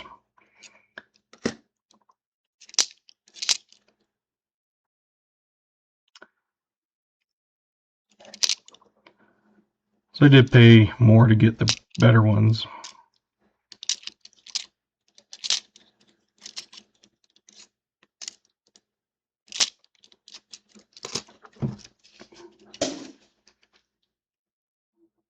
And then I had my some canvas bags made up. I had a few of those made. More for me, but if someone ever wants to buy it, you know, they can, I'll sell one. I only had like 8 made or something.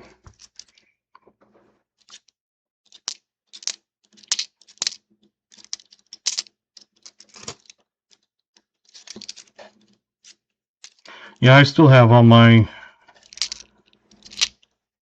stickers I get.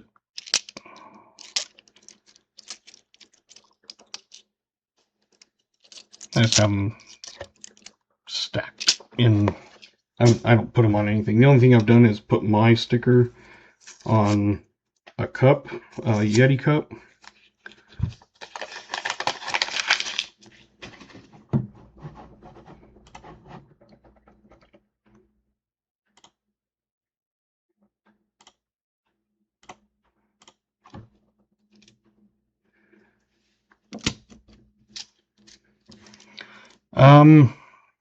Basically it's just, you know, coming in, hanging out, helping out and channel, participating, that sort of stuff. You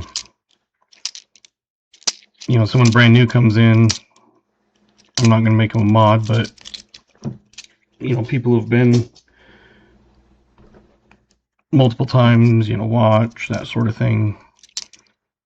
Help out, like with the year guesses, and that's what I do.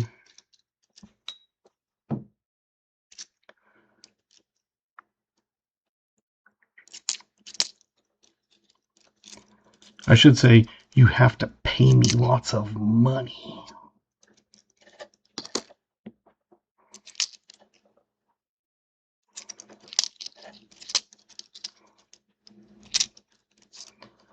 You notice you have the wrench of power now. I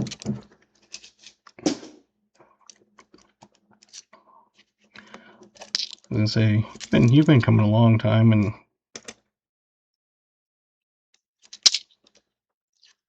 I try to reward those that, and some have said, hey, you know, if you need another mod or anything, you know, I'm willing to help. And so I'm like, okay, you know, they've been in and, you know, quite a while and expressed interest. I'm like, well, okay. It's not like you can't have so many mods. I mean, you could put every single person as a mod, I guess, but I'm not sure why you'd do that.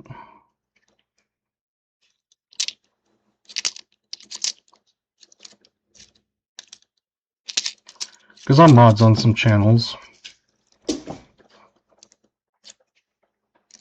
I don't get many of the, I was going to say gremlins, trolls. I've only had one time that someone got kicked, and I think it was VMC or someone, KJ. But they came in, they said, hi, and then immediately typed in, shut up. And instantly, he was gone. It's like, I don't do disrespect. It's one of those that, if I did something to offend you, that's fine, let me know. But you don't come into someone's channel, never been there before, and then start doing that.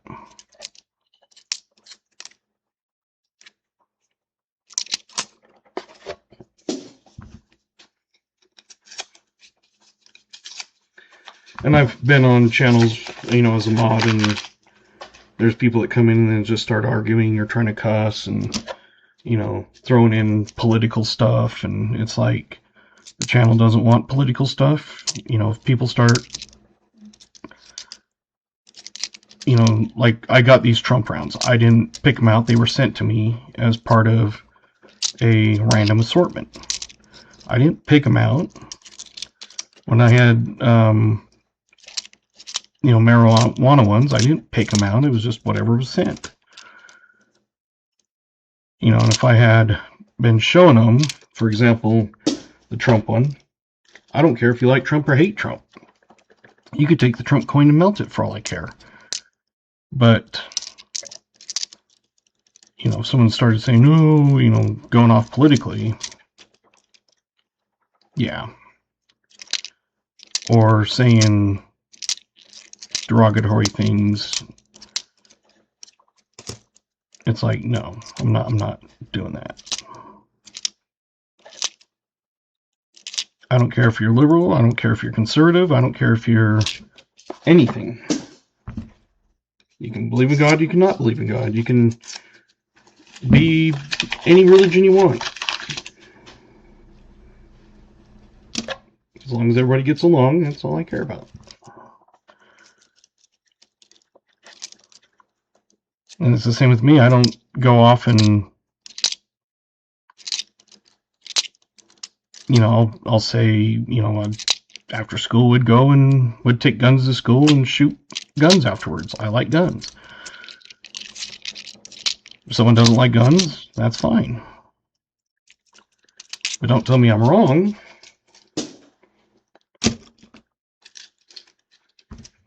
It was like when I was a bouncer, I had a,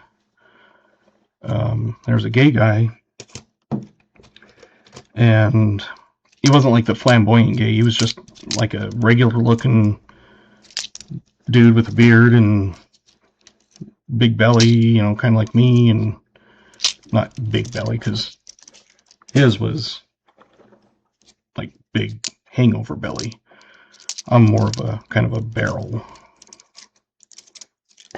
Like, literally, I don't have much of a hangover belly. But one time, some girls were hitting on me. I was not interested. They were drunker than crap.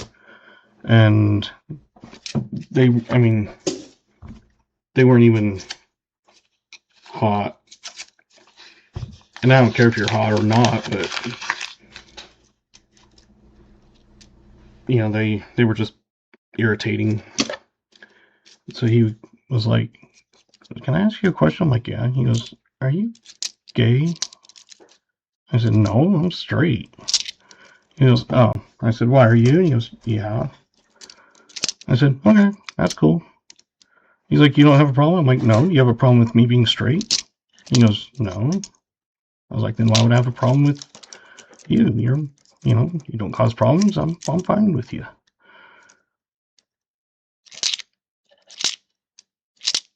There was one time that I was there, it was a night off, and that's back when I was a little more wild. And this other gay guy had seen me. He would, you know, came over to my table, and he was just being annoying. Kept trying to get me to go outside with him and stuff. I'm like, dude, just knock it off. So my gay friend was walking by, and I'm like, oh, hey. So I got up, put my arm around his neck, and he knew exactly what was happening. And the other guy was like, oh.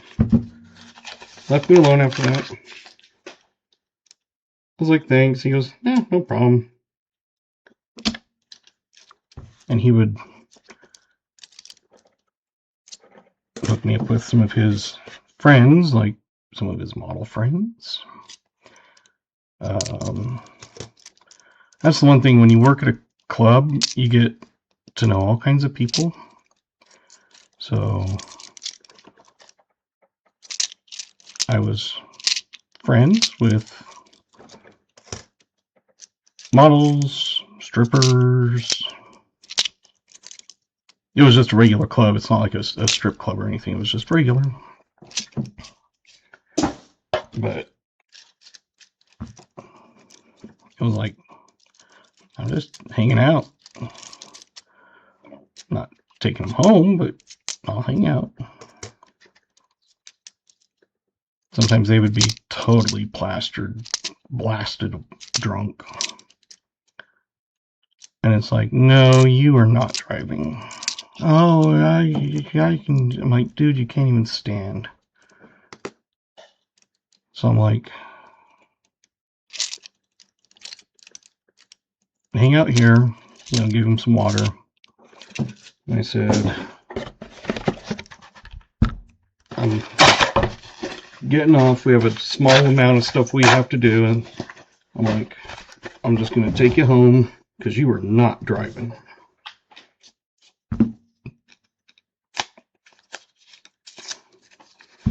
And so guys would think that I was taking the girls home and stuff and get jealous of me, and that's when they try to cause problems in the club. And it's like, well, dude, knock it off.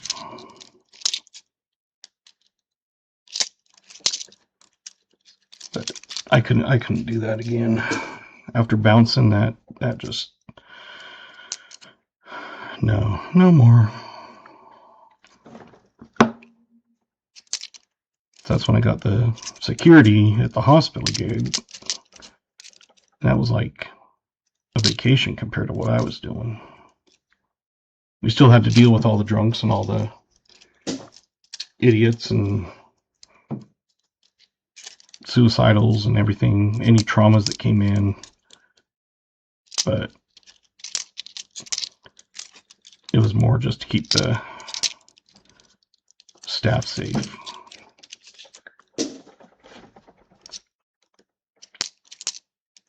And there was times that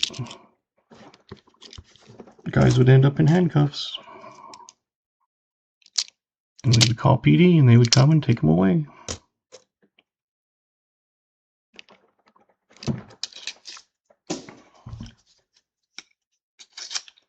There was one that the sheriffs, if they brought someone in, they were good about searching people, not having any problem, with them. The ones that we could not trust for searches were the police. They, I think, must have been drunk and blindfolded when they searched the guy. But there was times like I was taking the coat and, you have to inventory basically everything if they're being held. Because it was basically a kind of like a jail cell. It was cement. It was bolted from the outside. There was a stainless steel toilet and sink and a bed. That was it. And that was where they put the suicidals or guys that were being belligerent and horrible and just needed medical clearance, but had to get medical attention first because they were so wasted. And there was times I went to put my hand in a pocket, but I was like, I'm gonna just open it first. And so I opened up the pocket and there was a handful of razor blades.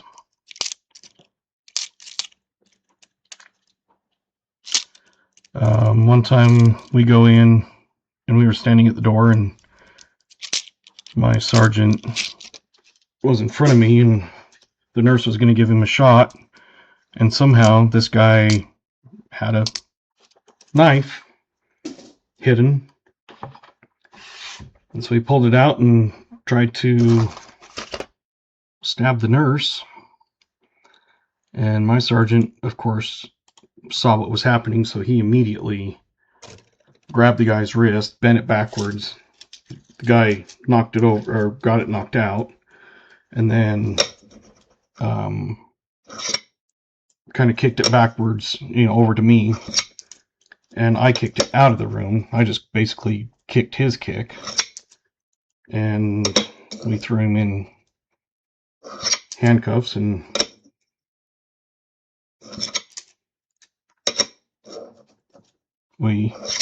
wasn't a written policy, but basically it was like, if the police are coming, we're doing our own search. If the sheriffs, we never had a problem with sheriffs, the highway patrol, we never had anything on those guys. But the police department, they were not good searchers. It's like, I guess if you got to get searched for something, have them search it, because they didn't find half the crap.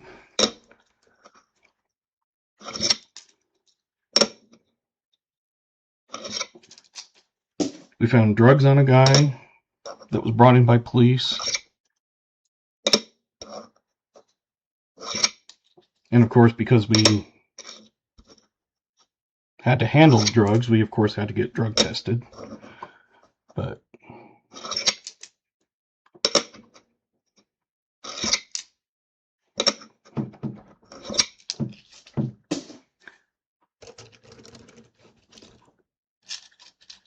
catastrophic crucible failure. Oh boy.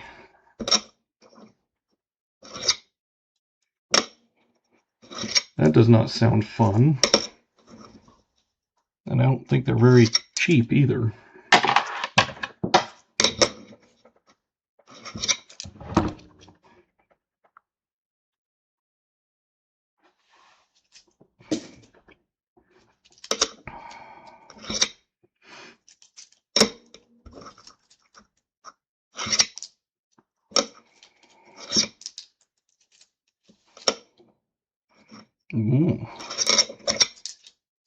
Not just the crucible failed, but doesn't say, because I've seen people when they do stuff and the crucible cracks and then everything leaks into the thing, and or they've used it too much and then it becomes basically brittle and falls apart. And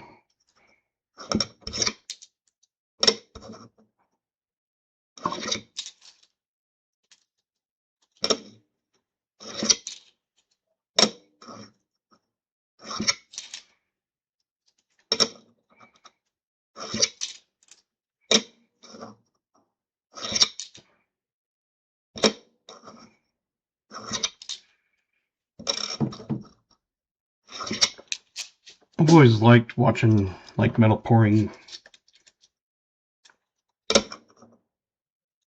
channels and stuff like that, like when someone will do a metal pour and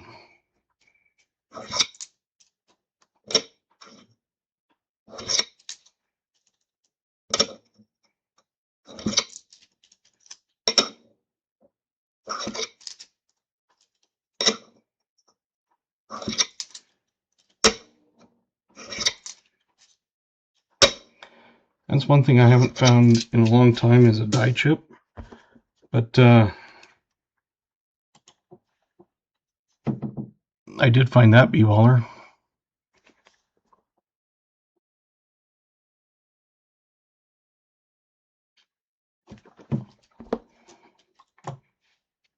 If you're still here.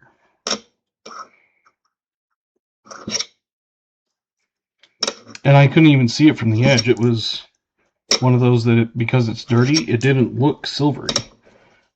Because I always look at the edges first. And like the one my son found, well, unwrapped, and it was a 64 and it was a silver edge. You could tell it. But this, I was just going through and I'm like, wait a minute, does that say 44? Because at first I thought it said 74. And then I'm like, wait a minute, that's a 4. So I looked at it closer and I was like, oh man. A week or, well, I guess about 10 days ago on a Saturday when I was opening it, that's when I found my first silver quarter ever in my life hunting. And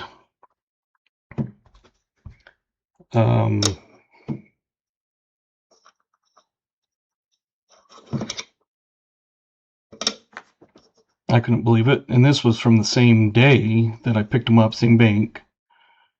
But they pulled them out of a vault. They didn't have them set off to the side like they usually do. So that's why I was like, I wonder.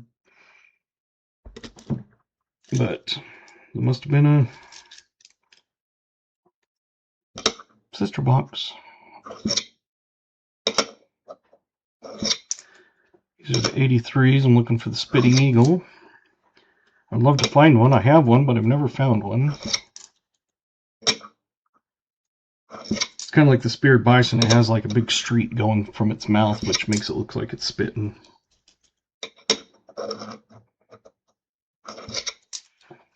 It's funny when you get some of those, like the one, what is it, a Sacagawea that's wounded eagle or something like that. You have a speared bison. I did find one that was die crack that ran all the way through it. Oh, wrong side. And I'm like, is that a crack? And so I started looking, because at first I was like, oh, that's weird.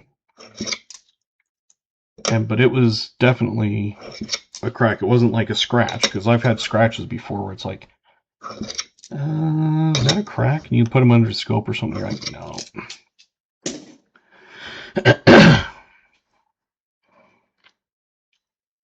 71s are DDRs.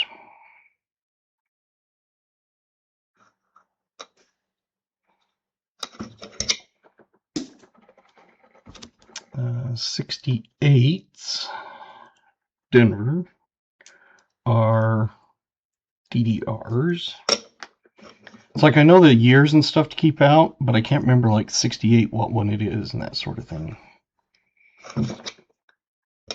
So that's why I have my cheat sheet. Because on quarters, it's like I know most of the years. There's a few that I kind of forget about sometimes, like the 71, but let's see, 66 I know is one. It is DDR. And I know there's some that are like 70s and 65s are DDOs and DDRs.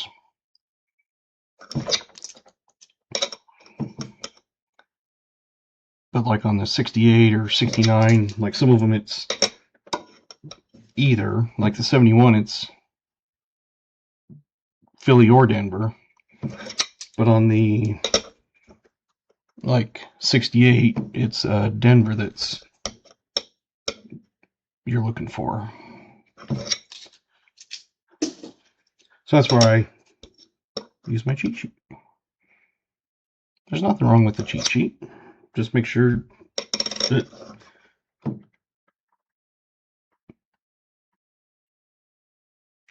last coin has spike in the O.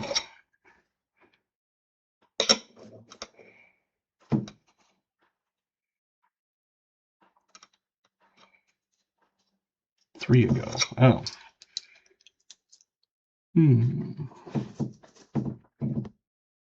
Let's see.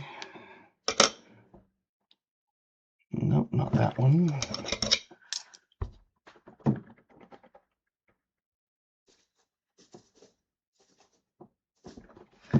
Let's see. I'm pulling them off the top because I already threw them in the thing. But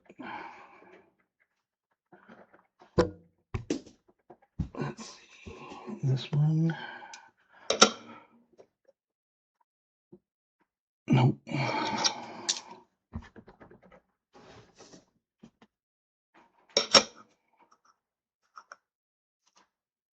Nope. Maybe I'll have to keep that bag out and research some of them.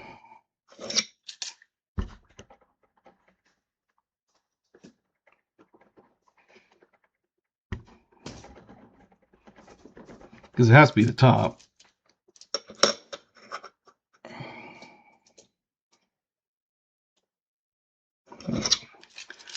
I don't know. Because there's some that are like DDOs and DDRs and stuff, but I don't have anything about a... Could have been like a die chip or who knows.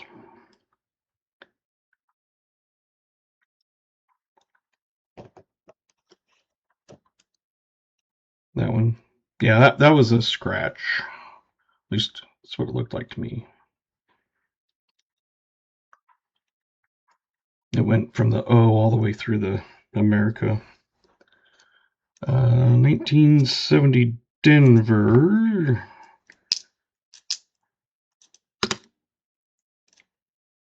And I try to pull out just the ones like the Denver, but this one I accidentally pulled out a few Phillies also, because sometimes I just see the date and throw it under. So 70 is DDO and DDR. It's 70D. And if it's anything like the 65, I've found one of those. I'll have to find it and get it out.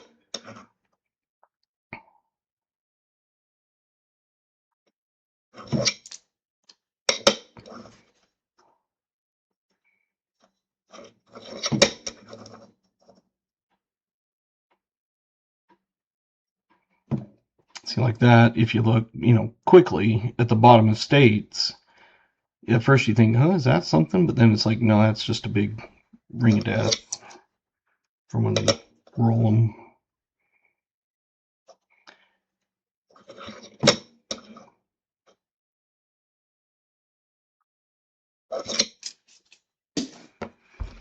And 65s are the Philly.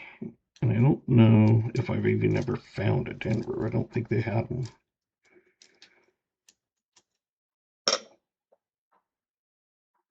Because you can definitely tell, like on the E, then the R, and everything, I've got split serifs on all over them.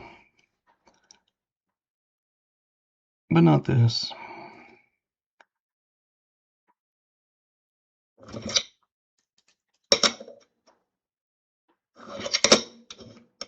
There are two different versions of the DDO on the 60, or the DDO on the 65, but the other one is not as good. I don't even think it's worth much. I would probably get the 65 that I found graded, just to kind of show the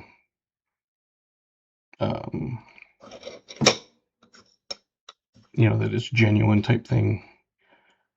It's not the worst shape, it's not the greatest shape, but if it was like high 50s, it's still worth a couple $100.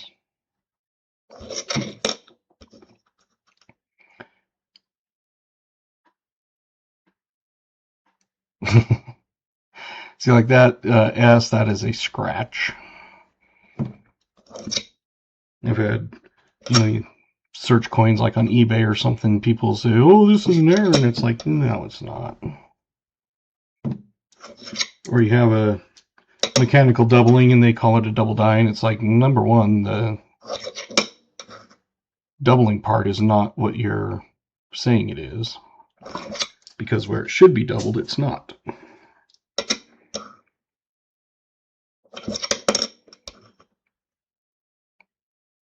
And you have to wonder if sometimes it's like a way to launder money, because people put like random crap for like $10,000.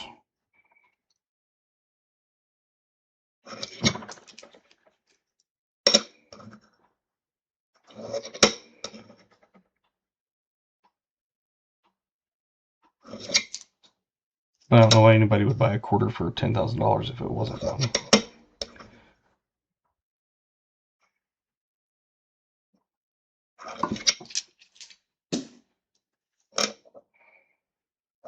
Because you could, you could launder money that way.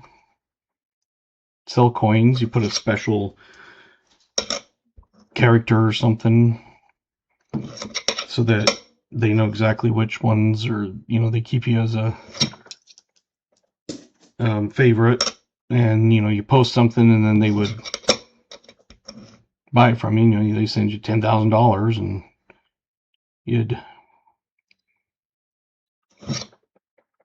you could say, well, I sold it, I thought it was. Or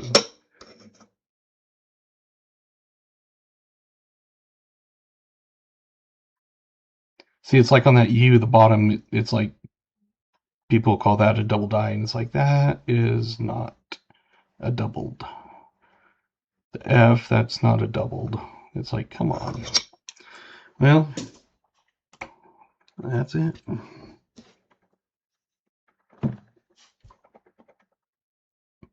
Let's say this one here is the find of the box, second in a row.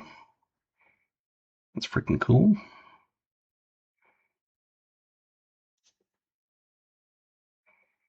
I don't know if any of those have errors. I don't have the silver ones on on a cheat sheet, I don't think. But for fun, let's look.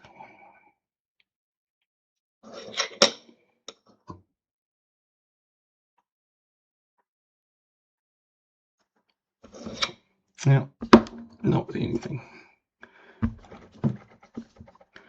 Thank you, Garrett.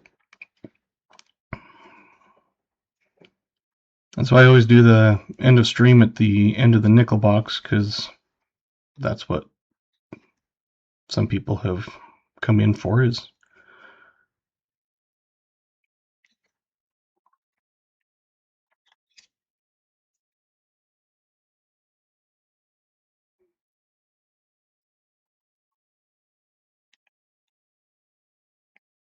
it's like the grease on it. Quarter. Let me pull up my thing, have it update.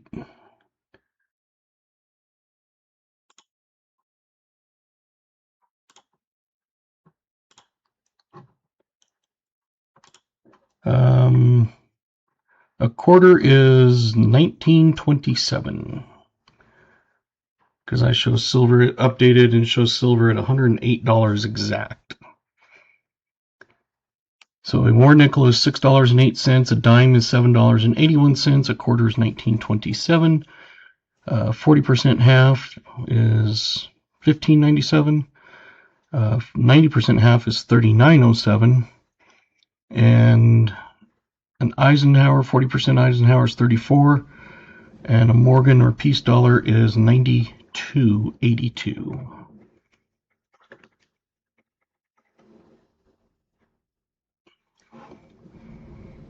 And that's basically this here. I have it updates automatically, and then I have like times face per gram, and then over here how many grams are like in each one, and then the total silver value gets calculated.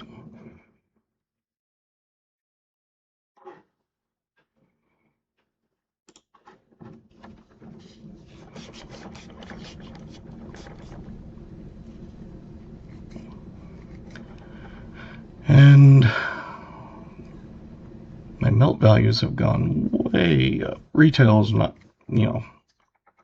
like the numismatic values type things. Of course, you're paying at least the silver, but mine are worth more in melt than total numismatic.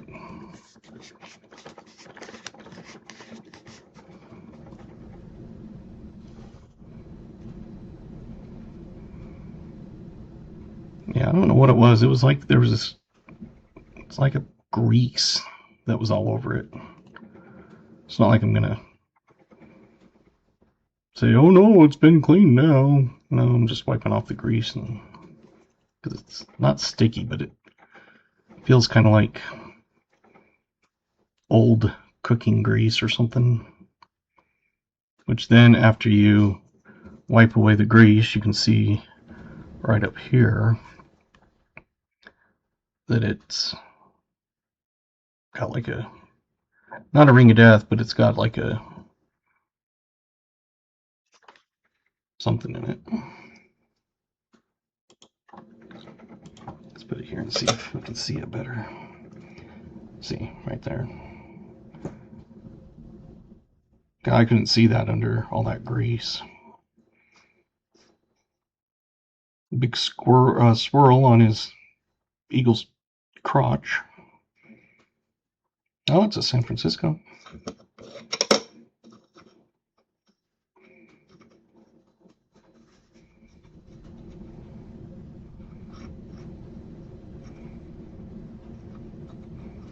Still got some decent detail for being 1944.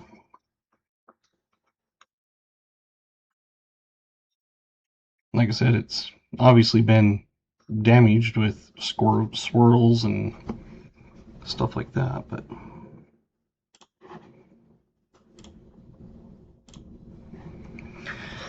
anyway, there you go. Much better looking with the grease off of it.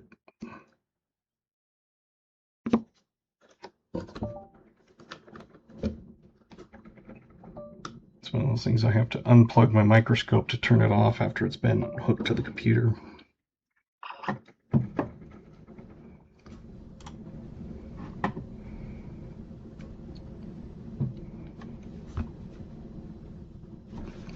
And I hate it when it goes blurry like that.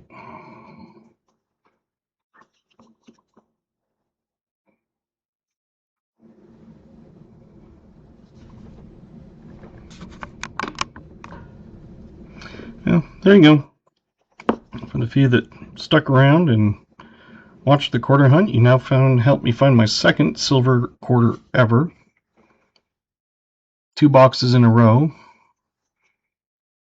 And it's not even a 64, it's a 44. But yeah, when you're looking at it with other coins, it was so dirty with that grease all over it that if you wipe some of that like off the edge and stuff. Now, if you took some coins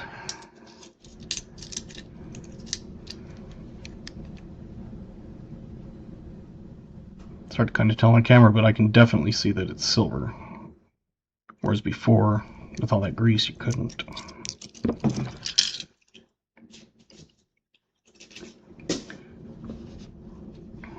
Yeah, I just I hook it up as a camera in Streamlabs. Hey, welcome Renee and me. Now that it's about over, I don't know if you were here earlier, but I just hook it up as one of my cameras because I have my scope as a camera, my overhead as a camera,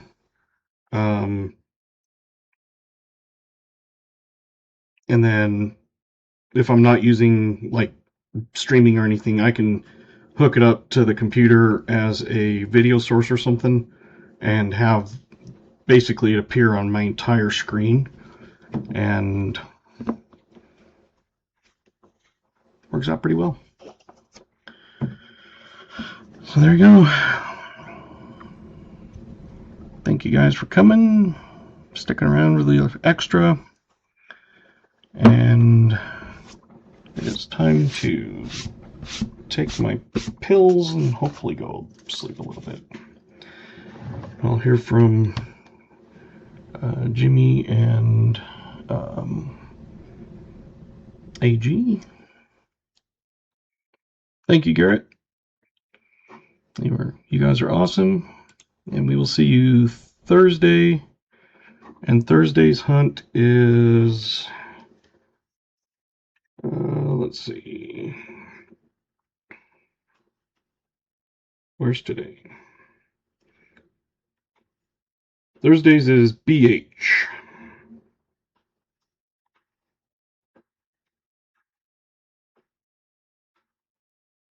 So Thursdays is BH, and then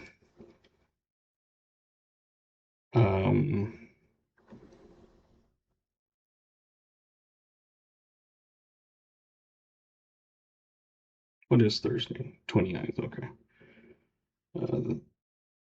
Then it's William E for Monday and Thursday. And then it's 74 Deeds for 2. And I got VMC in there also on the 16th. So my first hunt isn't available until the 19th.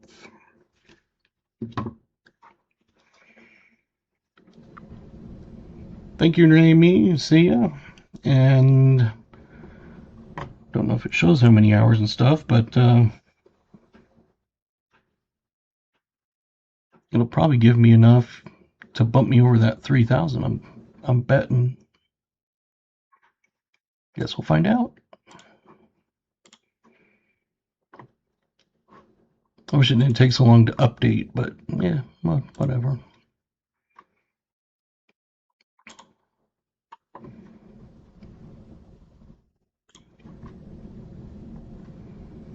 Right now I've got 119 off this, and I was at 28.90.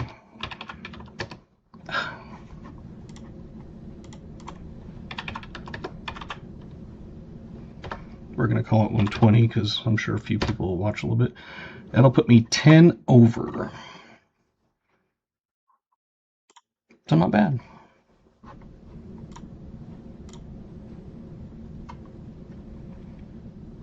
So we will see you. Thank you, and have a good night. You guys are good luck with my quarter boxes, at least. The last two I found silver, and I've never found them ever in my life.